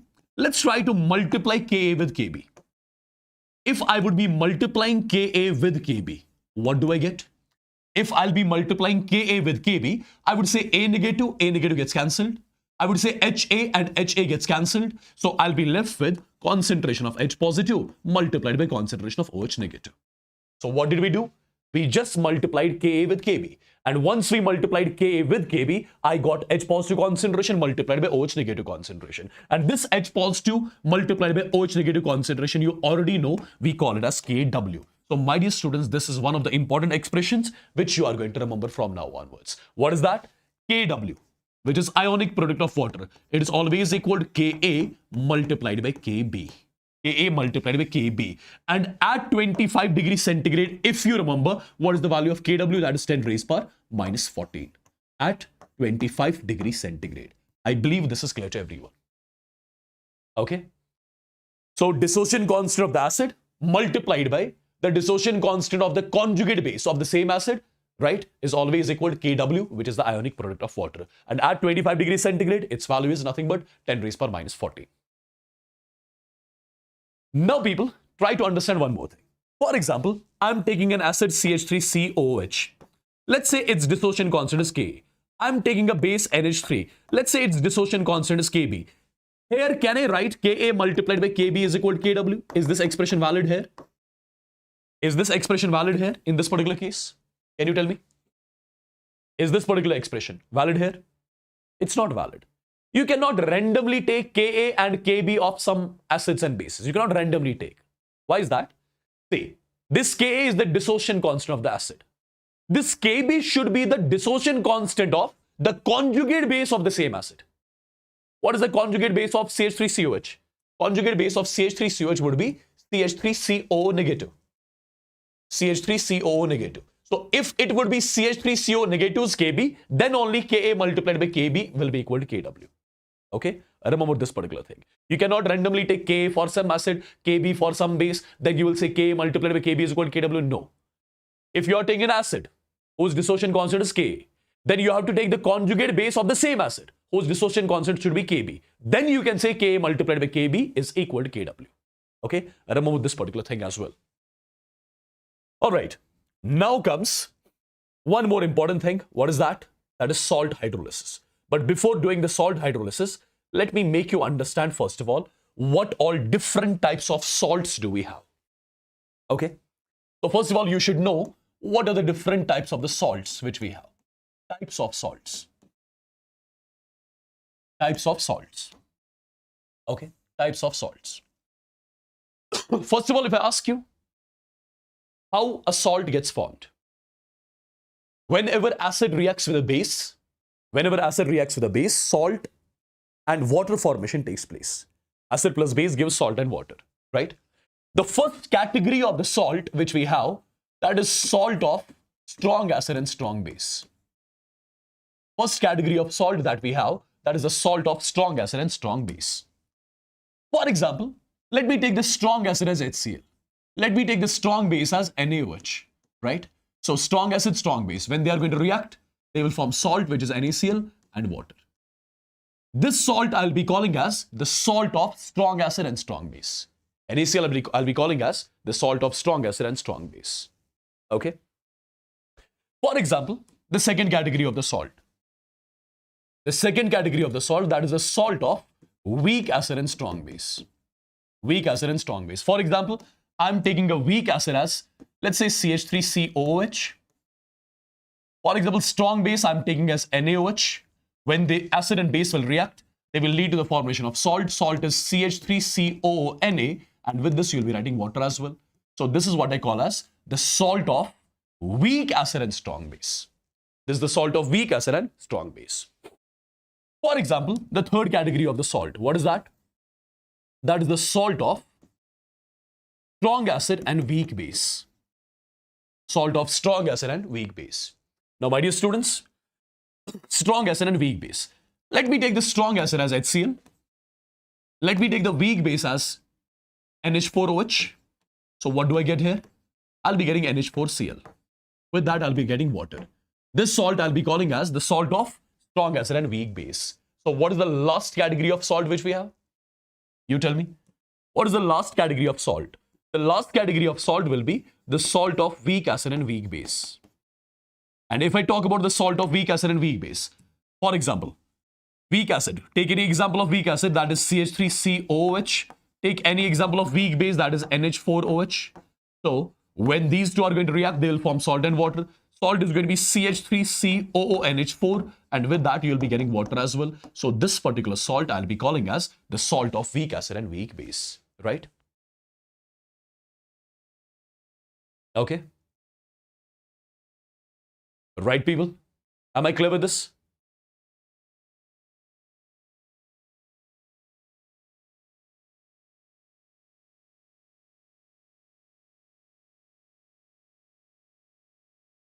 Am I clear with this? So how many different types of salts we have? How many different types of salts we have? We have got 4 types of salt. Salt of strong acid, strong base, weak acid, strong base, strong acid, weak base, weak acid, weak base. Yeah?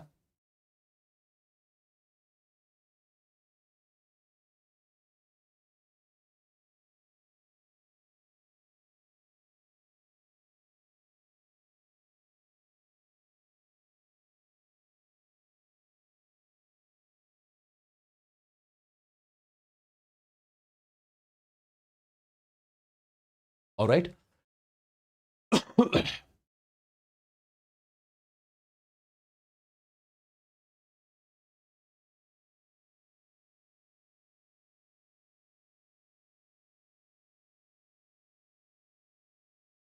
Perfect, guys. Now, one more thing. By looking at the salt from today onwards, by looking at the salt, you should be able to check. By looking at the salt, you should be able to check which category the salt belongs to. Okay? Which category salt belongs to. For example, I'm writing NaCl here. This is one of the salt I'm writing. Let's say I'm writing NH4Cl. One more type of the salt. Let's say I'm writing CH3COONA. One more salt. Let's say I'm writing CH3COONH4. I wrote over here 4 salts. Now, how do we understand what category of the salt all of these are? One simple thing you have to do, guys. One simple thing. Tell me the ions here. Na positive and Cl negative. What do you think? Can I say Na positive would have come from NaOH and Cl negative would have come from HCl? This is strong acid, this is strong base. So this is the salt of strong acid and strong base. Simple. Right? Simple. Okay. NH4Cl. We have got NH4 positive, Cl negative. NH4 positive comes from NH4OH. Cl negative comes from HCl. NH4OH is a weak base. This is a strong acid. So it is a salt of weak base and strong acid. Okay. CH3CO negative, Na positive. CH3CO negative comes from what? It comes from CH3COOH. Na positive comes from NaOH. So this CH3COH, it's a weak acid, it's a strong base. So it is a salt of weak acid and strong base. Okay, it is a salt of weak acid and strong base. And similarly, CH3CO negative, NH4 positive. CH3CO negative would be CH3COOH and NH4 positive would be NH4OH. Perfect. So this is the salt of weak acid and weak base. So this is how you simply understand the type of the salt. Number one. Number two, remember one more thing. Remember one more thing. For example, I'm writing, let's say, KCN. I'm writing KCN. In the question, we are given with KCN. It's a salt. It's a salt. It's a salt. It's a salt. Now, for example, in the question, Ka for HCN is given. For example, in the question, Ka for HCN is given to us. Ka for HCN is given to us. Now, my dear students, look at this particular salt. I'm asking you to check the nature of this particular salt, category of this particular salt. So, first of all, as I've told you already, if Ka is given, that means the acid used is weak. If Kb is given, that means the base used is weak. One thing. Okay. Now, this is K positive and Cn negative. K positive, as I can see, it has come from KOH. Cn negative, it has come from HCN. HCN, its Ka is given. That means acid is weak, so it's weak acid. KOH is a strong base. So basically, it is a salt of weak acid and strong base. It is a salt of weak acid and strong base. Right? Perfect.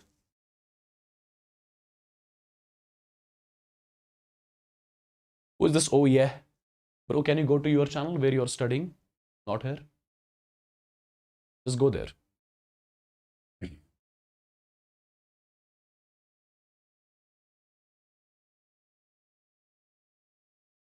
All clear?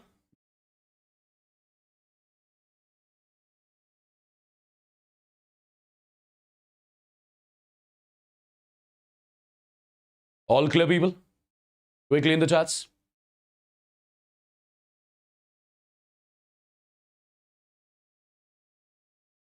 So I believe you got to know how do we check the nature of the salt. Okay. Now, guys, let's try to move on to salt hydrolysis. How do we define the term salt hydrolysis?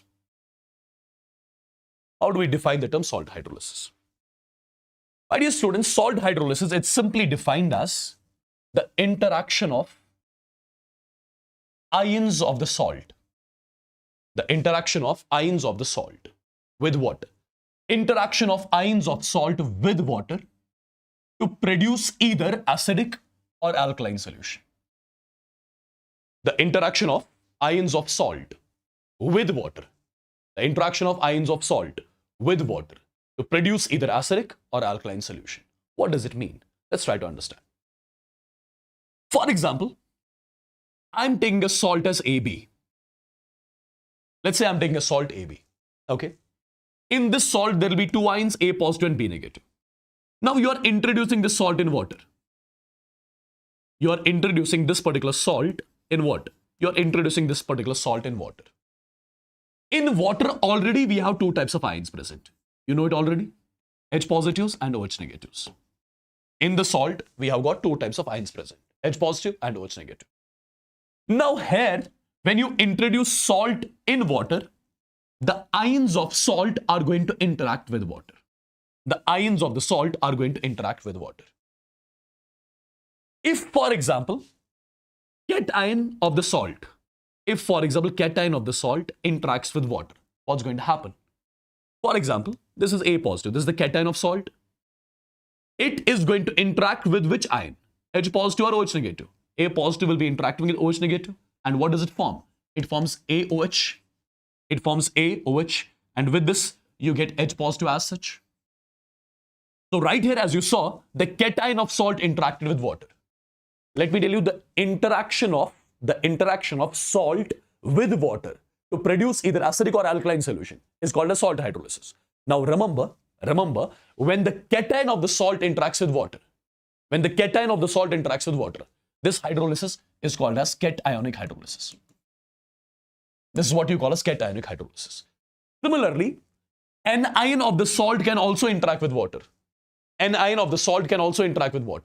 And this anion of the salt is going to interact with H positive. So B negative will be interacting with H positive. It will be forming HB, right? It will be forming HB. And with this, you get OH negative as well. With this, you'll be getting OH negative as well. And when the anion of the salt interacts with water, this hydrolysis is called as anionic hydrolysis. This is what you call as anionic hydrolysis. So, what is salt hydrolysis in general?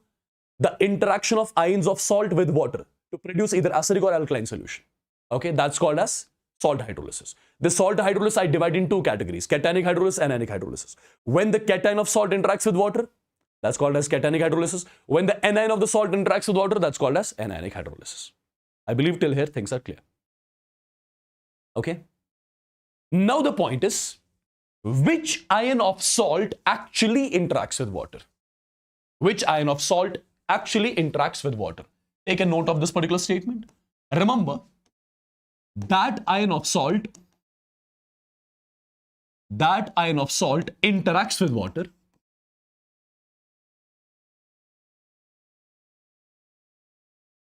That ion of salt interacts with water, which would have come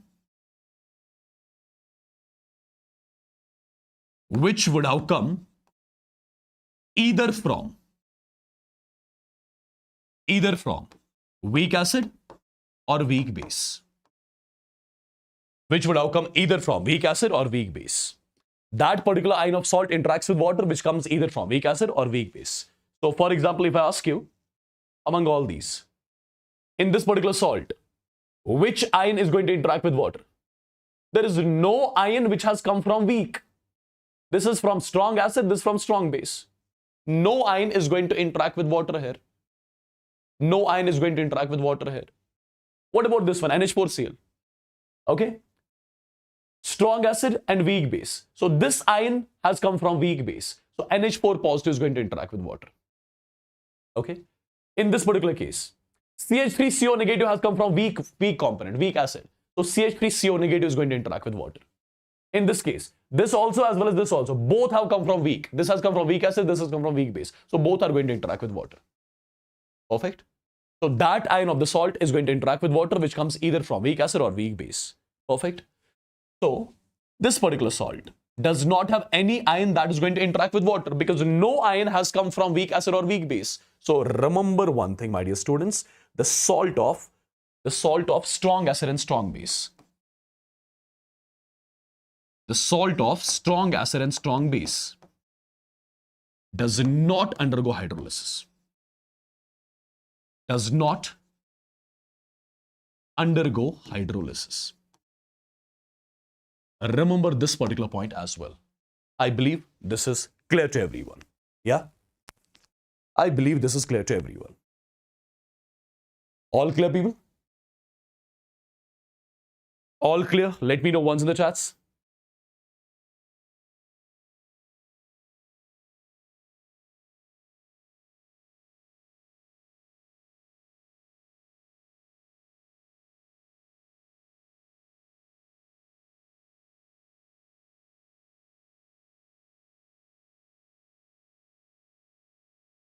All clear? Tell me once in the chats, quick.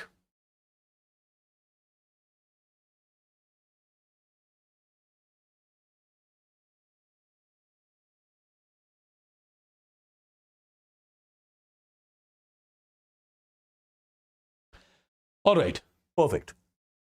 Now, guys, there are a set of formulas which I'm going to give you. I'm not going to derive any formula. I'll be just giving you the formulas and I'll show you how to use those formulas, okay? We are not deriving any formula here. Need nor that's of any use to us. So I'm going to write a set of formulas here.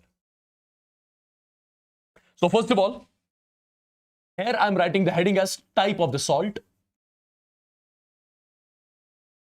Type of the salt. Here I'm writing hydrolysis constant. Hydrolysis constant, which we represent with KH. Here I'm writing degree of hydrolysis, which I'm representing with H. And here I'm writing pH. Set of formulas I'm writing here. Type of salt, hydrolysis constant, degree of hydrolysis, and calculation of pH. Okay? See, first of all, the first type of the salt which I'm going to use here, that is a salt of weak acid and strong base. If you will be having a salt of weak acid and strong base, remember one thing. Or let me do one thing. The first type of the salt is salt of weak acid and strong base. The second type of the salt will be salt of strong acid and weak base. The third type of the salt will be salt of weak acid and weak base. Weak acid and weak base. These are the three types of the salt which are going to undergo hydrolysis, right? Salt of strong acid and strong base, that does not undergo hydrolysis. So hydrolysis constant KH. Hydrolysis constant KH. Its formula is directly under root of Kw divided by, which one is weak among the two? Acid. So I'll be writing Ka. In this particular case, hydrolysis constant KH is equal to under root of Kw divided by, which one is weak? Base is weak. So it's Kb, right? Sorry, not under root. My bad. Not under root. It is simply KH is equal to Kw divided by Ka. KH is equal to Kw divided by weak bases. Base is weak, so Kb. Kw divided by Kb. And similarly, my dear students, when you have got weak acid, weak base, its hydrolysis constant KH will be equal to Kw divided by, both are weak, acid as well as base, acid as well as base, so it's Ka multiplied by Kb. So these are the three formulas which you'll be first of all remembering. Calculate what? To calculate hydrolysis constant, because directly the questions will be asked. Calculate the hydrolysis constant for this salt. Calculate the hydrolysis constant for this salt. Remember the formulas directly, right? You don't have to go into the details from where these formulas have come. You have got nothing to do with. Okay? Perfect. My dear students, degree of hydrolysis. Degree of hydrolysis formula, H. Degree of hydrolysis is equal to under root of KH divided by C. Again, under root of KH divided by C. What is C? C is the concentration of salt. And here, it is simply going to be under root of KH. There is no C in this formula. There is no C in this formula. There is no C in this formula. Okay? Now, pH formula. pH formula is in all these three cases. Over here, you can calculate pH by the formula. Since it's the salt of weak acid and strong base, so base is strong. If base is strong, pH has to be greater than 7. So it is 7 plus half of. 7 plus half of. Weak is acid. So I write P of Ka plus log of C, where C is the concentration of salt. Similarly, in this particular case, pH is equal. It is strong acid and weak base. So acid is strong. If acid is strong, pH has to be greater than less than 7. So it is 7 minus half of. Which one is weak? Weak is base. So it is P of Kb plus log C. Similarly, weak acid, weak base. If I want to calculate its pH, its formula is going to be 7 plus half of. It is going to be P of Ka minus P of Kb. Okay. These are first of all the set of formulas, set of results, which you must be remembering first of all from now onwards. Okay. Okay, people. One question which I'm asking you directly. Which of the salt, in which of the following salts, degree of hydrolysis is independent of the concentration of the salt? Tell me that.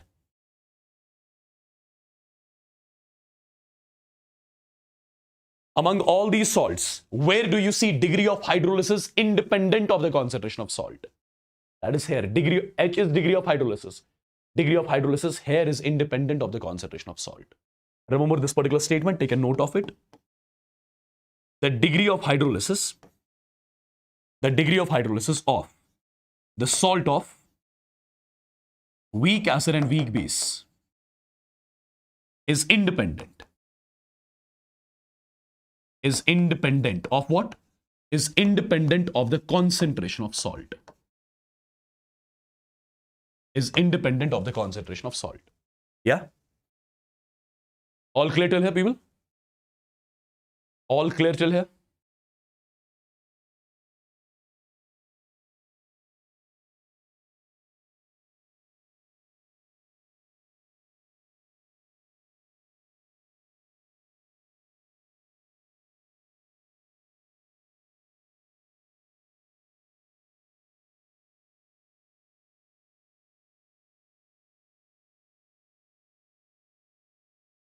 Perfect.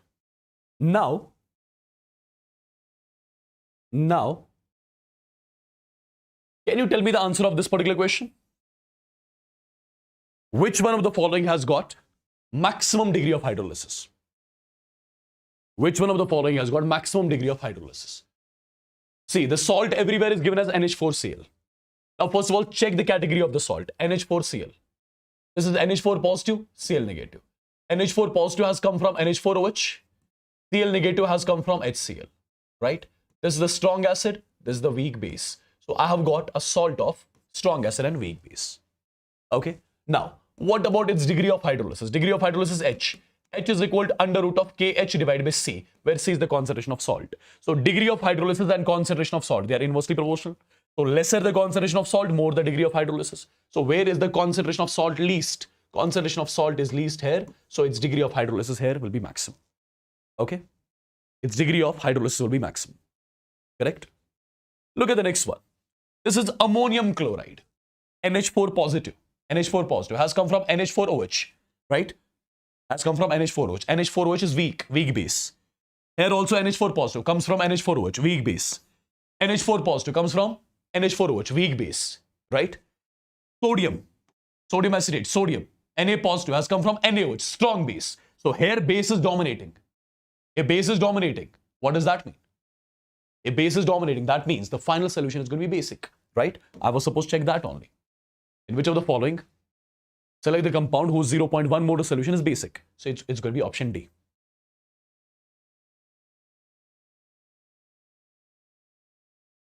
Done? Got it? See, all the first three cases, the bases were weak. And in the last case, the base used has been strong. It is NaOH basically, which is a strong base from where Na positive has come. Right? Right, people? So here the final solution is going to be basic. All right, tell me the answer of this question. Increasing order of the pH I want. Increasing order of the pH. I have got different salts with me. NaCN, NH4Cl, NaCl. So first of all, I need to check the types of each salt. Na positive, Cn negative. Na positive has come from NaOH. Cn negative has come from HCN. Right? This is your strong base. This is your weak acid. Salt of strong base and weak acid. Salt of strong base and weak acid. Okay, dominating is base. So pH has to be greater than 7. pH of the final solution is going to be greater than 7. When the ions of the salt interacts with water, either you get acidic solution or alkaline solution or basic solution. Here, when this salt will interact with water, the final solution is going to be basic, whose pH will be greater than 7. Similarly, NH4Cl. NH4 positive, Cl negative. NH4 positive comes from NH4OH. Cl negative comes from HCl. So this is your strong acid. This is your weak base, right? So which one is dominating? Acid is dominating. So its pH will be less than 7. Salt of strong acid, strong base. Salt of strong acid, strong base does not undergo hydrolysis, right? Its pH will be equal to 7 only. When you introduce it in water, right? When you introduce it in water, it's going to be 7 only. So now tell me, what is the pH order? Increasing order. Increasing means from least. Where is the pH least? B, followed by C, followed by A. This is the order of the pH. This is the increasing order of the pH. B, C, A. I believe this is clear to everyone. And if this is clear to everyone, can you try this particular question out? Calculate KH, H and pH of a centimolar solution. Centimolar solution means that particular solution whose molarity is 10 raised per minus 2. Salt given to me is NH4Cl. NH4Cl is the salt of weak base and strong acid. It is the salt of weak base and strong acid. Kb is given. I have to calculate KH, H and pH. I hope all you remember all these formulas now. KH and H and pH. How do you calculate KH? KH is going to be Kw divided by, which one is weak? Weak is your base, so it's Kb. Now Kw at 25 degrees centigrade is 10 raised per minus 14. Kb value is given to me in the question, that is 10 raised per minus 6. The value comes out to be 10 raised per minus 8. So hydrolysis constant is equal to 10 raised per minus 8. Number 1. Degree of hydrolysis under root of Kh divided by C. Kh value I already got 10 raised per minus 8. C is the concentration of salt, and concentration of salt is nothing but 10 raised per minus 2. So it will be 10 raised per minus 6. 10 raised per minus 6 ka root is 10 raised per minus 3. pH. How do you calculate pH? Since it is a salt of weak base and strong acid. So strong acid means pH has to be 7 minus half of it is going to be P of Kb plus log of C, where C is the concentration of salt. So it is 7 minus half of. What would be pKb? Kb is 10 raised power minus 6. So pKb is how much? I would say pKb would be minus a log of 10 raised power minus 6. The value comes out to be 6. So pKb is 6 plus log of C. C is the concentration, 10 raised power minus 2. Log of 10 raised power minus 2 is? Log of 10 raised power minus 2 means minus 2. 6 minus 2 is 4, 4 by 2 is 2, 7 minus 2 is 5. So pH of the final solution is nothing but 5. Right?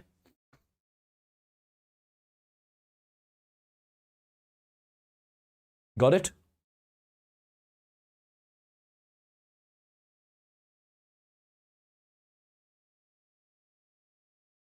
Is it all clear, people? Is it all clear?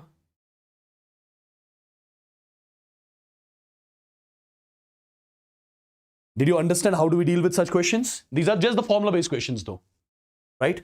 The actual questions are going to come in a while. The actual, wherein you have to use your brain. They are going to come in a while. Okay, can you solve this one on your own? Can you solve this one on your own? I believe you should be in a position to solve this one on your own, guys. So first of all, check the salt. A positive, Cn negative. A positive has come from KOH, so strong base. Cn negative has come from HCN. HCN is a weak acid. So it's a salt of weak acid and strong base. If it is a salt of weak acid and strong base, now formulas you already should be remembering: KH, H and pH. KH, H and pH. So hydrolysis constant, KH. Its formula would be KW divided by, which one is weak? Acid is weak, so Ka. This is going to be under root of KH divided by C. pH is going to be, it is strong base and weak acid. Strong base means 7 plus half of. It's going to be P of Ka plus log of C. Now put the values. Kw at 25 degrees centigrade is 10 raised power minus 14. Ka value is given to me in the question, that's 10 raised power minus 7. The value comes out to be 10 raised power minus 7 only. Now the question is, you have got a millimolar solution of the salt. You have got the millimolar solution of the salt. Millimolar solution of the salt. My dear students, if you have got a millimolar solution means molarity of the solution is 10 raised power minus 3. Okay, so it is going to be under root of KH value is 10 raised power minus 7. C value is 10 raised power minus 3.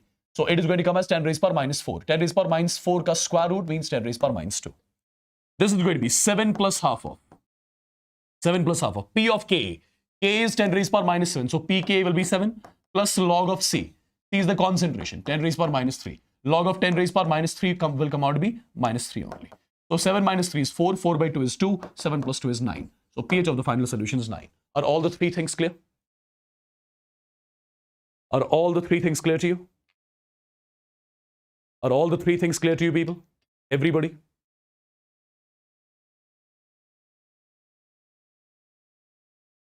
Are all the three things clear?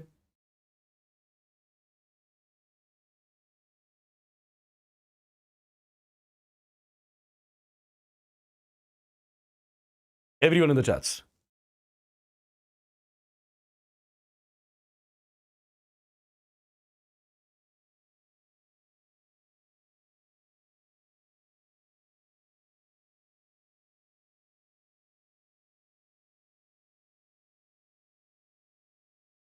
All clear with this?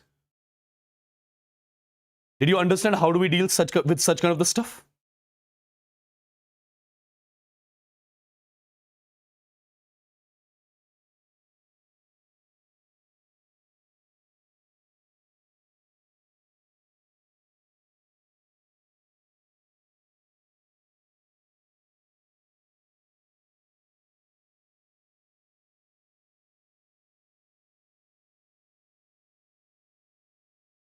Yeah, good morning, good morning.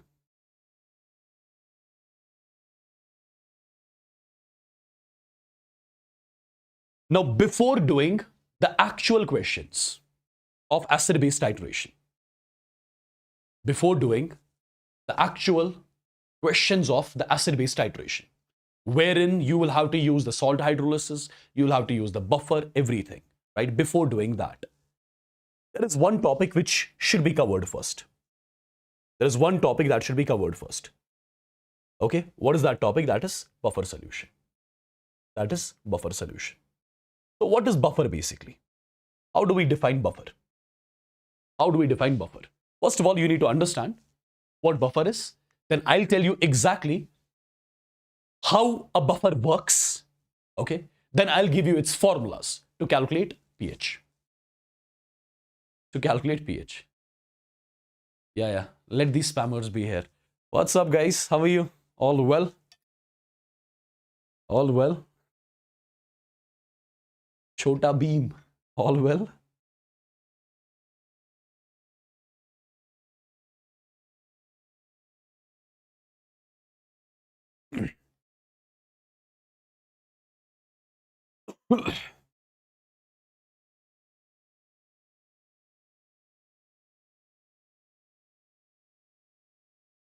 Guys, this is a very, very, very important topic, okay? Buffer solution.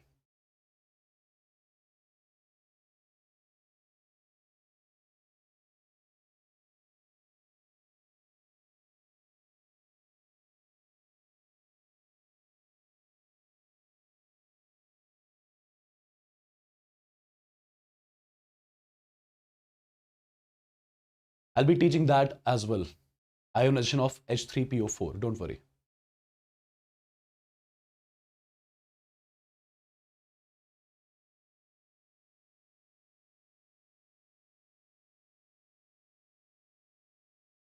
Yeah, let the spammers come. I'm waiting.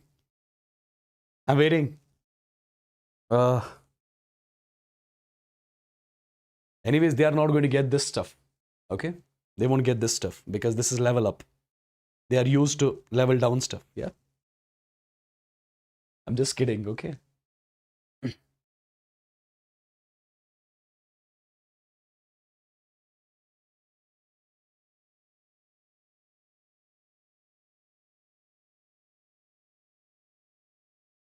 All right, should we continue? Buffer solutions. Yeah?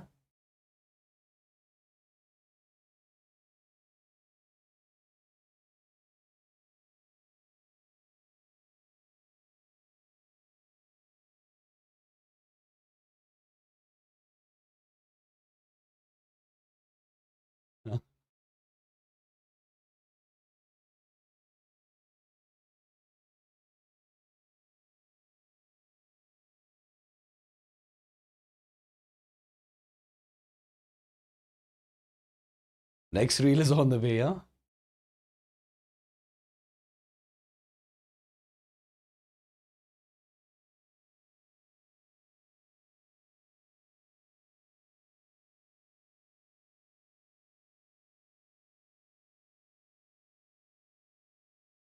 Chalo, let's continue. Let's continue. I was waiting for more stuff, but he's not writing anything now.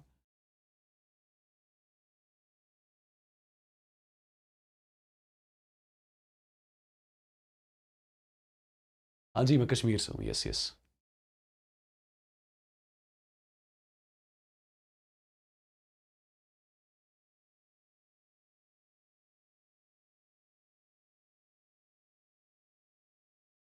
Let's move on, guys. What are buffer solutions, first of all?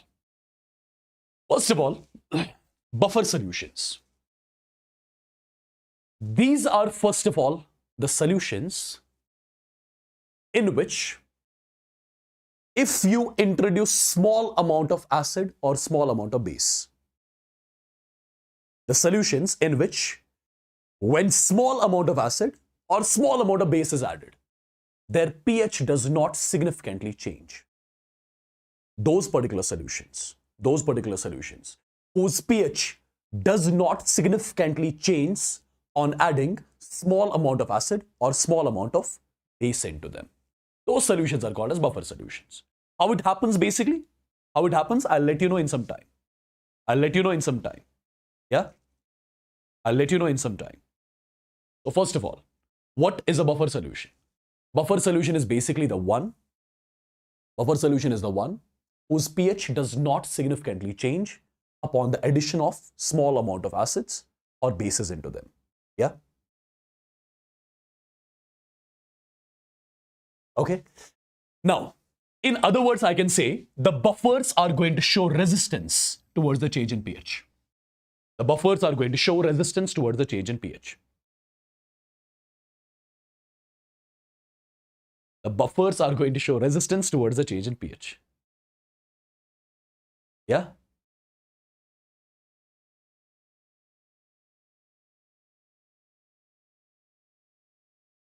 Okay.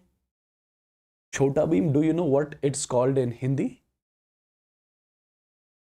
Anyways, you won't get it. All right, let's move on. So basically, buffer solutions, again, I'm repeating the same thing. Buffer solutions are basically the solutions in which you add small amount of acid or base. Their pH is not going to significantly change. So let me tell you, they show resistance towards the change in pH. They show resistance towards the change in pH. Why they show resistance towards the change in pH? There's a reason for that, which you will get in some time. Okay? But before that, before coming to the logics, coming to the reasons, let me tell you, we have got two types of buffers. One is simple buffer, one is mixed buffer. Simple buffer is made up of a single substance. For example, salt of weak acid and weak base. It behaves like a buffer.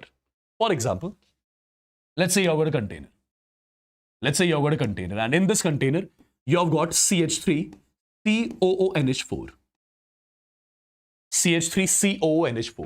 I would say this is basically the salt of weak acid and weak base. Okay?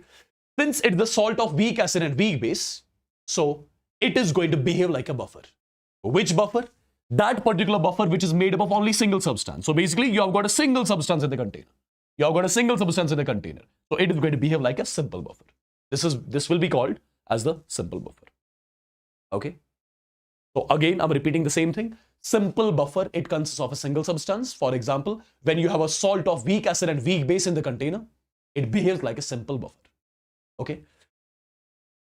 In our syllabus, what do we have to discuss? We have to discuss acidic and basic buffers in detail. First of all, acidic and basic buffers. These are the types of the mixed buffer. Acidic and basic buffers. These are the types of the mixed buffer. What is a mixed buffer? Mixed buffer, it consists of two substances.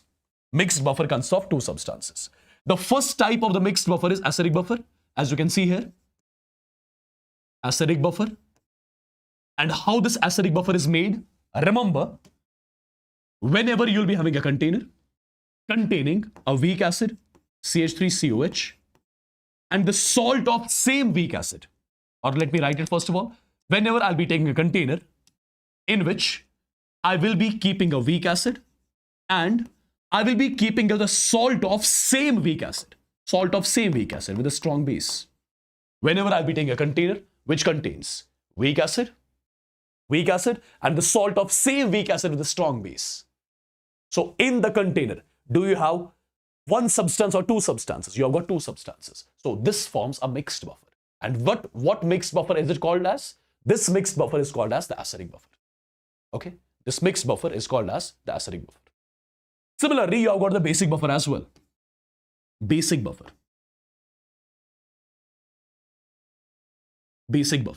Okay? How do you exactly get the basic buffer? My dear students, in case of basic buffer in the container, you will be having a weak base and you'll be having the salt of same weak base with a strong acid. In case of the basic buffer, you'll be having a weak base and the salt of same weak base. With a strong acid. So again, in the container, how many components do you see? How many substances do you see? Two substances, right? Whenever you'll be having a buffer, which is made up of two substances, two components, you call that buffer as a mixed buffer. And which mixed buffer this is? It is the basic buffer, basically. Got it? Right? Perfect, guys. Hi, sir. Do you remember me? I am your 2024 batch student, now second year MBBS in Government Medical College. Great. Good luck, guys. Good luck. Glad to know.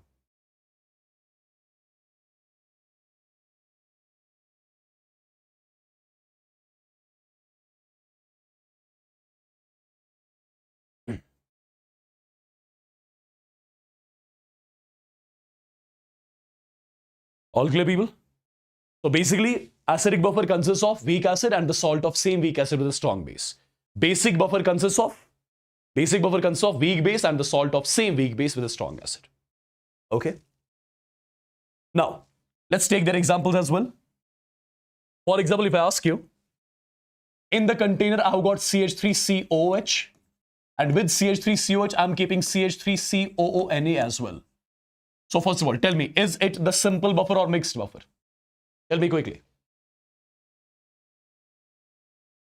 Is it a simple buffer or mixed buffer? Two substances are present, so it's a mixed buffer, right? Which mixed buffer is it? Acidic or basic?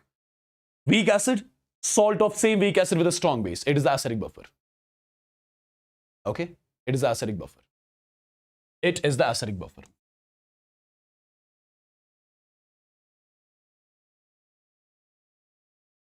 It is the acidic buffer. Similarly, for example, this is the container in which I'm keeping a weak base and the salt of same weak base with a strong acid, NH4Cl. This is again the example of the mixed buffer, and which mixed buffer this is? This is the example of the basic buffer. Okay, this is the example of the basic buffer. Perfect. Now guys, one more thing. How do we calculate pH of the acidic buffers and how do you calculate the pH of the basic buffers? Well, there's a formula to calculate pH for acidic buffer and there's a formula to calculate pOH for the basic buffer. I'm directly giving you the formulas and I'll show you how to apply these formulas in the questions. No need to go for the derivation and stuff. Okay. pH of acidic buffer is calculated as P of Ka plus log of concentration of salt divided by concentration of acid. Similarly, pH, or you can write it in one more way. You can write it as P of Ka plus log of concentration of conjugate base divided by conjugate acid. Sorry, conjugate base divided by acid. Now, pOH of a basic buffer is equal to pKb plus log of concentration of salt divided by concentration of base. Or you can write it like this. You can write it as P of Kb plus log of concentration of conjugate acid divided by concentration of base. These are the results, my dear students, which you need to know to calculate pH and pOH of the acidic buffer and basic buffer respectively. Right? Right, people? Am I clear? Mr. Chota Beam, I don't give a damn about your existence. Okay? You can get the hell out of my class.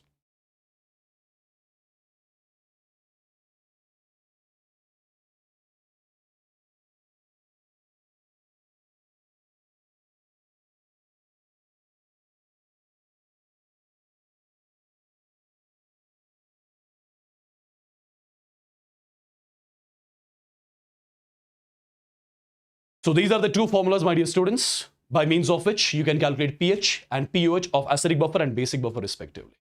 Yeah?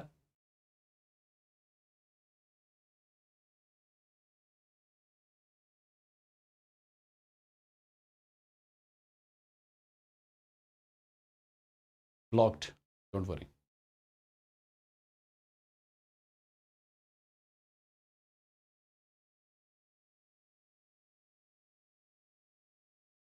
See the name first, Chota Beam. Huh? Chota Beam is messing with Bada Beam. Huh?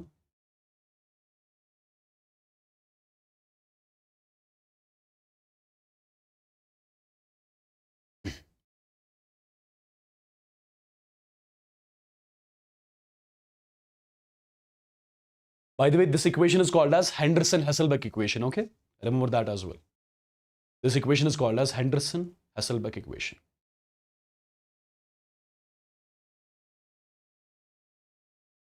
I hope all the things are clear till here. Now we have to see exactly how does a buffer work. We have to see exactly, first of all, how does a buffer work.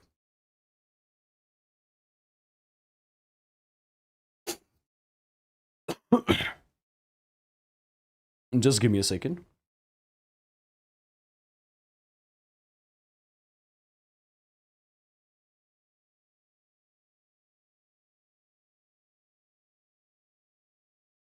Before showing you how does the buffer work, what is meant by buffer action, take a note of one simple thing as well. Take a note of one simple thing.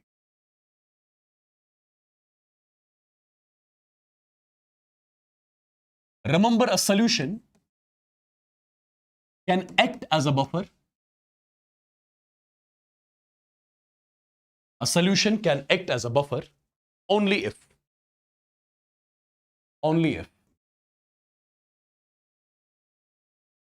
the ratio of the concentration of salt and the acid. If the ratio of the concentration of salt and the acid is between 0.1 to 10. 0.1 to 10. Remember this particular statement? It can be sometimes asked. Okay? Remember this particular statement directly. Now, first of all, let me make you understand how does a buffer work. Okay? How does a buffer work? What's the logic behind the buffer action? See, guys. For example, I'm taking an acidic buffer. Let me take an acidic buffer. Give me an example of the acidic buffer, people. Give me an example of the acidic buffer. Give me an example of the acidic buffer. Quick. So basically, imagine that you have got a container, and in this particular container, you have kept CH3COOH, and with CH3COOH, you have got CH3CONA as well. Okay? This is the weak acid. This is the weak acid, and the salt of same weak acid with a strong base. Right? This is the weak acid and the salt of same weak acid with a strong base. So this particular mixture I'll be calling as acidic buffer. So what I have taken? I have taken the acidic buffer here. Okay? Now, my dear students, this CH3COH, it's a weak acid. So it's going to remain in equilibrium with its ions. Ions are CH3CO negative aqueous, and you have got H positive aqueous as well. Okay? CH3CONA, it will get completely dissociated into its ions. Ions are CH3CO negative aqueous, and with that you have got Na positive aqueous as well. Okay? So in the container, if you look carefully, in the container you have got weak acid and the salt of same weak acid with a strong base. So I've got acidic buffer in the container.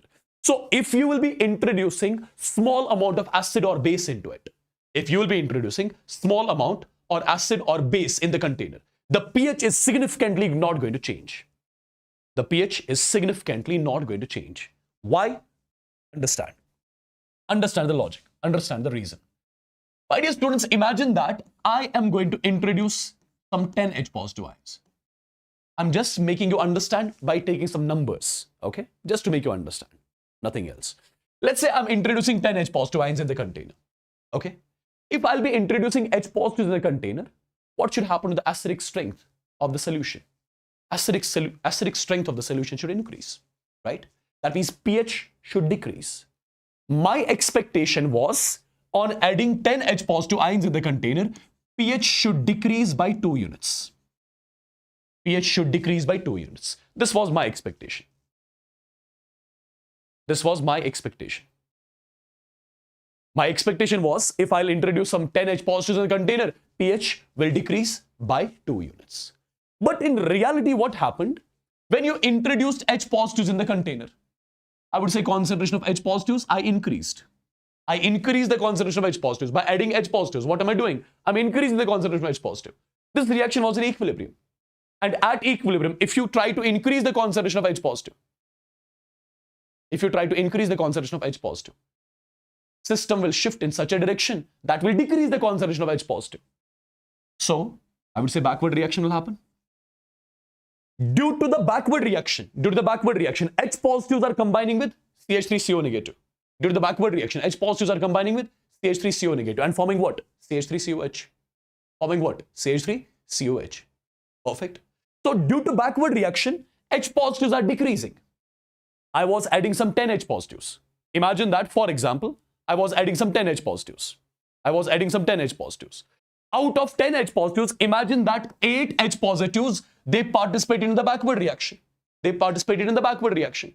They combined with CH3CO negative, formed CH3COH. So in reality, are effectively 10 H positives increasing in the container, or only 2 H positives are increasing in the container? What do you think? Are effectively 10 H positives increasing in the container, or only 2 H positives are increasing in the container? You tell me that. I would say effectively only 2 H positives are increasing. On one side, you are putting some 10 H positives. But due to backward reaction, 8 are getting converted into CH3COH. So in reality, only 2 H positives are increasing. In reality, only 2 H positives are increasing. And by the addition, by the effective addition of 2 H positives, will pH decrease by 2 units? pH was supposed to decrease 2 units due to the effective addition of 10 H positives. But here, the effective addition of 2 H positives are only happening, due to which pH will not decrease by 2 units. It will be less than that. pH will not decrease by 2 units. pH will decrease not exactly 2 units. It will be decreasing less than that. So can I say, in short, this solution is showing resistance towards the change in pH? I was expecting the pH to get decreased by 2 units, but in reality, it's not decreasing by 2 units. It is changing by only small amount only. Yeah?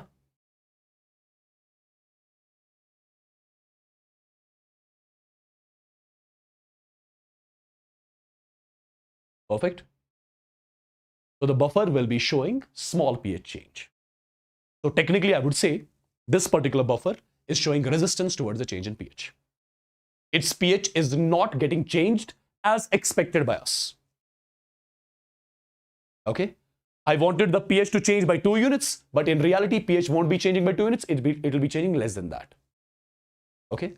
Similarly, for example, if I add some base into the container, if I add some 10 OH negatives in the container, I was expecting if I add some 10 OH negatives in the container, pH is going to increase by 2 units. This was my expectation. But in reality, what happened?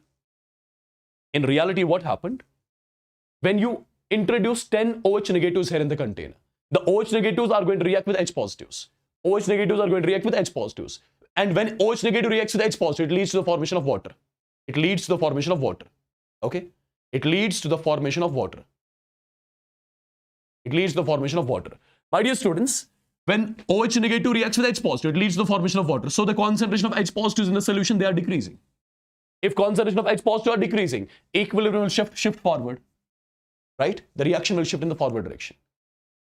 On one side, you were decreasing the H positive ions. On other side, H positives are increasing. Okay? On other side, H positives are increasing. So in short, I would say pH will not significantly change. Okay? Perfect. Am I clear with this? Because on one side, we are decreasing the H positives. On other side, H positives are increasing. So whatever our expectation was related to the change in pH, in reality, the pH is not going to change by that particular amount.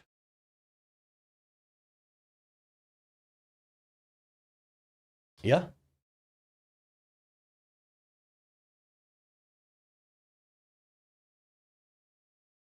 Perfect, guys.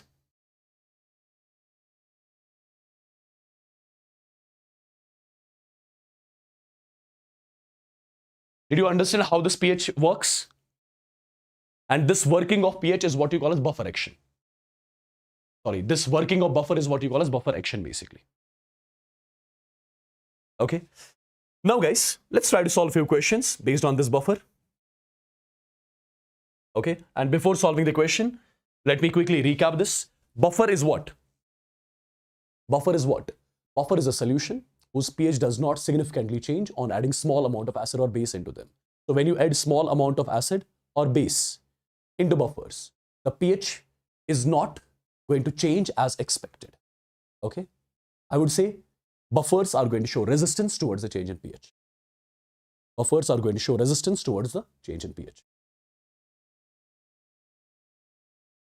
Okay? Now, guys, look at this particular question. A simple basic question this is.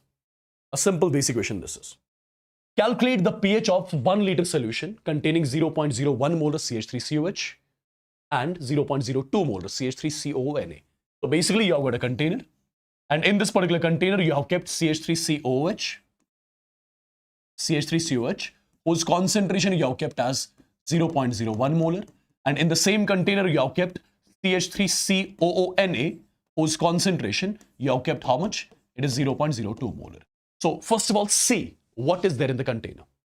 I would say in the container we have got weak acid and the salt of same weak acid with a strong base. So what do we have? We have got acidic buffer in the container.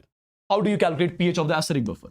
You know pH of the acidic buffer is nothing but pKa plus log of concentration of salt divided by concentration of acid. It's a simple formula based question. This is simple formula based.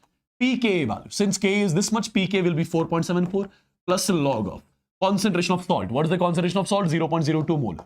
What is the concentration of acid? 0.01 molar.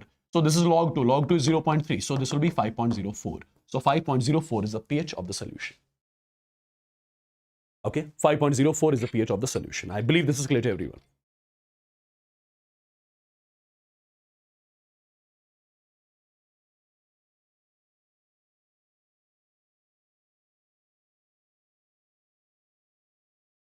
All right. Perfect. Now, guys, our main topic now is acid-base titration. The most important topic. Acid-base titration. Acid-base titration. So we are now going to make acids to react with bases. We are now going to make acids to react with bases. Okay. But before doing this acid-base titration, there are few things which I would want to tell you right now. What are those things? My dear students, the first thing, you know, molarity of the solution is nothing but number of moles of solute divided by volume of solution in liters. Or I can say number of moles of solute is molarity multiplied by volume of solution in liters. Number of moles of solute is molarity multiplied by volume of solution in liters. Correct? Now, in the same formula, instead of volume of solution in liters, if I take volume of solution in ml, what do I call this as? I call this as the number of millimoles of solute. I call this as number of millimoles of solute. These are the two things which I would want you guys to remember. Molarity multiplied by volume in liters. Sorry. Molarity multiplied by volume in liters, that gives me the number of moles of solute. Molarity multiplied by volume in ml, that gives me the number of millimoles of solute. Okay? All right?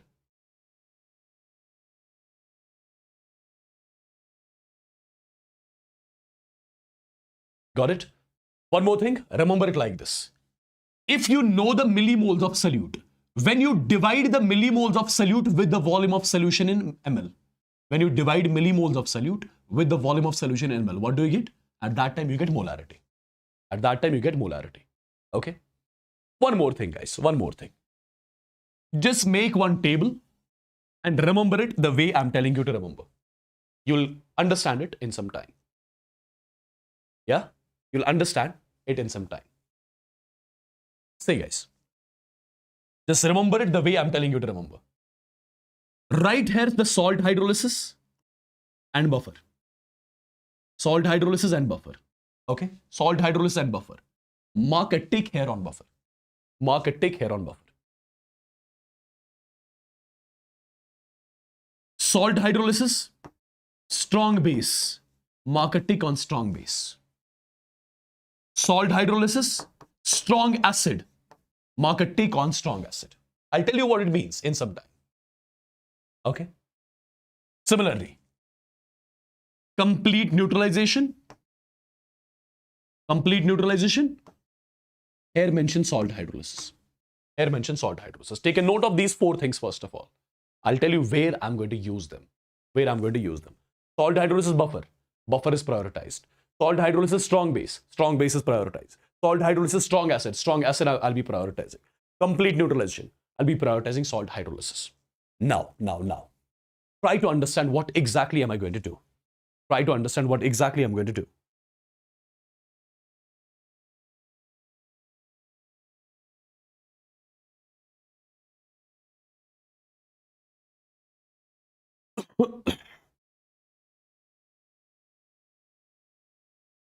See, guys.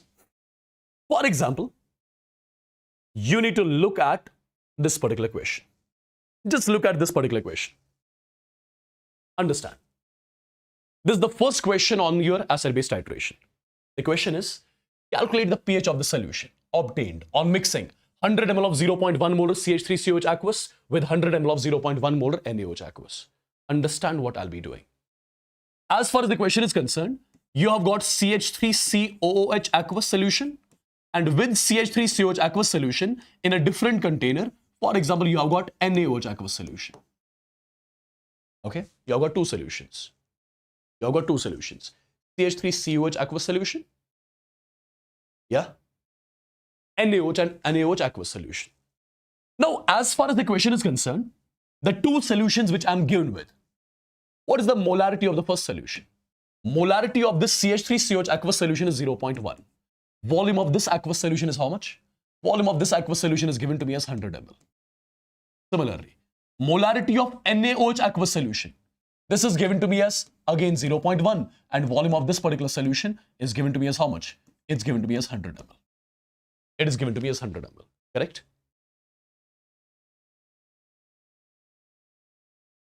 Now, my dear students, try to understand. If I'll mix these two solutions, see, this particular solution is in one container, this particular solution is in a different container. I'll be mixing the two solutions. When I'll be mixing the two solutions, acid here and base here, they are going to react, and they will lead to the formation of salt and water. Salt is going to be CH3CONa, and with that you get water as well. When I'll be mixing them up, what do I get? I'll be getting salt, and with salt I'll be getting water as well. Now, my dear students, at time t is equal to 0, do we know the molarity of this solution? Yes. Do we know its volume? Yes. Molarity multiplied by volume in ml. What does that give me? Molarity multiplied by volume in ml, that gives me the millimoles of solute. What is my solute here in this solution? In this solution, solute is CH3COH. So millimoles of CH3COH will be molarity multiplied by volume in ml. So 100 into 0.1. So I would say I have got some 10 millimoles of CH3COH in the beginning. How many millimoles of NaOH do I have? Molarity multiplied by volume in ml. So again 10 millimoles of NaOH we have. So in the beginning, we have got some 10 millimoles of this, 10 millimoles of this. So this is going to be 0 in the beginning, this is going to be 0 in the beginning, right? Now, if I ask you among these two reactants, which one is the limiting reagent? Among these two, which one is the limiting reagent, if I ask you? How do you identify the limiting reagent? Given moles divided by stoichiometric coefficient. Given moles divided by stoichiometric coefficient. The one that gets the lesser value, that is the limiting reagent. The one that gets the lesser value, that is the limiting reagent. Now here, divide the given millimoles with the respect to stoichiometric coefficients. 10 divided by 1 is 10. 10 divided by 1 is 10. Which one is getting lesser value? Both are getting the same value. That means this would be completely exhausted. This would be also completely exhausted. Both are consumed 100%, right? So nothing, no millimoles of CH3COH will be left after some time. No millimoles of NaOH will be left after some time in the container. And the reaction is going to stop. What would have got formed? What would have got formed? Salt would have got formed and water would have got formed. How many millimoles of salt would have got formed?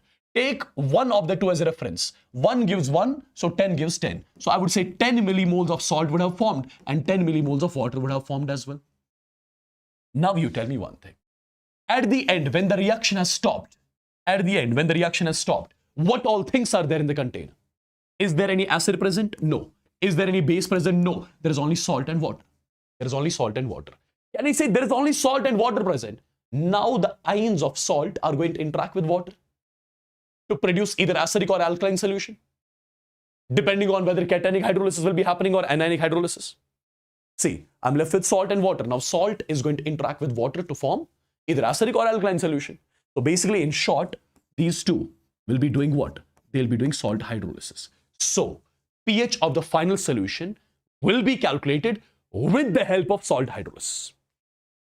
Yeah?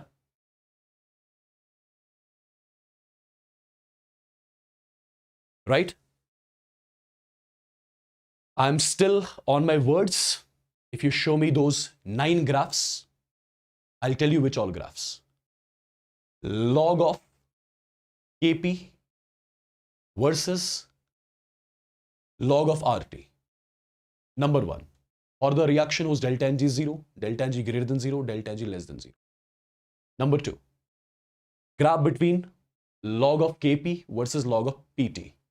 For the reaction, number 1, whose delta Ng is 0, greater than 0, less than 0. Number 3. Log of Kc versus log of Pt by RT. For the reaction, whose delta Ng is 0, greater than 0, less than 0. Show me those graphs. I'll give you 5 lakhs for sure. I'm still on my words. Wherever you want to see. either batch or wherever. It is not governed. Don't worry about that. It's self-confidence.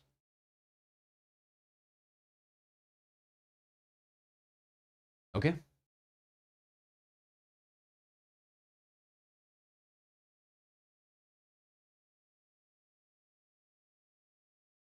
Again, I'm repeating the same words. Show me those graphs, I'll give you 5 lakhs. Honestly.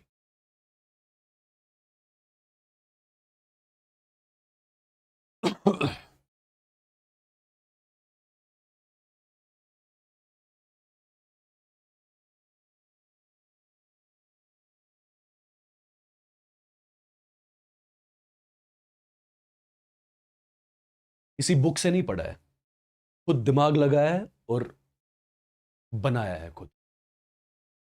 किसी book पे नहीं है वो, इसलिए आपने नहीं पढ़े.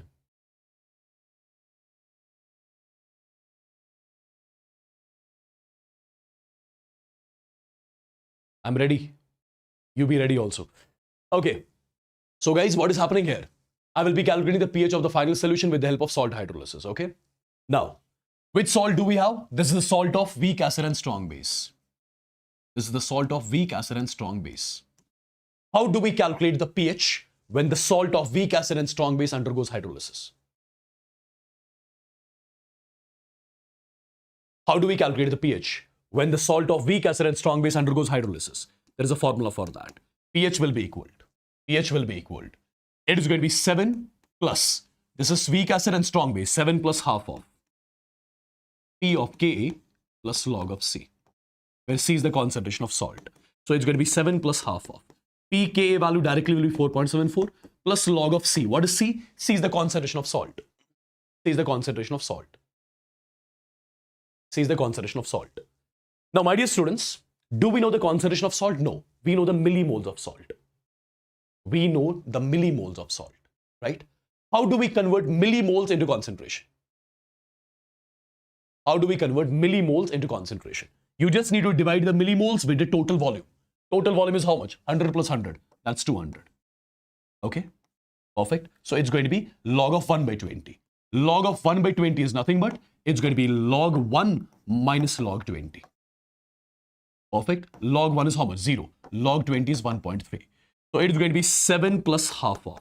It is 4.74 minus 1.3. Perfect. Matter of calculation, solve it, you'll be getting the pH of the final solution. Right? I believe this is clear to everyone.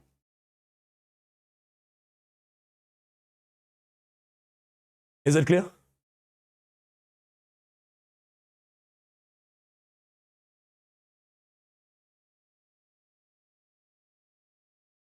Is it clear, guys? Did you understand how do we deal with such kind of the questions? Okay, Murtaza is coming up with the answer 8.2. Chalo, it will be 8.2 only if you're saying. Now, guys, one thing. See, I gave you 4 values in the beginning. If I change just one value, the entire question pattern is going to get changed. The entire question pattern will be getting changed. How exactly? Try to understand what I'm going to say. Try to understand properly what I'm going to say. Look at the question carefully. Look at the question carefully. Calculate the pH of the... Okay, by the way, before solving this question, do you understand one thing? Was this the case of complete neutralization? That's why no acid and no base was left. This was the case of complete neutralization. And as I told you already, the shortcut which I gave you, when it is the case of complete neutralization, how do we calculate the pH? With the help of salt hydrolysis. This was the case of complete neutralization. And we calculated pH with the help of what? With the help of salt hydrolysis. Yeah? Perfect.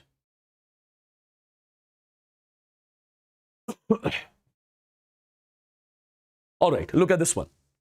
Look at this particular question. Again, in this particular question, what are we taking? We are taking CH3COH. CH3COH. And with CH3COH, what do we have? We have got NaOH as well. Now, tell me the values. What is the molarity of CH3COH which I'm taking in the question? Molarity of CH3COH is 0.1. Volume of CH3COH is how much? It's 100 ml. What is the molarity of this NaOH? Molarity of NaOH is 0.1 and volume of this NaOH is how much? It is 50 ml. Now I'm making this acid and base to react. When I'll make this acid and base to react, what do I get? I'll be getting salt and water. What is the salt which I'll be getting? Salt is going to be CH3, CONA, and with that, I'll be writing water as well. I'll be getting water as well. Yeah? My dear students, tell me one thing. At time t is equal to 0. At time t is equal to 0. Molarity multiplied by volume in ml. What does that give me? That gives me millimoles of solute. Okay? That gives me millimoles of solute. Yeah? That gives me millimoles of solute. Now, 100 into 0.1 comes out to be 10. So we have got 10 millimoles of CH3COH. How many millimoles of this? Molarity into volume. We have got 5 millimoles of this NaOH. This would be 0 in the beginning. This would be 0 in the beginning. Okay? Now use the concept of limiting reagent. Use the concept of limiting reagent. Which one is limiting among the two? Which one is the limiting reagent among the two? 10 divided by 1 is 10. 5 divided by 1 is 5. So NaOH is limiting reagent. If NaOH is limiting reagent, this would be 0. This would be 0 because it would have got completely consumed. It would have got completely consumed. Okay. Now, entire salt and water formation will be decided by the limiting reagent. How? 1 mole of NaOH gives 1 mole of salt. So 5 millimoles will be giving us 5 millimoles. So I got 5 millimoles of this. I got 5 millimoles of this as well. Because 1 gives 1, 5 gives 5. Now, this is not the limiting reagent. This is the excessive reagent. It's the excessive reagent. Understand? 1 millimole reacts with 1. 5 millimoles reacts with 5. I have taken some 10. Out of 10, 5 are reacting. So 5 millimoles of CH3COH will be still left in the container. Now tell me, what all things are present in the container at the end? When the reaction has stopped, what all things are present in the container? Check it out first. Check it out first. Can I say at the end, there is weak acid present? There is weak acid present, 5 millimoles of it. This base is gone. There is salt present. And there is water present. Okay? Salt and water. Salt hydrolysis. Weak acid and the salt of same weak acid with a strong base. Weak acid and the salt of same weak acid with a strong base. Acidic buffer. Salt hydrolysis and buffer. Which one to prioritize? Already told you. Buffer needs to be prioritized. If buffer needs to be prioritized, that means the pH of the final solution will be calculated with the help of which formula? Salt hydrolysis or buffer? Buffer formula. I hope this is clear to everyone. Right, people? So, I will be using the pH formula as which one? I'll be using the buffer formula to calculate the pH here. So, it's going to be, since we got acidic buffer, in case of acidic buffer, pH is P of Ka plus log of concentration of salt divided by concentration of acid. Now, P of Ka value, 4.74 plus log of, what is the concentration of salt?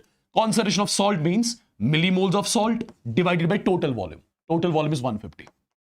Millimoles of salt divided by concentration of acid. Concentration of acid means millimoles of acid divided by total volume. Total volume is 150. So this term gets cancelled. Log 1 is 0. The value overall comes out to be 4.74. So this is the pH of the final solution. Is it clear? Is it clear, guys?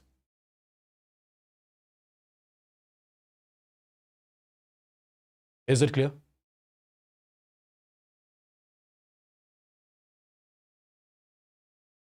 That's a good last is Kershri Asun. Kershri Nishasa hi parishini. Yeah, padi yaar kahin pe. Go to some other channel and study. Let others study. Nonsense. That's a last is Kershri. Or so rozak darbadari last is. Trust me on that.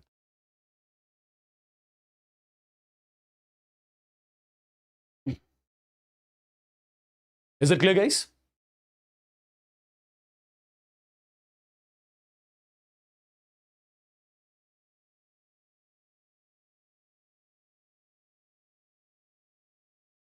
This is something which I had told you in the beginning itself, right? In case of salt hydrolysis and buffer, which one is prioritized? It's buffer that has to be prioritized.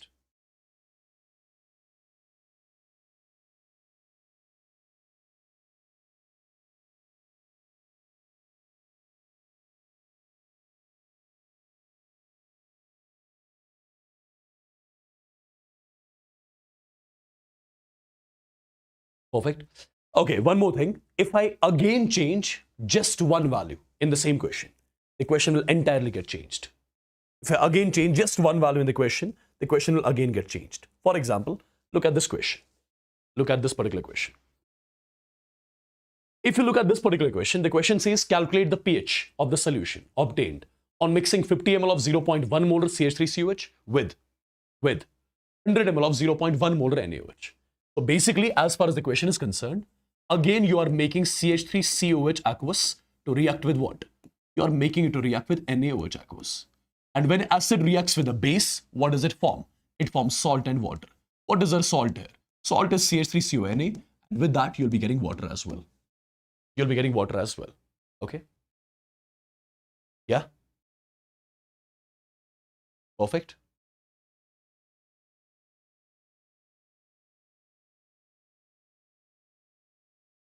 Perfect, guys.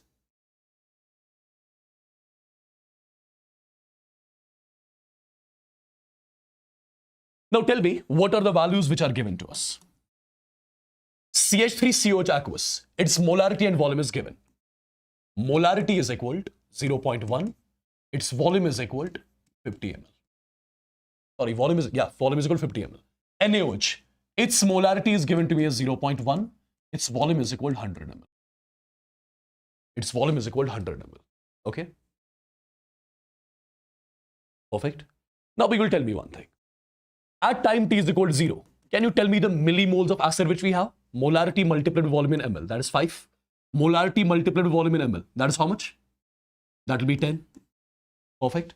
So I've got 5 millimoles of this, 10 millimoles of this. In the beginning, this is 0 and this is 0. Okay. Now, if you use the concept of limiting reagent, this is 5 by 1, that's 5. 10 by 1, that is 10. Okay. So this CH3COH is my limiting reagent. It would be completely consumed. So the reaction would have stopped. Now, all the things in the reaction would be decided by this limiting reagent, right? See, 1 mole of CH3COH gives 1 mole of salt. So 5 millimoles are going to give us 5 millimoles. Similarly, 1 mole of this CH3COH gives us 1 mole of water. So 5 millimoles are going to give us 5 millimoles. Now this NaOH, is it limiting or excessive reagent? This is the excessive reagent. This is the excessive reagent. Out of 10 millimoles, 5 would have reacted. 5 millimoles would be still left in the container. Can you tell me one thing? At the end of the reaction, what all things are left in the container? At the end of the reaction, what all things are left in the container?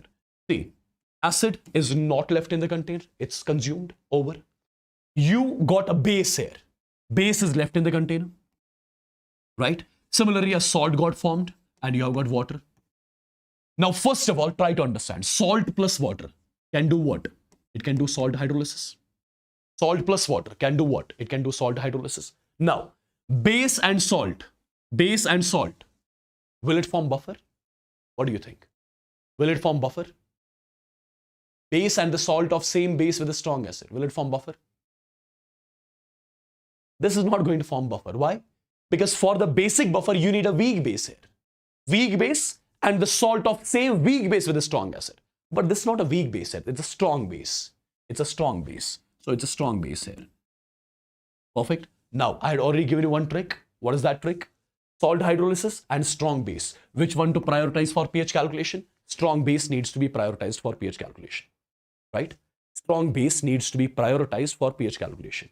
So, the strong base which is left in the container, that is NaOH. Okay? NaOH is left in the container. How many millimoles of NaOH are left in the container? I would say 5 millimoles of NaOH are left in the container. And these millimoles of NaOH which are left in the container, they would have got completely ionized into its ions. Na positive plus OH negative. This would be 0, this would be 0. Now, NaOH, strong base which is left, it would have got completely got converted into its ions. So this would be 0. 1 gives 1, 5 millimoles gives 5 millimoles, and similarly, this will be also 5 millimoles. So I got to know the millimoles of OH negative finally in the container at the end. I got the millimoles of OH negative finally present in the container at the end. If you got the millimoles of OH negative, what about the concentration of OH negative in the final solution? Millimoles of OH negative divided by total volume. Total volume is 150. The value comes out to be 1 by 30 molar. This is the concentration of OH negative in the final solution. If you got the concentration of OH negative in the final solution, can you calculate POH? minus log of 1 by 30, right? So it's going to be simply log of m by n, which is log m minus log n. So it will come out to be log of 30. Log of 30 will be log of 3 into 10. Log of 3 into 10. Log of 3 into 10 you can write as log 3 plus log 10. Log 3 is 0.47. Log 10 is 1. So the value comes out to be log 3 is 0.47. So it's 1.47. So if you got POH as 1.47, I would say pH will be 14 minus 1.47. The value comes out to be 12.53. So this is basically the pH of the final solution which I was supposed to calculate. Am I clear with this? Did you understand how do we deal with such kind of the questions? And this sort of a question will come in the exam if the paper is tough. Okay, if your paper is tough. If your paper is easy, then this sort of a question won't be asked. Okay, these are the level up questions when it comes to NEET. I hope all of this is clear. Similar type of question I'm giving you as a homework. Similar type of question I'm giving you as a homework. And this is the question. Okay, look at the question. These are two questions basically. These are two questions basically. You need to give them, try on your own. Okay, this is your homework question. The concept is similar. Whatever I've told you, you are going to use the same stuff here in this question as well. Okay. Now guys, related to buffer, there is one more term. What is that? That is buffer capacity. How do we exactly define the buffer capacity? Buffer capacity is simply defined as the number of moles of H positive or OH negative added to 1 liter of buffer, added to 1 liter of buffer divided by the change in pH. Divided by change in pH. Again, what does a buffer do? When you introduce small amount of acid or base in a buffer, its pH does not significantly change. Its pH does not significantly change. We know that already, right? Now, the number of moles of H positive or OH negative which are added to 1 liter of buffer divided by change in pH. That gives you what? That gives you buffer capacity. Now, if you look carefully, buffer capacity and change in pH, are they directly proportional or inversely? They're inversely proportional. So I'll say more the buffer capacity of the buffer, lesser would be the change in pH of the buffer. If lesser is the change in pH, if lesser is the change in pH, that means buffer is showing more resistance towards the change. That means buffer is showing more resistance. More resistance towards the change in pH.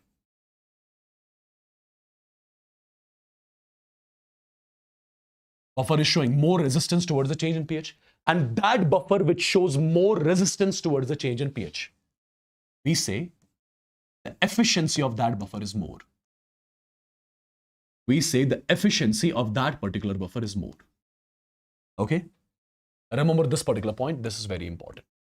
Okay? Now, there are going to be simple questions asked from buffer capacity. Buffer capacity. What kind of questions? For example, I'm giving you one question. Try to understand. Let me write one question here. The question is 0.4 grams of NaOH when added to 200 ml of buffer. When added to 200 ml of buffer, changes its pH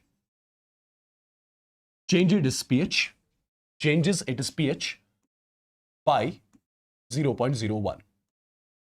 Calculate the buffer capacity. This is the question. This is the question. Look at the question carefully and see how I'll be dealing with this sort of a question, guys. Understand?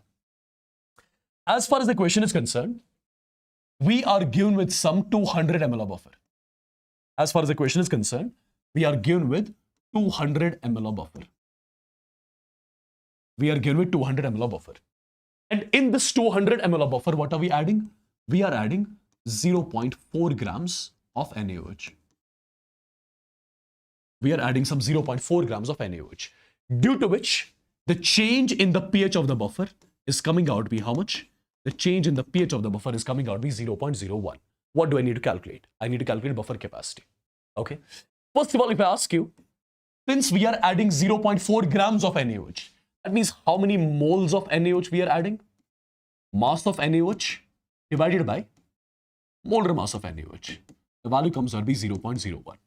These are the moles of NaOH we are adding in the container. These are the moles of NaOH which we are adding in the container. Now, whatever NaOH we are adding in the container, since NaOH is a strong base, it would be getting completely dissociated into its ions. Ions would be Na positive and OH negative. Okay. So how many moles of NaOH we added in the container? 0.01. In the beginning, this will be 0, this will be 0. Now, NaOH is a strong base, completely dissociated. I'll be left with nothing. 1 gives 1, 0.01 gives 0.01. Even this is 0.01. So can I say these are basically the moles of OH negative which I'm adding in the container? Basically, I was adding 0.4 grams of NaOH. That means I'm adding 0.01 moles of NaOH. That means I'm adding 0.01 moles of OH negative in the container. But if you look carefully, these are the moles of OH negative which I'm adding to 200 ml of buffer. So basically, I would say in 200 ml of buffer, how many moles of OH negative am I adding? I'm adding 0.01 moles of OH negative. That means in 1 ml buffer, how many moles of OH negative you'll be adding? 0.01 divided by 200. These many moles of OH negative you are adding. So technically, I would say in 1000 ml buffer, 1000 ml means 1 liter. In 1 liter buffer, how many moles of OH negative will be adding? Multiplied by 1000. The value comes out to be 0.05. So these are the moles of OH negative which we are adding to 1 liter of buffer. These are the moles of OH negative which I'm adding to 1 liter of buffer. Now, what is buffer capacity? Buffer capacity is number of moles of H positive or OH negative added to 1 liter of buffer. Now tell me, how many moles of OH negative I added to 1 liter of buffer? 0.05. Divided by change in pH is how much? 0.01. So buffer capacity of this particular buffer is nothing but 5. This is something I was supposed to calculate. Am I clear with this? Am I clear with this, people?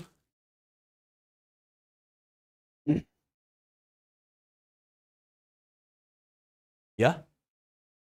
Am I clear with this, everybody in the chats?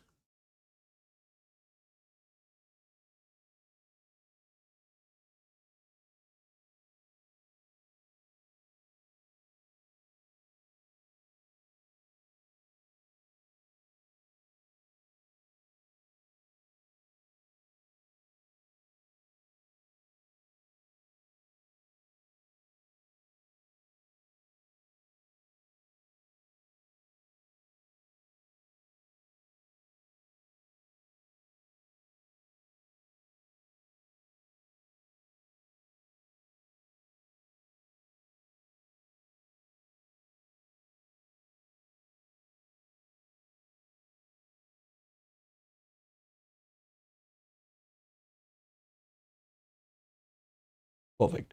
One more question I'm giving you. Give this question a try as well.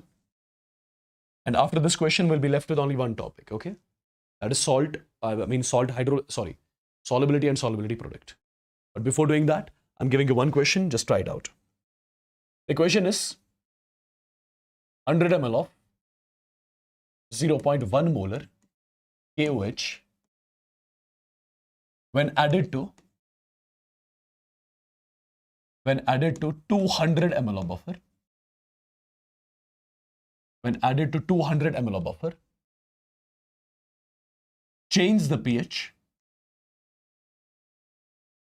from 4.2 to 4.4. Calculate the buffer capacity phi. Calculate the buffer capacity phi. Will you be solving this particular question? What do we have to calculate? Again, we have to calculate buffer capacity. Okay. And you know the formula to calculate buffer capacity? Number of moles of H positive or OH negative added to 1 liter of buffer divided by change in pH. Correct? Now, people, what I'll be doing? Imagine this is your container. Now, in this particular container, what do we have? We have got 200 ml of buffer. And what am I adding here in this container? I am adding some 100 ml of 0.1 molar KOH. Due to which, what is the change in pH? The pH changes from 4.2 to 4.4. I want to calculate the buffer capacity of this particular buffer. I want to calculate buffer capacity of this particular buffer. How will I be solving this now? Have a look, understand. First of all, 100 ml means 0.1 liter. 100 ml means 0.1 liter. So basically in this particular question, what we are doing, we are adding 0.1 liter of 0.1 molar KOH. So molarity is given, volume in liter is given. Molarity multiplied by volume in liter, that gives me moles. So basically if I ask you, how many moles of KOH am I adding? I would say molarity into volume. Molarity is 0.1, volume is 0.1. So the answer is 0.01. So 0.01 moles of KOH I am adding basically. This is 4.4 guys, okay? This is 4.4. 4.4, okay? Now people, try to understand. How many moles of KOH am I adding? I'm adding some 0.1 mole of KOH. I'm adding some 0.1 mole of KOH. I'm adding 0.1 moles of KOH. That means how many moles of OH negative am I adding? That technically means I'm adding 0.01 moles of OH negative only. I'm adding 0.01 moles of OH negative because KOH dissociates as K positive plus OH negative, right? KOH dissociates as K positive plus OH negative. The stoichiometry is 1:1. So if 1 mole KOH gives 1 mole OH negative, so 0.01 moles of KOH will give 0.01 moles of OH negative. So basically, I'm adding 0.01 moles of OH negative. Now, these many moles of OH negative, I'm adding to 200 ml of buffer. So I would say in 200 ml of buffer. In 200 ml of buffer, how many moles of OH negative I'm adding? 0.01 moles of OH negative I'm adding. That means in 1 ml of buffer. That means in 1 ml of buffer, how many moles of OH negative I'll be adding? 0.01 divided by 200 moles of OH negative. These are the moles of OH negative I'm adding to 1 ml buffer. That means in 1000 ml buffer. In 1000 ml buffer. 1000 ml means 1 liter buffer. So in 1 liter buffer, how many moles of OH negative I'm adding? Multiplied by 1000. The value comes out to be 0.05. So these are the moles of OH negative I'm adding to 1 liter of buffer. These are the moles of OH negative I'm adding to 1 liter of buffer. Now, my dear students, how do we calculate buffer capacity? Number of moles of H positive or OH negative added to 1 liter of buffer. So how many moles of OH negative you are adding to 1 liter of buffer? 0.05 divided by change in pH, 4.2 to 4.4, that is 0.2. This value will come out to be 0.25. So buffer capacity of this particular buffer is nothing but 0.25. Am I clear with this? Did you understand this sort of a question, people? Quickly in the chats, everybody. Everybody?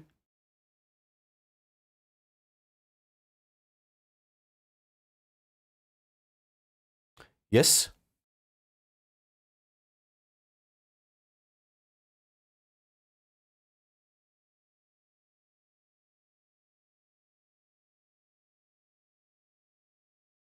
Perfect. Should we take a small break? Should we take a small break?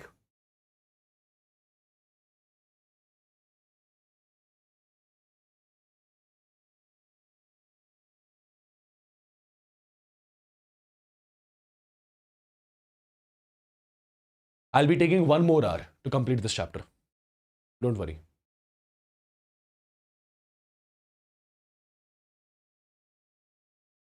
Now I have to teach you solubility product, as well as there is one more topic, that is indicators. Indicators also I have to teach you. So 2 topics are left. So coffee break and we'll be back, okay? Everyone. So break is still.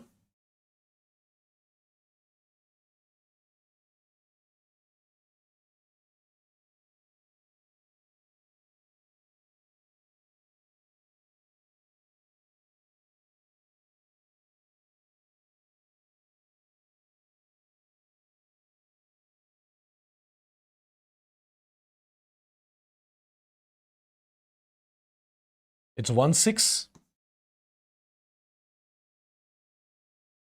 It's AM, huh?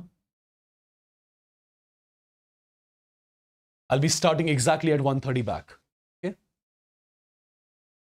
Not 5 minutes break. We'll take a break of 20 minutes almost. Okay, I'll be back, guys, exactly at 1:30, and at 1:30 we'll be starting the topic. Okay, I'll not take more than 1.5 hour to complete this particular chapter. We are almost done, right? But you be back on time. You be back on time. You be back on time. Chalo, see you in a while.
Is everyone back?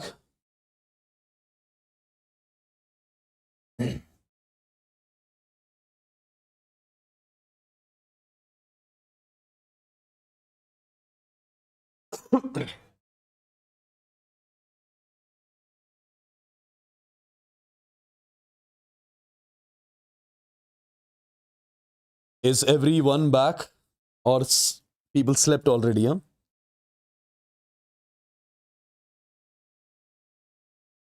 I think people already slept.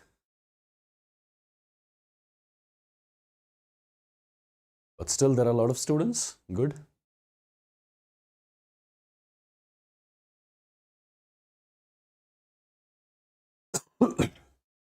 All right. So let's start, guys. There is one more topic, one important topic I must say, that is solubility. Okay. First of all, how do we exactly define the term solubility? How do we exactly define the term solubility? Let me tell you what solubility is. I think I have already mentioned its definition here in the slide. Okay, yeah.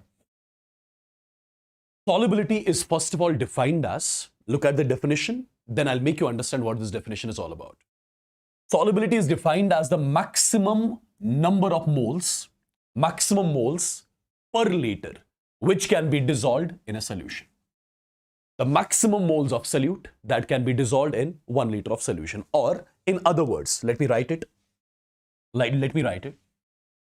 Solubility is defined as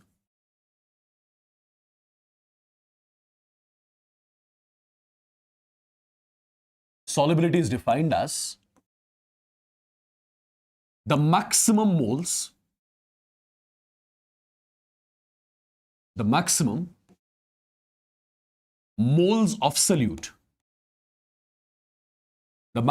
of solute, that can be dissolved,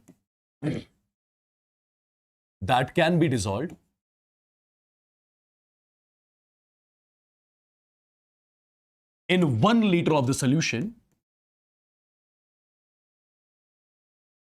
to make the solution saturated.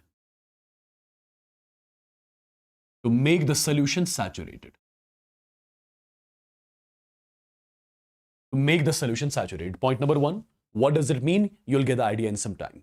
Number 1. Number 2, this solubility, it is expressed in. The solubility is expressed in moles per liter. Solubility is expressed in moles per liter. Now try to understand what this solubility exactly means. Okay? Just to make the solubility concept clear, imagine that you have got a container. And this container is, for example, full of water. Right? Let's assume in this container we have got 1 liter water. I'm assuming that I have got 1 liter of water inside the container. 1 liter of water inside the container. Now, my dear students, if I'll be introducing a solute AB, in this water, what is going to happen?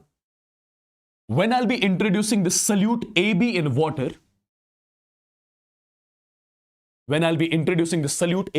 what's going to happen? This AB is going to ionize as A positive and B negative. When this AB goes into water, this AB will dissociate as A positive and B negative, right? So if I first of all ask you one simple thing, what is that? When you introduce salt in water, what happens? Salt gets dissolved in water. If you introduce sugar in water, what happens? Sugar gets dissolved in water. What is the reason? What is the logic? Logic is, in between the water molecules, there are some vacant spaces. In between some water molecules, there are some vacant spaces, right? And I must say that salt and sugar, which we introduce in water, that salt and sugar, that goes into the spaces which are present in between the water molecules. Okay? As simple as that. I would say the salt which you will be adding in water, that salt that occupies the spaces between the water molecules. Correct? Here you are introducing a solid AB in this water. When this AB goes into water, it gets converted into A positive and B negative. And that A positive and B negative. And that A positive and B negative, those A positives and B negatives will be going into the spaces between the water molecules. Those A positives and B negatives will be occupying the spaces which are present in between the water molecules. Okay? If I continuously keep on adding AB, what is going to happen? There will be a time when all the spaces between the water molecules will get occupied. There will be a time when all the spaces between the water molecules will be completely occupied. Perfect? That particular solution, when all the spaces between the water molecules are occupied, are filled, that particular solution I'll be calling as the saturated solution. That particular solution I'll be calling as the saturated solution, right? So saturated solution is the one in which further solute cannot be dissolved. Saturated solution is the one in which further solute cannot be dissolved. Why is that? Because when the solution is saturated, there will be no more spaces between the water molecules. There will be no more spaces between the water molecules which can be filled, because all the spaces would be already occupied. All the spaces will be already covered. Okay? There'll be no vacant spaces present between the water molecules when the solution is saturated. Perfect? Now, for example, imagine that in order to make this solution saturated, for example, let's say I had to add some 5 moles. I had to add some 5 moles of AB. Imagine that I had to add some 5 moles of AB in 1 liter of the solution to make the solution saturated. Imagine that I had to add some 5 moles of AB to make this 1 liter of solution saturated. Okay? And solubility is defined as the maximum moles of solute which can be dissolved in 1 liter of solution to make the solution saturated. What do we call that as? Solubility. So can I say this 5 moles per liter is nothing but it is the solubility of the salt? It means that in 1 liter of solution, I had to add 5 moles of solute to make the solution saturated. Perfect? Right? If I say solubility of AB is 5 moles per liter, it means that in order to make 1 liter solution saturated, 5 moles of salt were to be added. Yeah? I hope this is clear. And people, if this is clear, let's try to understand one more thing. Since I'm telling you the solubility of the salt is 5 moles per liter, that means in order to make 1 liter solution saturated, how many moles of the solute were added? I would say 5 moles of solute were added. To make the solution saturated, 5 moles of solute were added. And you should know number of moles of solute present in 1 liter solution. Number of moles of solute present in 1 liter solution. What do we call that as? We call that as the molarity. So second point, my dear students, which you must know, what is that? Remember, whatever is going to be the solubility of the salt, same is going to be the molarity of the saturated solution.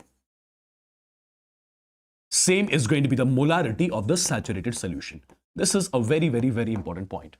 See, solubility of the salt was 5 moles per liter. That means in 1 liter of the solution, there are 5 moles of solute. If in 1 liter solution, there are 5 moles of solute, that means molarity of this particular solution is 5 moles per liter, or you can say molarity of this particular solution is 5 molar. So can I say whatever is going to be the solubility of the salt, same is going to be the molarity of the saturated solution? Absolutely.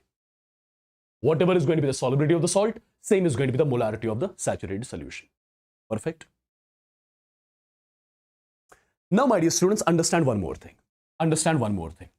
Imagine this is a saturated solution. There is no further space left for A positives and B negatives to get accommodated. There is no further space for A positives and B negatives to get accommodated in the solution. Now, since the solution is saturated, there is no space left. What if I still add 1 more AB particle here? The solution is already saturated, and still I'm adding 1 more AB particle here in the solution. When I'll be adding AB particle here in the saturated solution, no doubt this AB particle will break into A positive and B negative. But at the same time, from the solution, A positives and B negatives will start to interact and will form AB, and that AB gets deposited at the bottom in the form of precipitate. That AB gets deposited at the bottom in the form of precipitate. Again, I'm repeating. What I'm trying to say is, imagine the solution is saturated. Number one, the solution is saturated. There is no further vacant space available for the solute particles to be accommodated. Okay. Since the solution is saturated, still I'm adding one more particle of AB. When I'll be introducing one more particle of AB, no doubt, it will get dissociated. When I'm introducing one more particle of AB, no doubt, it will get dissociated into A positive and B negative. But at the same time, the other A positive and B negative in the solution will interact again and forms what? The other A positive and B negative in the solution will interact again and forms what? And forms AB solid. And that AB solid gets settled at the bottom of the container in the form of precipitate. So my point is pretty much simple. What is that? The point is, whenever you will be having a saturated solution of a salt,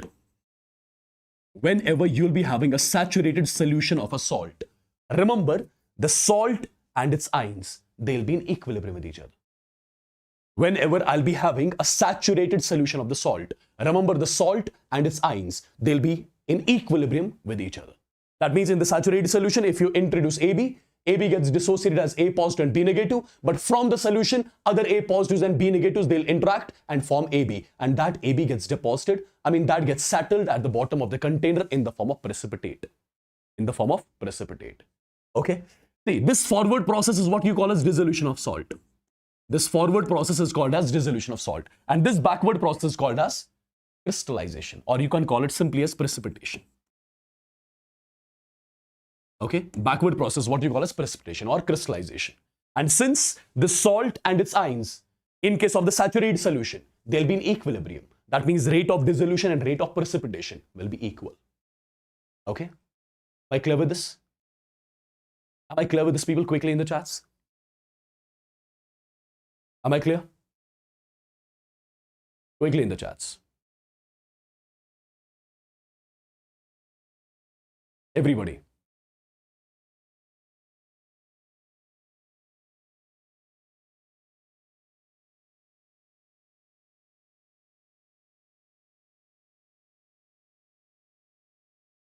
So remember, whenever you'll be having a saturated solution of the salt, okay, the salt will remain in equilibrium with its ions.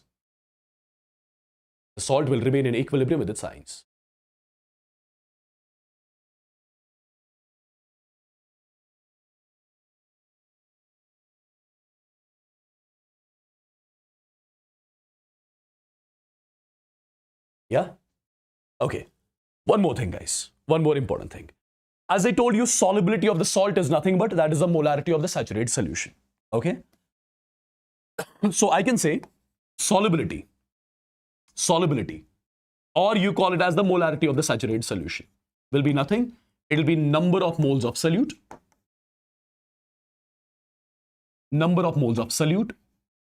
Divided by the volume of solution in liters. Volume of saturated solution in liters. Correct? This is something I can easily generalize. Yeah? Solubility of the salt or molarity of the solution. Molarity of the solution means number of moles of the solute which are present in 1 liter of the solution, basically. 1 liter of the saturated solution. Now, my dear students, one more important thing. What is that? Any salt whose solubility is greater than 0.1 molar. Any salt whose solubility is greater than 0.1 molar. You call the salt as the soluble salt. And any salt whose solubility is greater than 0.01, less than 0.1, you call that particular salt as the slightly soluble salt. And any salt whose solubility would be less than 0.01 molar. Any salt whose solubility would be less than 0.01 molar, you call that particular salt as the sparingly soluble salt. Okay? Perfect. So we have got, based on solubility, we have got 3 types of salts. Soluble salt. Okay. Soluble salt. Number 2, slightly soluble salt. Number 3, sparingly soluble salt. So based on solubility, we classify salts into 3 types. Yeah. Right, people? Yes, Azhar, you can say that, yes. Am I clear with this? So based on solubility, we have got 3 types of salts here. Now, my dear students, let's try to understand one more important thing. What is that? That is the solubility product. That is the solubility product. One of the important topics from which question every year almost comes. Solubility product I'm representing with KSP. Solubility product I'm representing with KSP. First of all, the points related to solubility. First of all, solubility is nothing but the maximum moles of solute which can be dissolved in 1 liter of solution to make the solution saturated. Number 1. Number 2, whatever is going to be the molarity of the saturated solution, same is going to be the solubility of the salt. Okay. Number 3. In case of the saturated solution, the salt remains in equilibrium with its ions. That means rate of dissolution and rate of crystallization will be equal in case of the saturated solution. Right? Number 4, based on solubility, we classified salts into many types. Soluble salts, slightly soluble salts, and sparingly soluble salts. Okay? Now, people, let's discuss about the solubility product. What is the solubility product, first of all? Let's say I have got a saturated solution. I have got a saturated solution of a salt AB. Let's say I have got a saturated solution of a salt AB. Okay? I've got a saturated solution of the salt AB. Now, first of all, since I'm taking the saturated solution of the salt AB, perfect? So, if it is a saturated solution, that means this salt is going to remain in equilibrium with its ions. Ions are A positive aqueous, and with this, you have got B negative aqueous. Correct? Okay. Since I'm showing equilibrium sign in between, right? So, if I write the expression for ionization constant, Ki, if I write the expression for ionization constant of this salt, it's going to be concentration of A positive raised power 1, concentration of B negative raised power 1 divided by concentration of AB solid. Since this AB in solid form, this AB is in solid form, so its concentration, its ectomass is going to be constant, right? So if I take this AB here, it's going to be Ki multiplied by concentration of AB is equal to concentration of A positive multiplied by concentration of B negative. Now this is a constant, this is a constant. Multiplications of these two constants will come out to be KSP. Multiplication of these two constants will be one more constant, and that constant is called as KSP. And KSP expression is written as concentration of A positive and concentration of B negative. Since I've mentioned equilibrium sign in between, so this is concentration of A positive and concentration of B negative at equilibrium, because you have taken the saturated solution. Because you have taken the saturated solution of AB.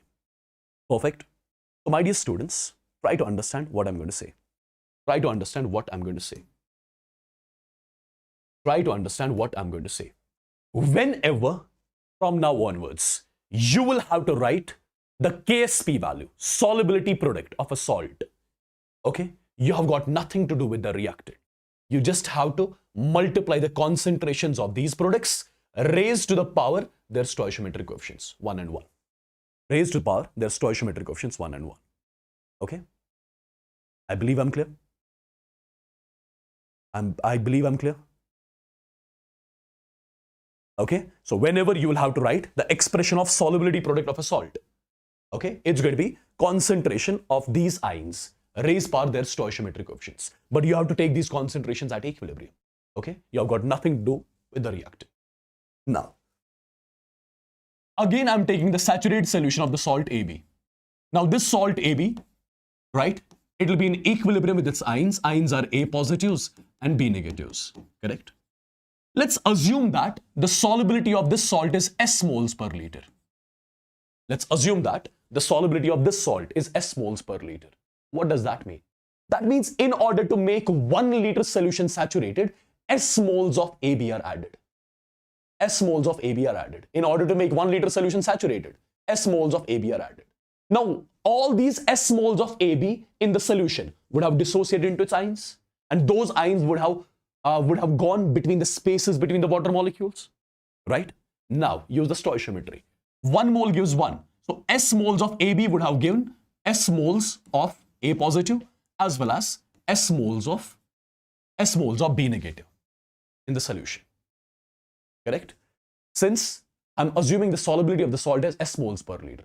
That means in 1 liter solution, I have added some S moles of AB to make the solution saturated.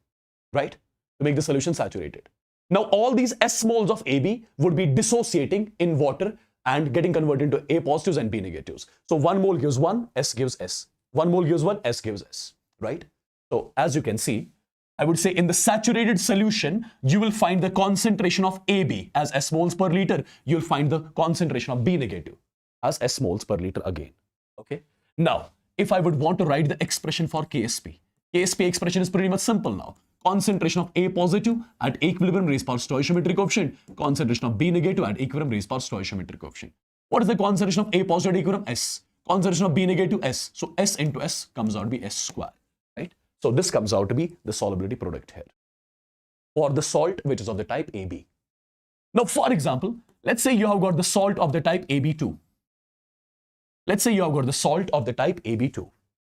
So first of all, if you will be having a saturated solution of this particular salt, this will first of all remain in equilibrium with its ions. Now, what are its ions? How do I make its ions? See, this 2 will go here as a charge. This 1 will go here as a charge. Now, how many A particles do we have? 1. And this A is present in +2 form. Similarly, how many B particles we have? 2. And this B will be present in -1 form. Now, imagine that the solubility of this salt is S moles per liter, right? So what would be the concentration of ions in the solution? Since 1 mole of AB2 gives 1 mole of this, so S moles per liter will give us S moles per liter only, and this will be 2 S moles per liter. So I got the concentration of ions in the solution. Now, if I would want to write the KSP expression, it's going to be concentration of A di positive raised power stoichiometric coefficient 1, concentration of B negative raised power stoichiometric coefficient, that is 2. What is the concentration of A di positive? That's S. What is the concentration of B negative? That is 2S raised power 2. The value comes out to be 4S cube. This is the expression of KSP for this particular salt AB2.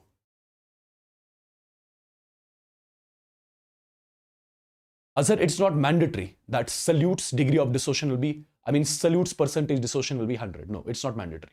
I'm assuming right now it's 100%. It's not necessary it's 100. It can be 90%. If it is 90%, then this is going to be 0.9S. This is going to be 0.9 into 2S. Okay? Good question this is. That means you're understanding things. Good.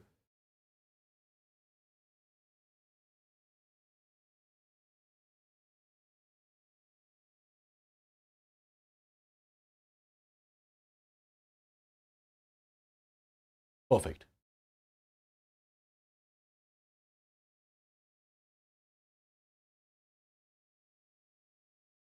Perfect. For example, let's say I'm taking the salt of the type, let's say I have got AB3 type salt, right? Take its saturated solution.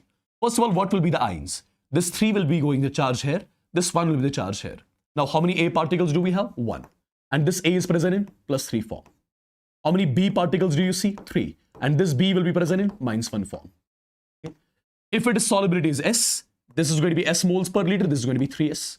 Now, if you want to write the KSP expression, KSP is concentration of A tripositive, that's S raised power stoichiometric coefficient. Concentration of B negative, that is 3S raised power stoichiometric coefficient. The value comes out to be 27S raised power 4. This is the expression of KSP for this particular salt. Okay. Now, in general, if I'll be having a salt of this particular type, AXBY type, let's say I have got a saturated solution of this particular salt, AXBY. First of all, how will it undergo dissociation? See, this particular Y will go charge here. This X is going to be the charge here. Now, how many A particles do you see? X. And this A is present in +Y form. How many B particles do you see? Y.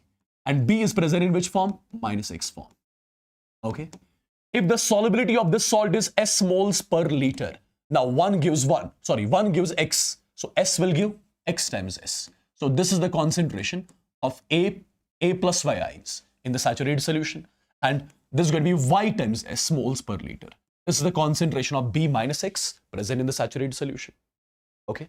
Now, my dear students, if you would want to write the expression of KSP, it's going to be concentration of A plus Y at equilibrium, raised power stoichiometric coefficient x, concentration of B minus x at equilibrium, raised power stoichiometric coefficient y.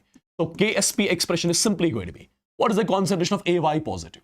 Concentration of AY positive is x times S raised power x. Concentration of B minus x is y times S raised power y. So I would say KSP is equal to, this would be x raised power x multiplied by y raised power y, and this is s raised power x, s raised power y. So it's going to be s raised power x plus y. So this is the general KSP expression which you got for the salt of the type AXBY. Am I clear? Am I clear with this, people, quickly in the chats? So I hope you got to know how do we write the expression of KSP. Now, my dear students, one more question is asked. One more thing is asked here. What is that? This condition for precipitation.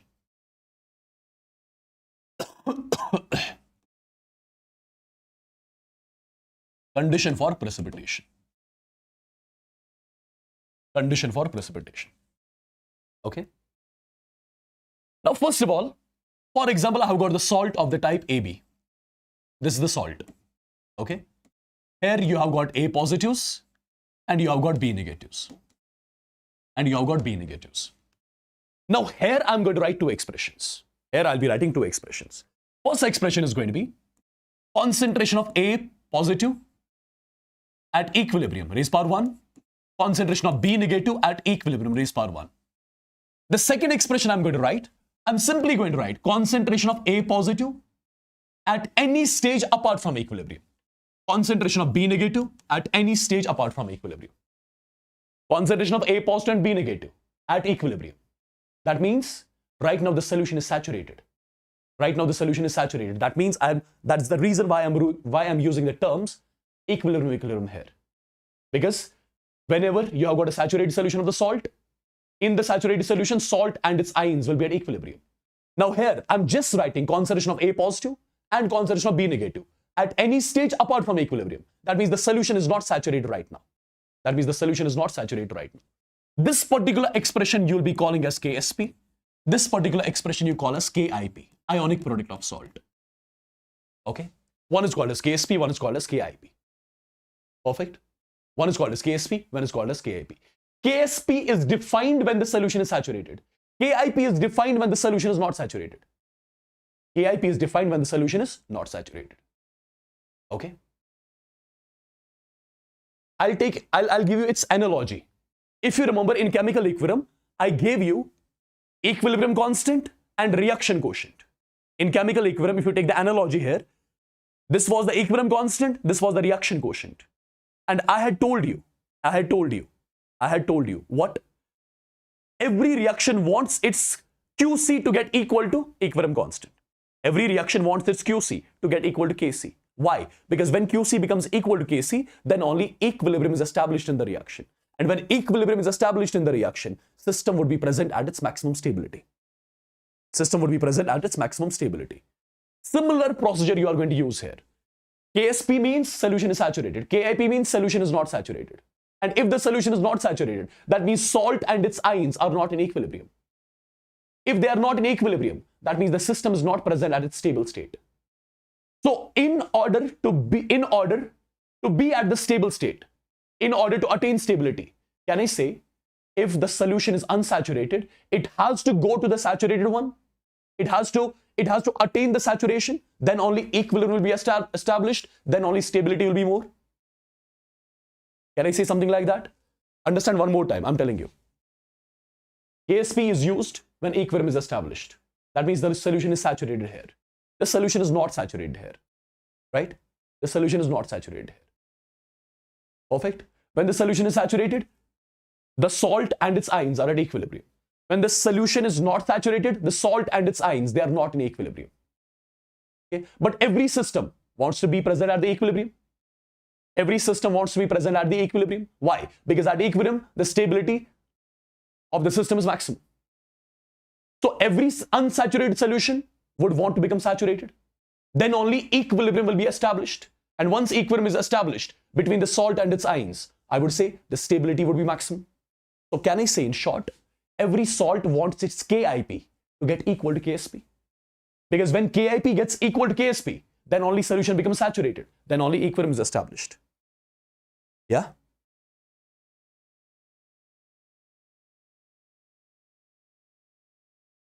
Okay?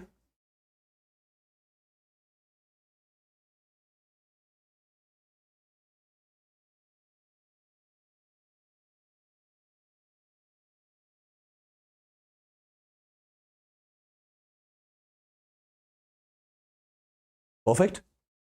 Now guys, tell me one thing. Tell me one thing. For example, if the KIP of the salt is less than that of KSP of the salt, if KIP of the salt is less than that of KSP of the salt, is the solution saturated? Solution is not saturated.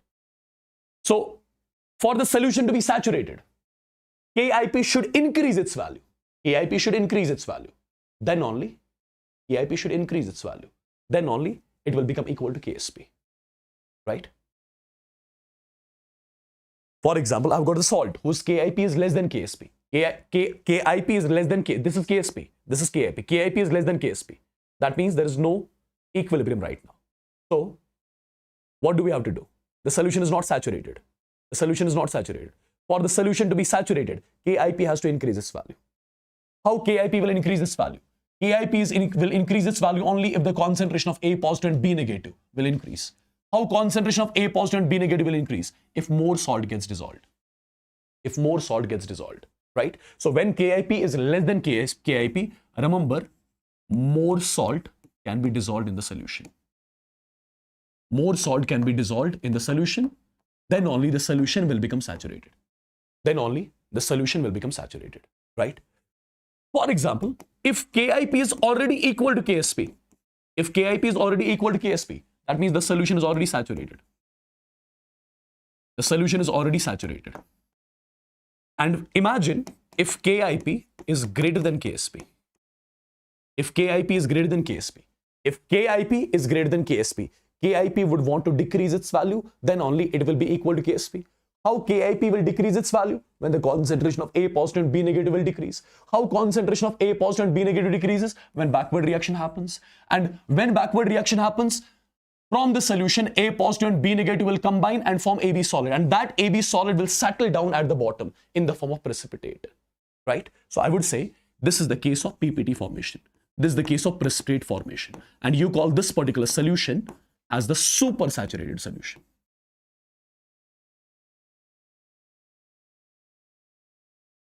Supersaturated solution. So in short, remember one thing. In short, remember one thing. What is that? Every salt wants its KIP to be equal to KSP. That's all. Okay? I hope I'm clear with this.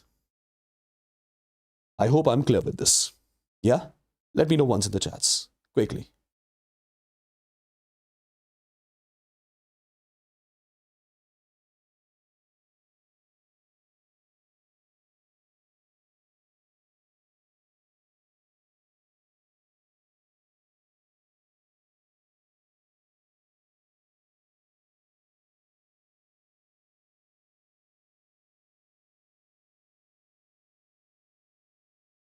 Perfect, guys? Okay, if it is clear, let's try to have a look on the different applications of the solubility product. Okay?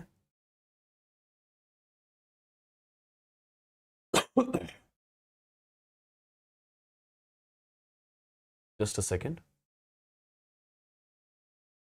Well, my dear students, there are few applications of this solubility product. There are few applications of this solubility product which we have to remember. And what are these applications? Number one is to calculate. Number one is to calculate the solubility of the salt in water. This is the first application of KSP. This is the first application of KSP. Second application is to calculate the solubility of the salt in a solution having a common ion. Having a common ion. This is the second application of this particular solubility product. I'll talk about them in detail one by one. The third application is to calculate the solubility of the salt in a buffer. Fourth application, to check whether precipitate formation takes place or not. To check whether precipitate formation takes place or not. Okay, these are the four main applications of the solubility product which we have to understand in detail. Okay, which we have to understand in detail. Now guys, the first application, to calculate the solubility of the salt in water. I'm directly taking its question so that you will understand it directly. Directly taking its question. As far as the question is concerned, Ksp for mgOH whole twice is equal to 3.2 into 10 raised power, this is minus 14, okay? 10 raised power minus 14. What is its solubility in water? What is its solubility in water? So basically, you have introduced mgOH whole twice in water. Its Ksp is given. That means mgOH whole twice has formed a saturated solution. It has formed a saturated solution. This Mg dipositive aqueous, and you have got 2 times OH negative aqueous as well. Okay, 2 times OH negative aqueous as well. Perfect. Now, my dear students, let the solubility of mgOH whole twice is S. So, this would be S, this would be 2 times S. If you want to write the expression for Ksp, since you introduced mgOH whole twice in what? In water. You introduced mgOH whole twice in water, right? You introduced mgOH whole twice in water. Now, this mgOH whole twice is in equilibrium with its ions. Now, you are writing Ksp expression. It is concentration of Mg dipositive raised power stoichiometric coefficient, concentration of OH negative raised power stoichiometric coefficient. Perfect. So, Ksp is equal to, what is the concentration of Mg dipositive? That's S. What is the concentration of OH negative? That is 2S Ca square. The value comes out to be 4S cube. Correct? So, I would say S cube is equal to Ksp by 4, or S is equal to Ksp divided by 4 whole raised power what? Whole raised power 1 by 3. What is the Ksp value? Ksp value is 3.2 into 10 raised power minus 14 divided by 4 whole raised power 1 by 3. Or I can say 3.2 divided by 4 is 0.8. Or I can write 8 into 10 raised power minus 15 whole raised power 1 by 3. So this will be 2 into 10 raised power minus 5 moles per liter. So this is the solubility of mgOH whole twice in what? In water. Correct? This is the solubility of mgOH whole twice in water.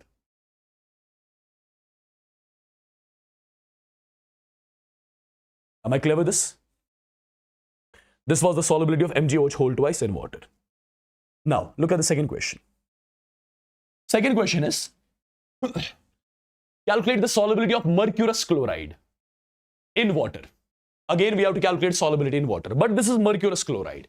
You have to remember it, guys. Mercurous chloride, Hg2Cl2. It specially gets dissociated as Hg2 dipositive plus 2 times Cl negative. This is something which you will be remembering. This is something which you will remember. Mercurous chloride gets dissociated as Hg2 dipositive plus 2 times Cl negative. Now, the question is almost done. Remember this one first, okay? Hg2Cl2 solid, it gets dissociated as Hg2 dipositive plus 2 times Cl negative. Plus 2 times Cl negative. Now, my dear students, let the solubility of this salt be S. This is going to be S. This is going to be 2 times S. Stoichiometry is 1:2, okay? If I write the Ksp expression is concentration of this, that is S raised power 1. Concentration of this one, that is 2S raised power 2. The value comes out to be 4S cube. So I would say S will be again Ksp divided by 4 whole raised power 1 by 3. What is the Ksp value? This is 10.8 into 10 raised power. This is minus 23, by the way, okay? So this is 10.8 into 10 raised power minus 23 divided by 4 whole raised power 1 by 3. So this value will come out to be 2.7 into 10 raised power minus 23. Or I can say 27 into 10 raised power minus 24 whole raised power what? 1 by 3. This 27 raised power 1 by 3 is 3. 10 raised power minus 24 into 1 by 3. 3138. It's 10 raised power minus 8 moles per liter. So this is the solubility of mercurous chloride in water. Only thing which you have to remember here, that is how mercurous chloride undergoes dissociation. It dissociates as Hg2 dye positive plus 2 times Cl negative. I believe I'm clear with this. I believe I'm clear with this. Yeah? Okay.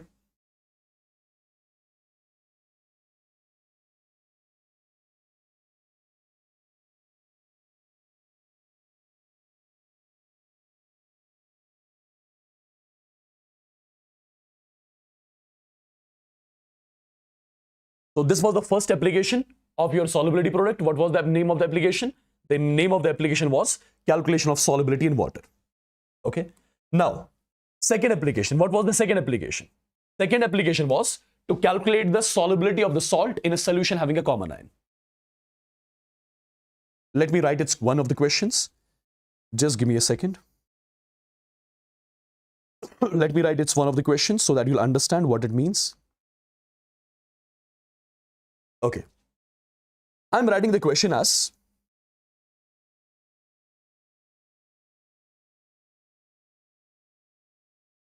this is the second application of the solubility product. Calculate the solubility of silver phosphate. Calculate the solubility of silver phosphate in a solution. In a solution that has 0.02 molar AgNO3. That has 0.03 molar AgNO3. KSP for Ag3PO4 is equal to 2.7 into 10 raised power minus 23. This is the second application, guys. This is the second application. See, how do I deal with such kind of the question? As per the question, we have to calculate the solubility of what? Ag3PO4. In what? We have to calculate solubility of Ag3PO4, not in water this time. We have to calculate solubility of Ag3PO4 in AgNO3. In AgNO3. Okay. Now, first of all, this Ag3PO4, it gets dissociated as 3 times Ag positive. And with that, we have got PO4 tri-negative. Okay. Now, this AgNO3, since it is the salt of NO3 negative, and salts of NO3 negatives are water soluble, right? Right, people? Salts of NO3 negative are water soluble, and all the water soluble salts are the examples of strong electrolytes. So, if this is the strong electrolyte, it will get dissociated completely into Ag positive and NO3 negative. NO3 negative, correct? Its solubility was S in the beginning. So this would have been 3S, this would have been S, correct? Now what we have done, we have basically introduced this Ag3PO4 in AgNO3. And the concentration of AgNO3 in the solution is 0.02 molar. So in the beginning, this will be 0, this will be 0, correct? Now it's a strong electrolyte, completely dissociated. So this will be 0, 1 gives 1, 0.02 gives 0.02 molar, even this is 0.02 molar. Now do you see in the container, we have got a weak electrolyte and a strong electrolyte. Both are having one ion in common. Which one is the common ion? Common ion is Ag positive. So what is the concentration of the common ion here? It will be 3S plus 0.02. Can I say the common ion effect is going to operate here? And if the common ion effect is operated, that means the solubility of this weak electrolyte, it will decrease. It will decrease. The reaction will go backwards. Like I have told you. Alpha value for weak electrolyte used to get decreased. Similarly, here you can say the solubility of this salt will decrease due to common ion effect.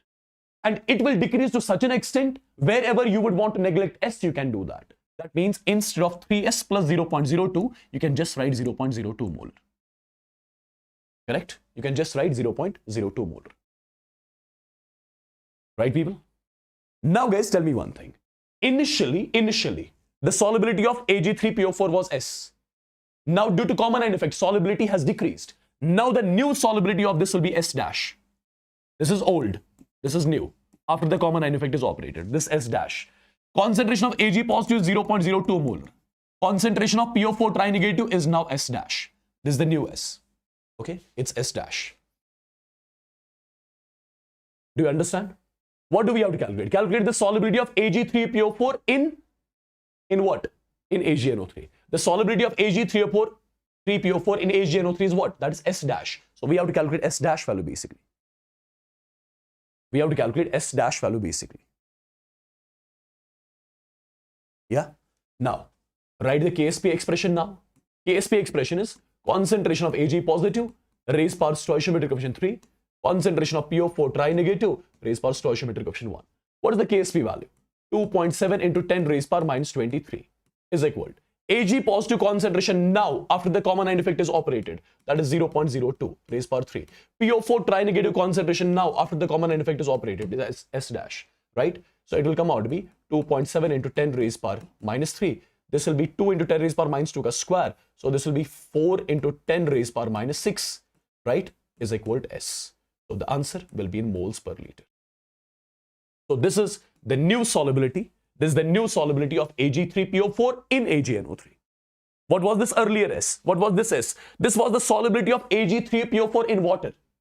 This was the solubility of Ag3PO4 in water. This is the solubility of Ag3PO4 in AgNO3 after the common ion effect is operated. Do you understand? Do you understand? So earlier the solubility of Ag3PO4 was S. Now when it is introduced in AgNO3, common ion effect is operated, due to which this reaction shifts backward. So solubility of Ag3PO4 decreases.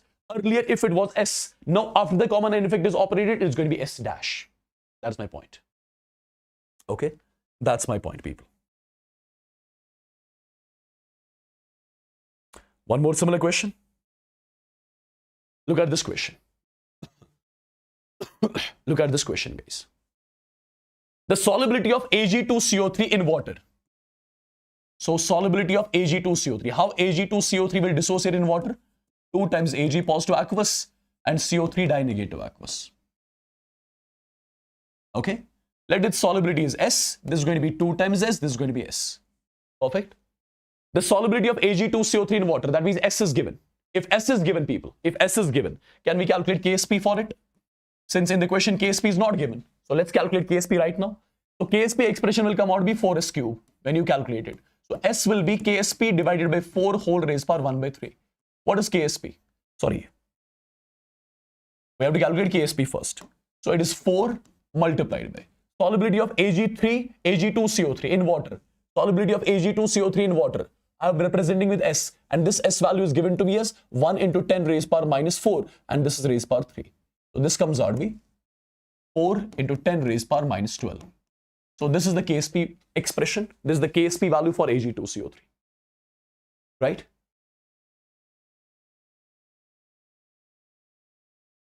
Now you are introducing this Ag2CO3 in 0.02 molar Na2CO3. So you are introducing it into 0.2 molar Na2CO3. Na2CO3 would get dissociated as 2 times Na positive, and you'll be writing CO3 dinegative. Its concentration you are taking as 0.01 molar. This will be 0 in the beginning, this will be 0. Now, completely dissociated, so 0. 1 mole gives 2 moles, 0.01 gives 0.02. This will be 0.01 only. So in the same container, now what do we see? In the same container, now, in the same container, you have got a weak electrolyte, strong electrolyte, both having one ion in common. Which is that common ion? CO3 dinegative. What is the total concentration of CO3 dinegative? S plus 0.01. Can I say, if there is weak electrolyte, strong electrolyte, both present in the same container, both are having one ion in common, what will happen? Common ion effect will operate. And due to common ion effect, the degree of ionization of the weak electrolyte decreases. Here I will say the solubility of this salt will decrease. That means the reaction will shift backward. Reaction will shift backward, right? After this, common ion effect is operated. Once the common ion effect is done, it's operated. Let the new solubility of this Ag2CO3 be S dash. So this will be 2 times S dash. This will be already 0.01 molar. Because since the solubility has decreased, that means wherever you would want to neglect S, you can do that. That's why I neglected S in comparison to 0.01. Okay.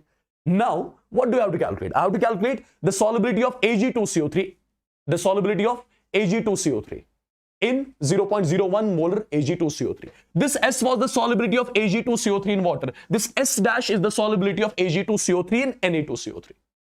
I have to calculate S dash.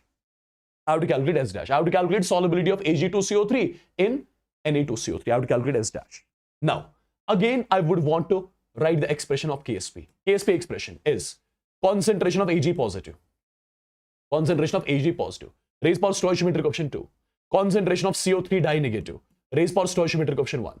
KSP value is given to me in the question. What is that? 1 into 10 raised power minus 4. Ag positive concentration now is 2S dash. Is 2S dash. CO3 di negative concentration is 0.01 molar. Perfect. Right? So it is going to be how much? This is 2S dash ka square, first of all. And this is, just a second, KSP value is how much? KSP value is 4 into 10 raised power minus 12. Now it's okay. 4 into 10 raised power minus 12. So 2 ka square is 4, 4 gets cancelled. 10 raised power minus 2, 10 raised power minus 2 here gets cancelled. So value comes out to be 10 raised power minus 10 is equal to S dash ka square. So S dash will come out to be a root of 10 raised power minus 10, which will be 10 raised power minus 5. And this is going to be moles per liter. This is the new solubility of Ag2CO3 in Na2CO3. Am I clear with this? Am I clear with this? Say yes or no in the chats.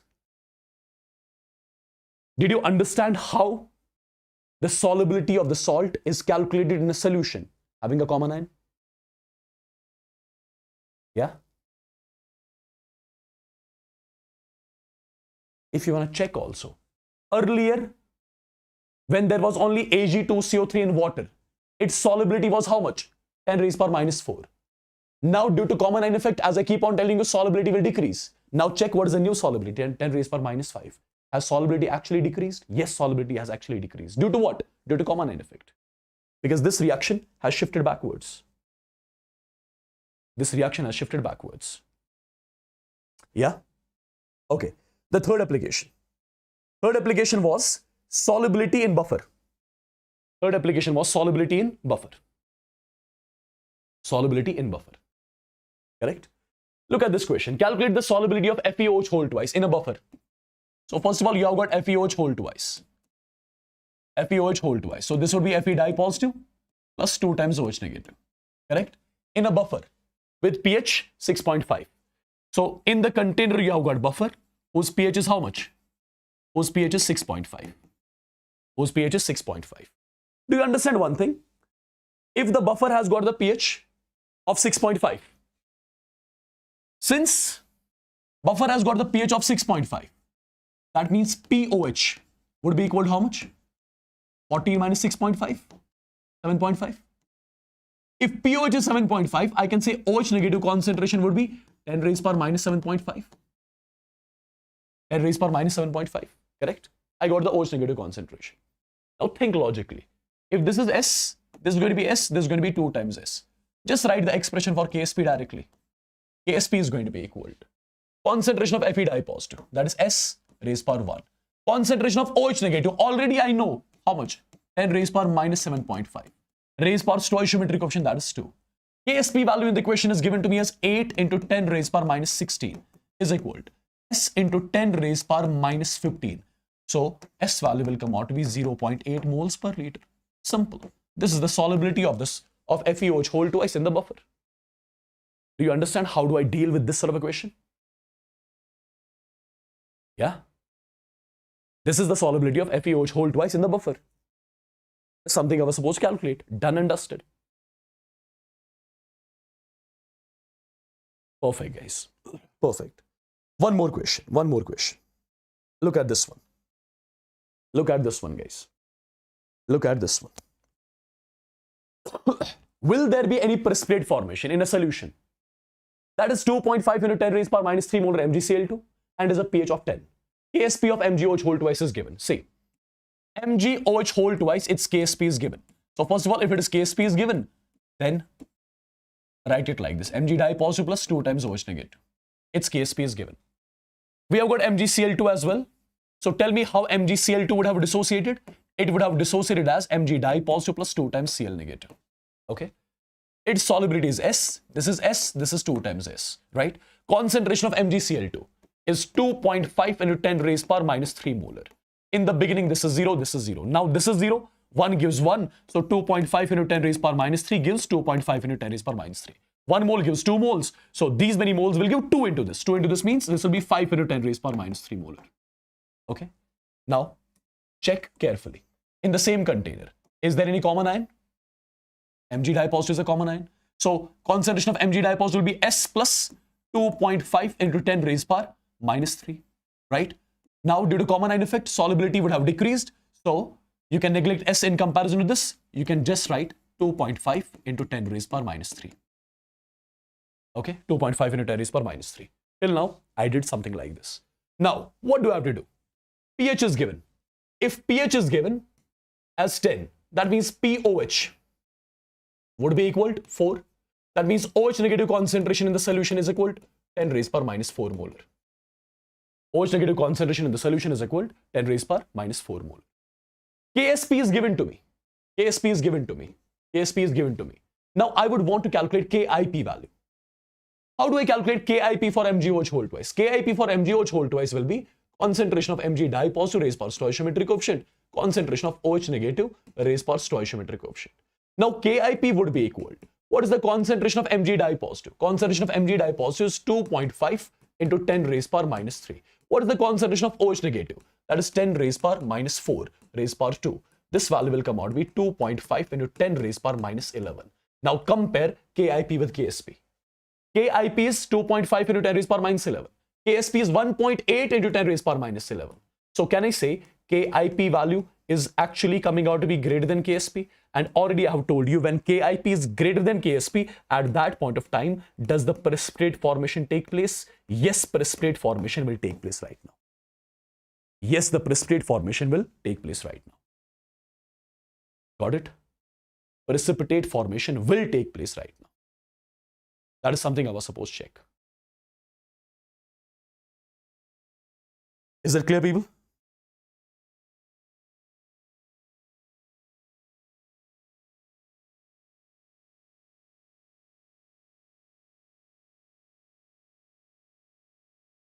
Is that clear?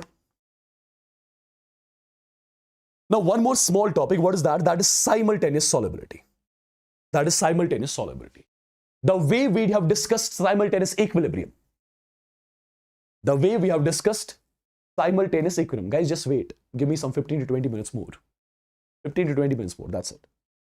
The way we have discussed simultaneous equilibrium, in the similar way, we are going to discuss the simultaneous solubility. See, in the same container, what do we have? In the same container, we have taken two salts, AB solid in equilibrium with its ions, AC solid in equilibrium with its ions. Let's say X represents the solubility of AB in presence of AC. In presence of AC. Similarly, Y represents the solubility of AC in presence of what? In presence of AB. Let me tell you, if the solubility of this salt is X moles per liter, X moles per liter, 1 gives 1, X gives X, 1 gives 1, X gives X. Solubility of AC in presence of AB is Y. 1 gives 1, Y gives Y, Y gives Y. Do you see any common component? Common component is A positive. So A positive concentration would be X plus Y here. And here also you'll be adding X. So the total concentration of A positive is X plus Y basically. X from here, Y from here. So the total concentration of A positive is X plus Y. Now, if I write the KSP expression for this particular solid, for this particular solid, KSP expression will be concentration of A positive, which is X plus Y, raised power 1, concentration of B negative, that is X raised power 1. That is X raised power 1. I'll be calling this is equation number 1. Again, I'll be writing KSP expression for the second solid, KSP2, which is going to be equal to concentration of this A positive, that is Y plus X, or you can say X plus Y raised power 1, concentration of C negative, that's Y. Calling this is equation 2. So how many equations I got? Same thing. The way we discussed simultaneous equilibrium, same thing I'm doing here also. I got the expression for KSP1, KSP2. Now, what do we have to do? We got two equations. You'll be doing one thing. You'll be dividing the two equations. Equation 1 divided by equation 2. When you divide equation 1 with equation 2, what do we get? You'll be getting KSP1 divided by KSP2 will be equal to x divided by y. KSP1 divided by KSP2 will be equal to x divided by y. Similarly, when you'll be adding the two equations, equation 1 plus equation 2, when you'll be adding the two equations, you'll be getting KSP1 plus KSP2 is equal to, if you take x plus y common, it will be x plus y common, right? So it's going to be x plus y ka square. So you can say x plus y is nothing but under root of KSP1 plus KSP2. So how many equations I got? Got two equations. How many equations I got? Two equations. In the question, you will be given with KSP1, KSP2.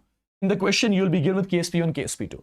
If KSP1, KSP2 is given, then I'll say I'll be having two equations, having two unknowns. Unknowns are x and y. You can solve these two equations, get the value of x and y, which will be asked in the question. Which will be asked in the question. Did you understand the process? How exactly am I solving equations? Are you understanding this process of simultaneous solubility?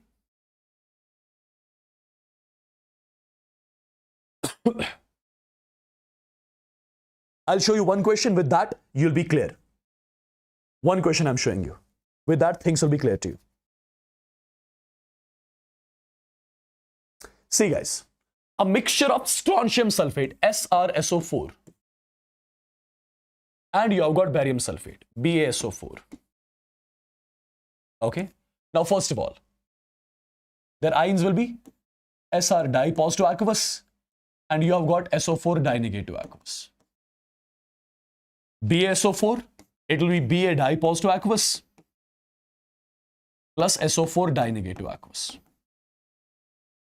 All right. KSP of both of them is given. KSP of both of them is given. Right? KSP of both of them is given. I have to calculate what? Concentration of each ion at equilibrium. We have got Sr di positive, SO4 di negative, Ba di positive. I have to calculate all of their concentrations. Now, let the solubility of this is x in presence of this. And then let the solubility of this is y. Okay. Now, 1 gives 1, x gives x. 1 gives 1, x gives x. 1 gives 1, y gives y. 1 gives 1, y gives y. Correct? Is there any common ion? SO4 di negative. So what is the concentration of SO4 di negative total? X plus y. Similarly, y plus x. Perfect, because both the salts are present in the same container. Now, if I would want to write the KSP1 expression, KSP1 expression will be equal to what?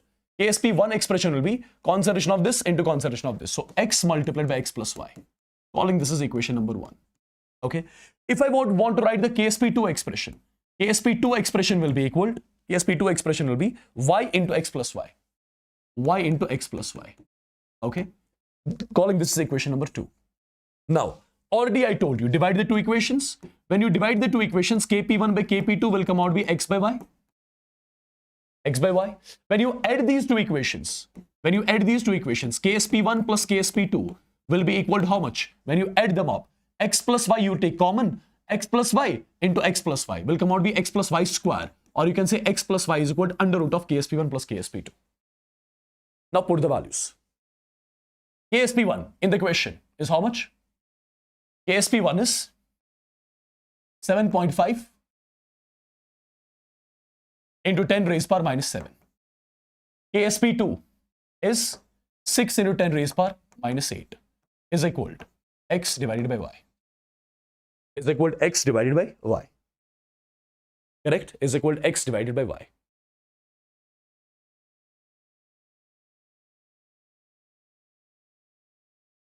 (7.5) into 10 raised power minus 7, and this is 6 into 10 raised power minus 8. All right. Now, second equation, a root of KSP1 plus KSP2.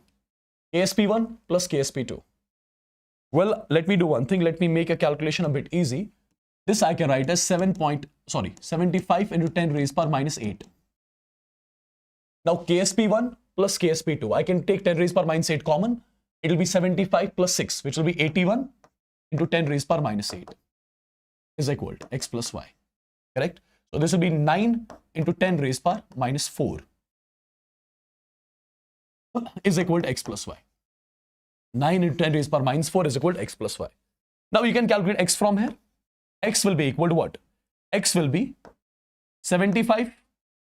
This 10 power minus 8, 10 power minus 8 cancels. So 75 divided by 6 multiplied by y. This x would be equal to 75 divided by 6 into y. Okay. If I put the same value of x here in this expression, it will be 9 into 10 raised power minus 4 is equal. Instead of x, you will write 75 divided by 6 into y plus y. Okay. Now, let me do the calculation here somewhere. So, it will come out to be 9 into 10 raised power minus 4 is equal to 75y plus 6y is 81y. 81y divided by 6. So, 9199. Right? So, I can say y is equal to 6 into 10 raised power minus 4 divided by 9. So, you got the value of y. You got the value of y. What was y? Y was the concentration of this sign. Right? If you got y, you can calculate x from here. X is the concentration of this sign. Now, what is the concentration of SO4 dinegative? That will be x plus y. X plus y will give you the concentration of SO4 dinegative. Did you understand, people? How am I solving these questions? Am I very clear to you? I don't know whether you would have studied this before or not. But remember, question can be asked from this one as well. So this was one more application of KSP. That was calculation of ions in case of simultaneous solubility. Say yes or no once in the chats if all these things are very much clear to you. Understood?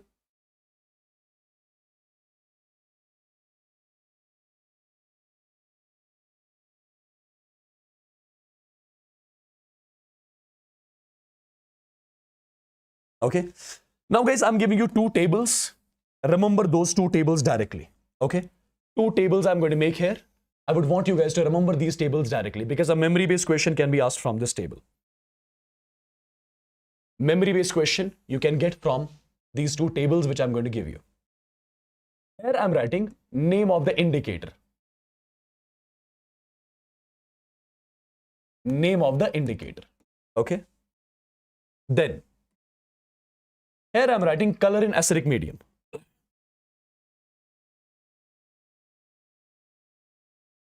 Color in acidic medium. Here I'm writing color in basic medium. Color in basic medium. And here I'm writing working pH range.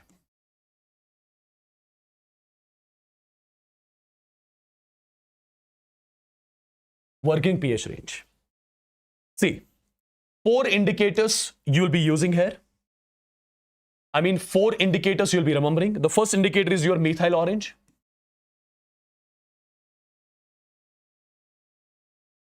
And in short, you are going to represent it with MEOH. Second indicator is your methyl red. This is the second indicator which we use. Third indicator which we'll be using is phenol red. And the last indicator which I'll be writing here, that is phenolphthalein, which you represent with HPH. Now, what colors do they show in acidic medium, basic medium? Here, the color is in acidic medium. This indicator shows orange red. Second indicator shows red. And this would be yellow. And here, it is going to be colorless. Similarly, color in basic medium, yellow. Second one also shows yellow. This is red. And this is pink. Now, working pH range, 3.1 to 4.5, 4.2 to 6.2, 6.2 to 8.2, and then 8.2 to 10.2. Okay? All these things can be asked.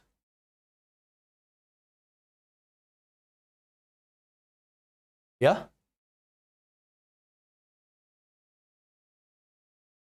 Okay? You'll be asked directly, methyl orange in acidic medium shows which color? Orange. In basic medium, yellow. Working pH range. Anything can be asked from this. Methyl red, phenol red. Similarly, phenolphthalein. This is the table which will be asked to you. This is the table which will be asked to you. Anything can be asked to you. One more table I'm giving you. Please remember that particular table as well. That is one more table which you will be remembering directly.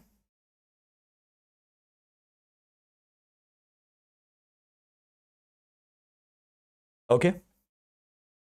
Here I'm writing type of titration.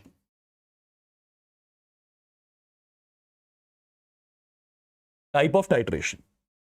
Here I'm writing pH of titration. pH range of titration.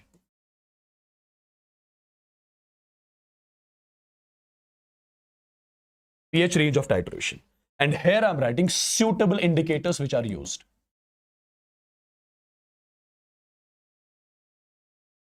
Suitable indicators which are used.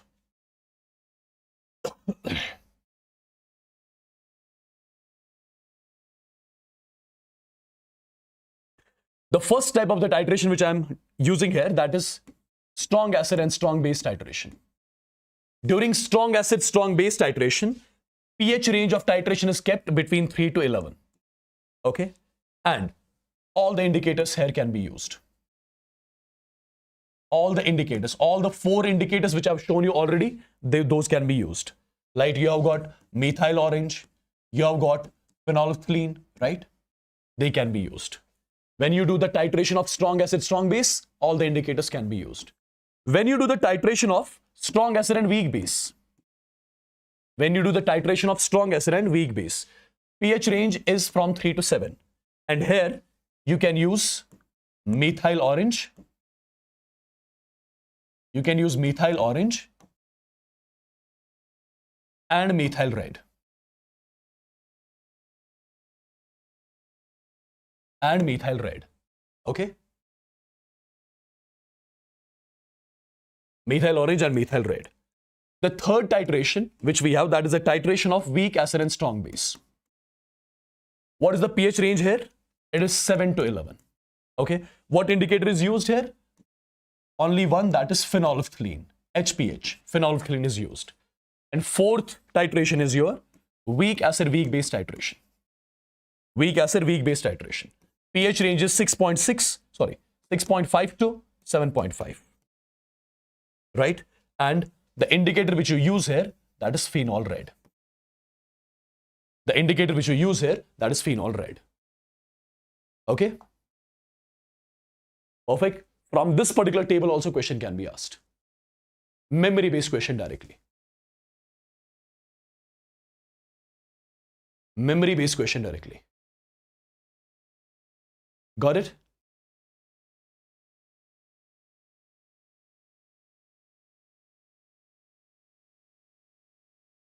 Am I clear till here, people?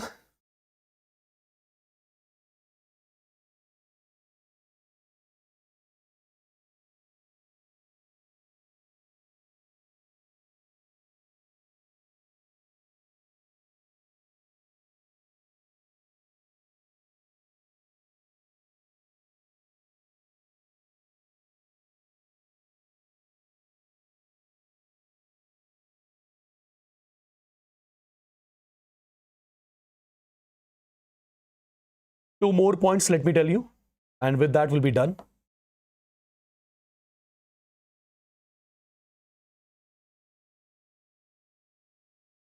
See, you had written one statement here. A solution can act as a buffer only if the ratio of concentration of salt and acid is between 0.1 to 10. You can write it in different way as well. You can write it as pH range of acidic buffer. pH range of acidic buffer. pH range of acidic buffer will be equal to pKa plus minus 1. And similarly, if I talk about pOH range of basic buffer, pOH range of basic buffer, it is going to be equal to pKb plus minus 1.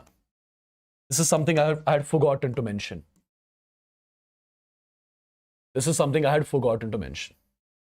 Okay? Well, it's pretty much simple. What is the meaning of these two things? These are the pH range of acidic buffer and pH range of pOH range of the basic buffer. Okay? See, look at this statement. A solution can act as a buffer only if the ratio of salt concentration divided by acid concentration is between 0.1 to 10. If you remember, what was the pH formula for the acidic buffer? It was pKa plus a log of concentration of salt divided by concentration of acid. Right? And this formula was valid for acidic buffer.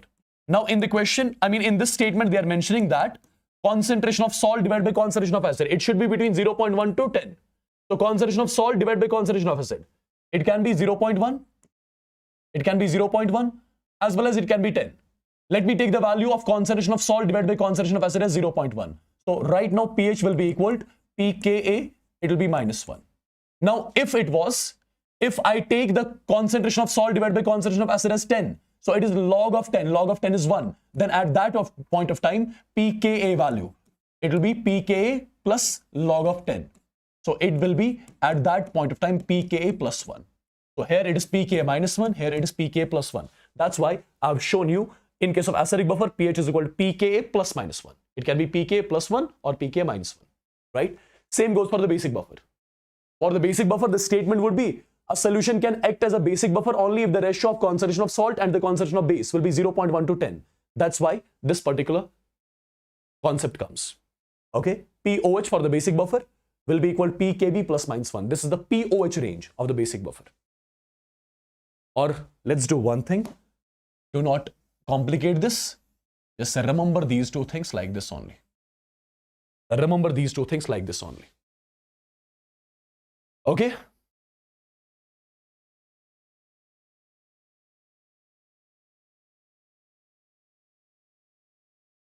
Okay, guys. I would still want some 5 more minutes of yours. Yeah, I'll still want some 5 more. I would still want some 5 more minutes of yours.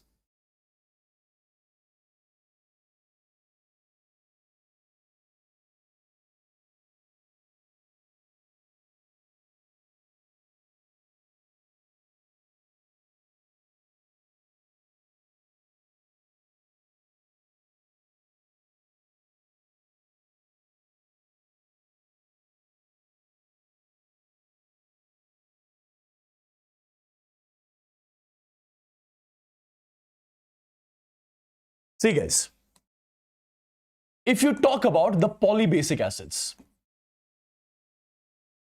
polybasic acids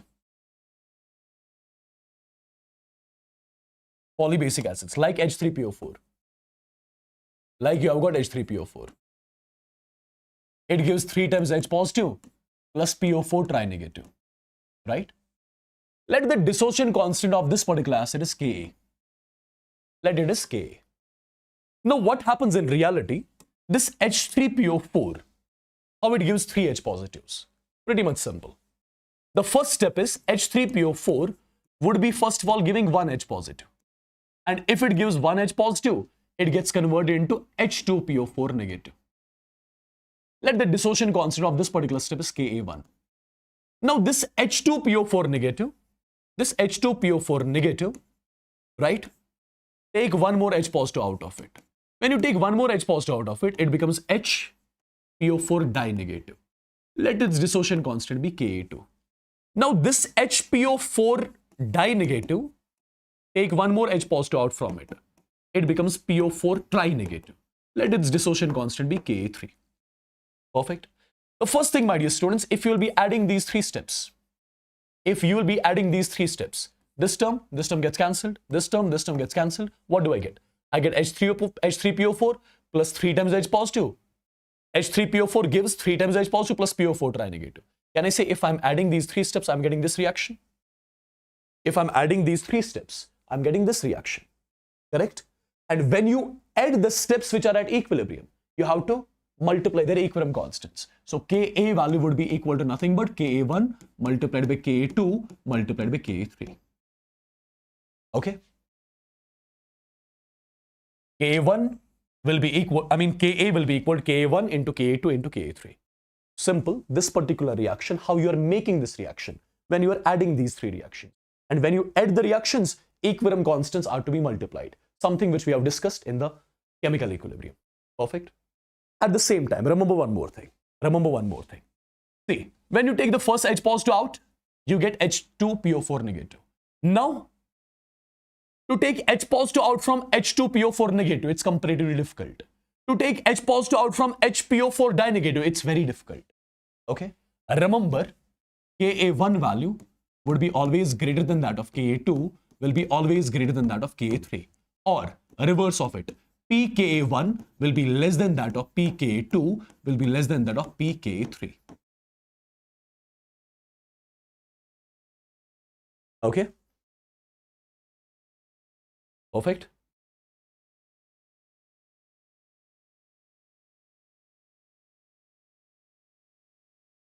The logic of this, you can check on your own. Think over it. I'm not telling you the logic of this one. It's pretty much simple only, but it's simple only. It's completely based on equilibrium constant. Completely based on equilibrium constant. Think over the logic. Why I wrote Ka1 is greater than Ka2 is greater than Ka3. And if you got the logic, do let me know in the comment section afterwards. Okay? This was your polybasic acids. Similarly, it's going to be polyacidic bases. In case of polyacidic bases, again, the things are going to be similar. You would say Kb is equal to Kb1 plus Kb2, sorry, Kb is equal to Kb1 into Kb2 into Kb3. Okay? You will say Kb1 is greater than that of Kb2 is greater than that of Kb3. You will say pKb1 is less than that of pKb2 is less than that of pKb3 in case of polyacidic bases. Right?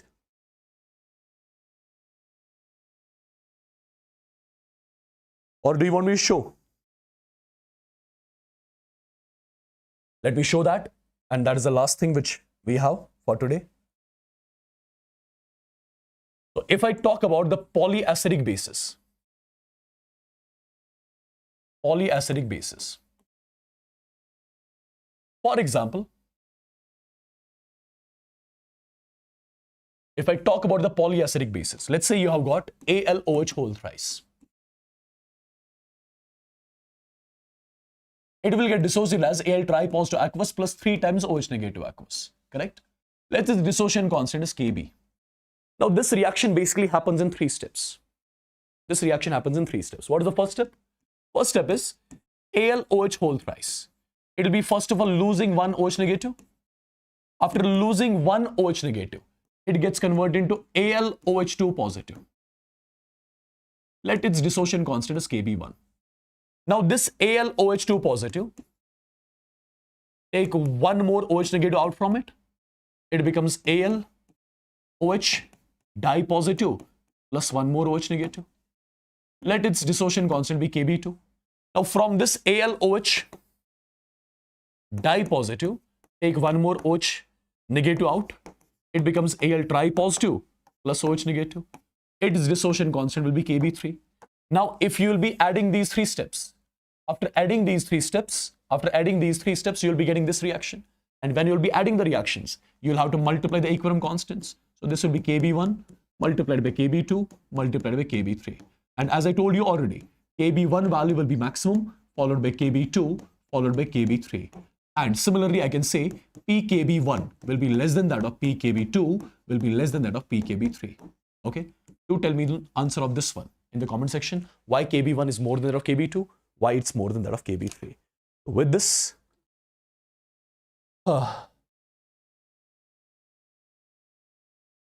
we are done with the chapter Ionic equilibrium. Okay? With this, we are done with the chapter Ionic equilibrium.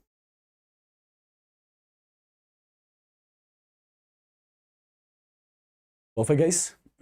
All clear?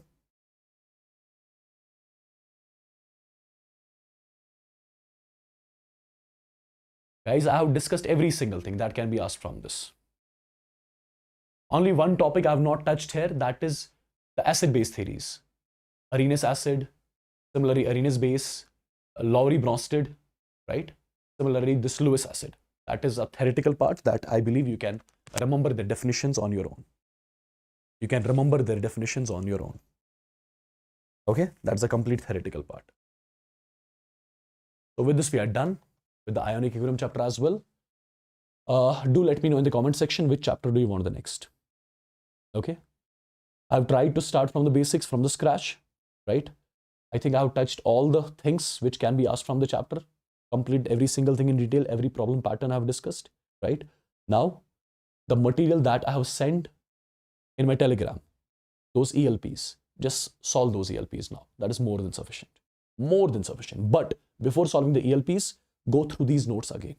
Go through these notes again once, right? Then try to solve the ELPs. I mean, revise these notes again of this ionic equilibrium, then you'll be in a position to solve the questions. Perfect? Hello guys, I'll be taking a leave with this. Do let me know in the comment section which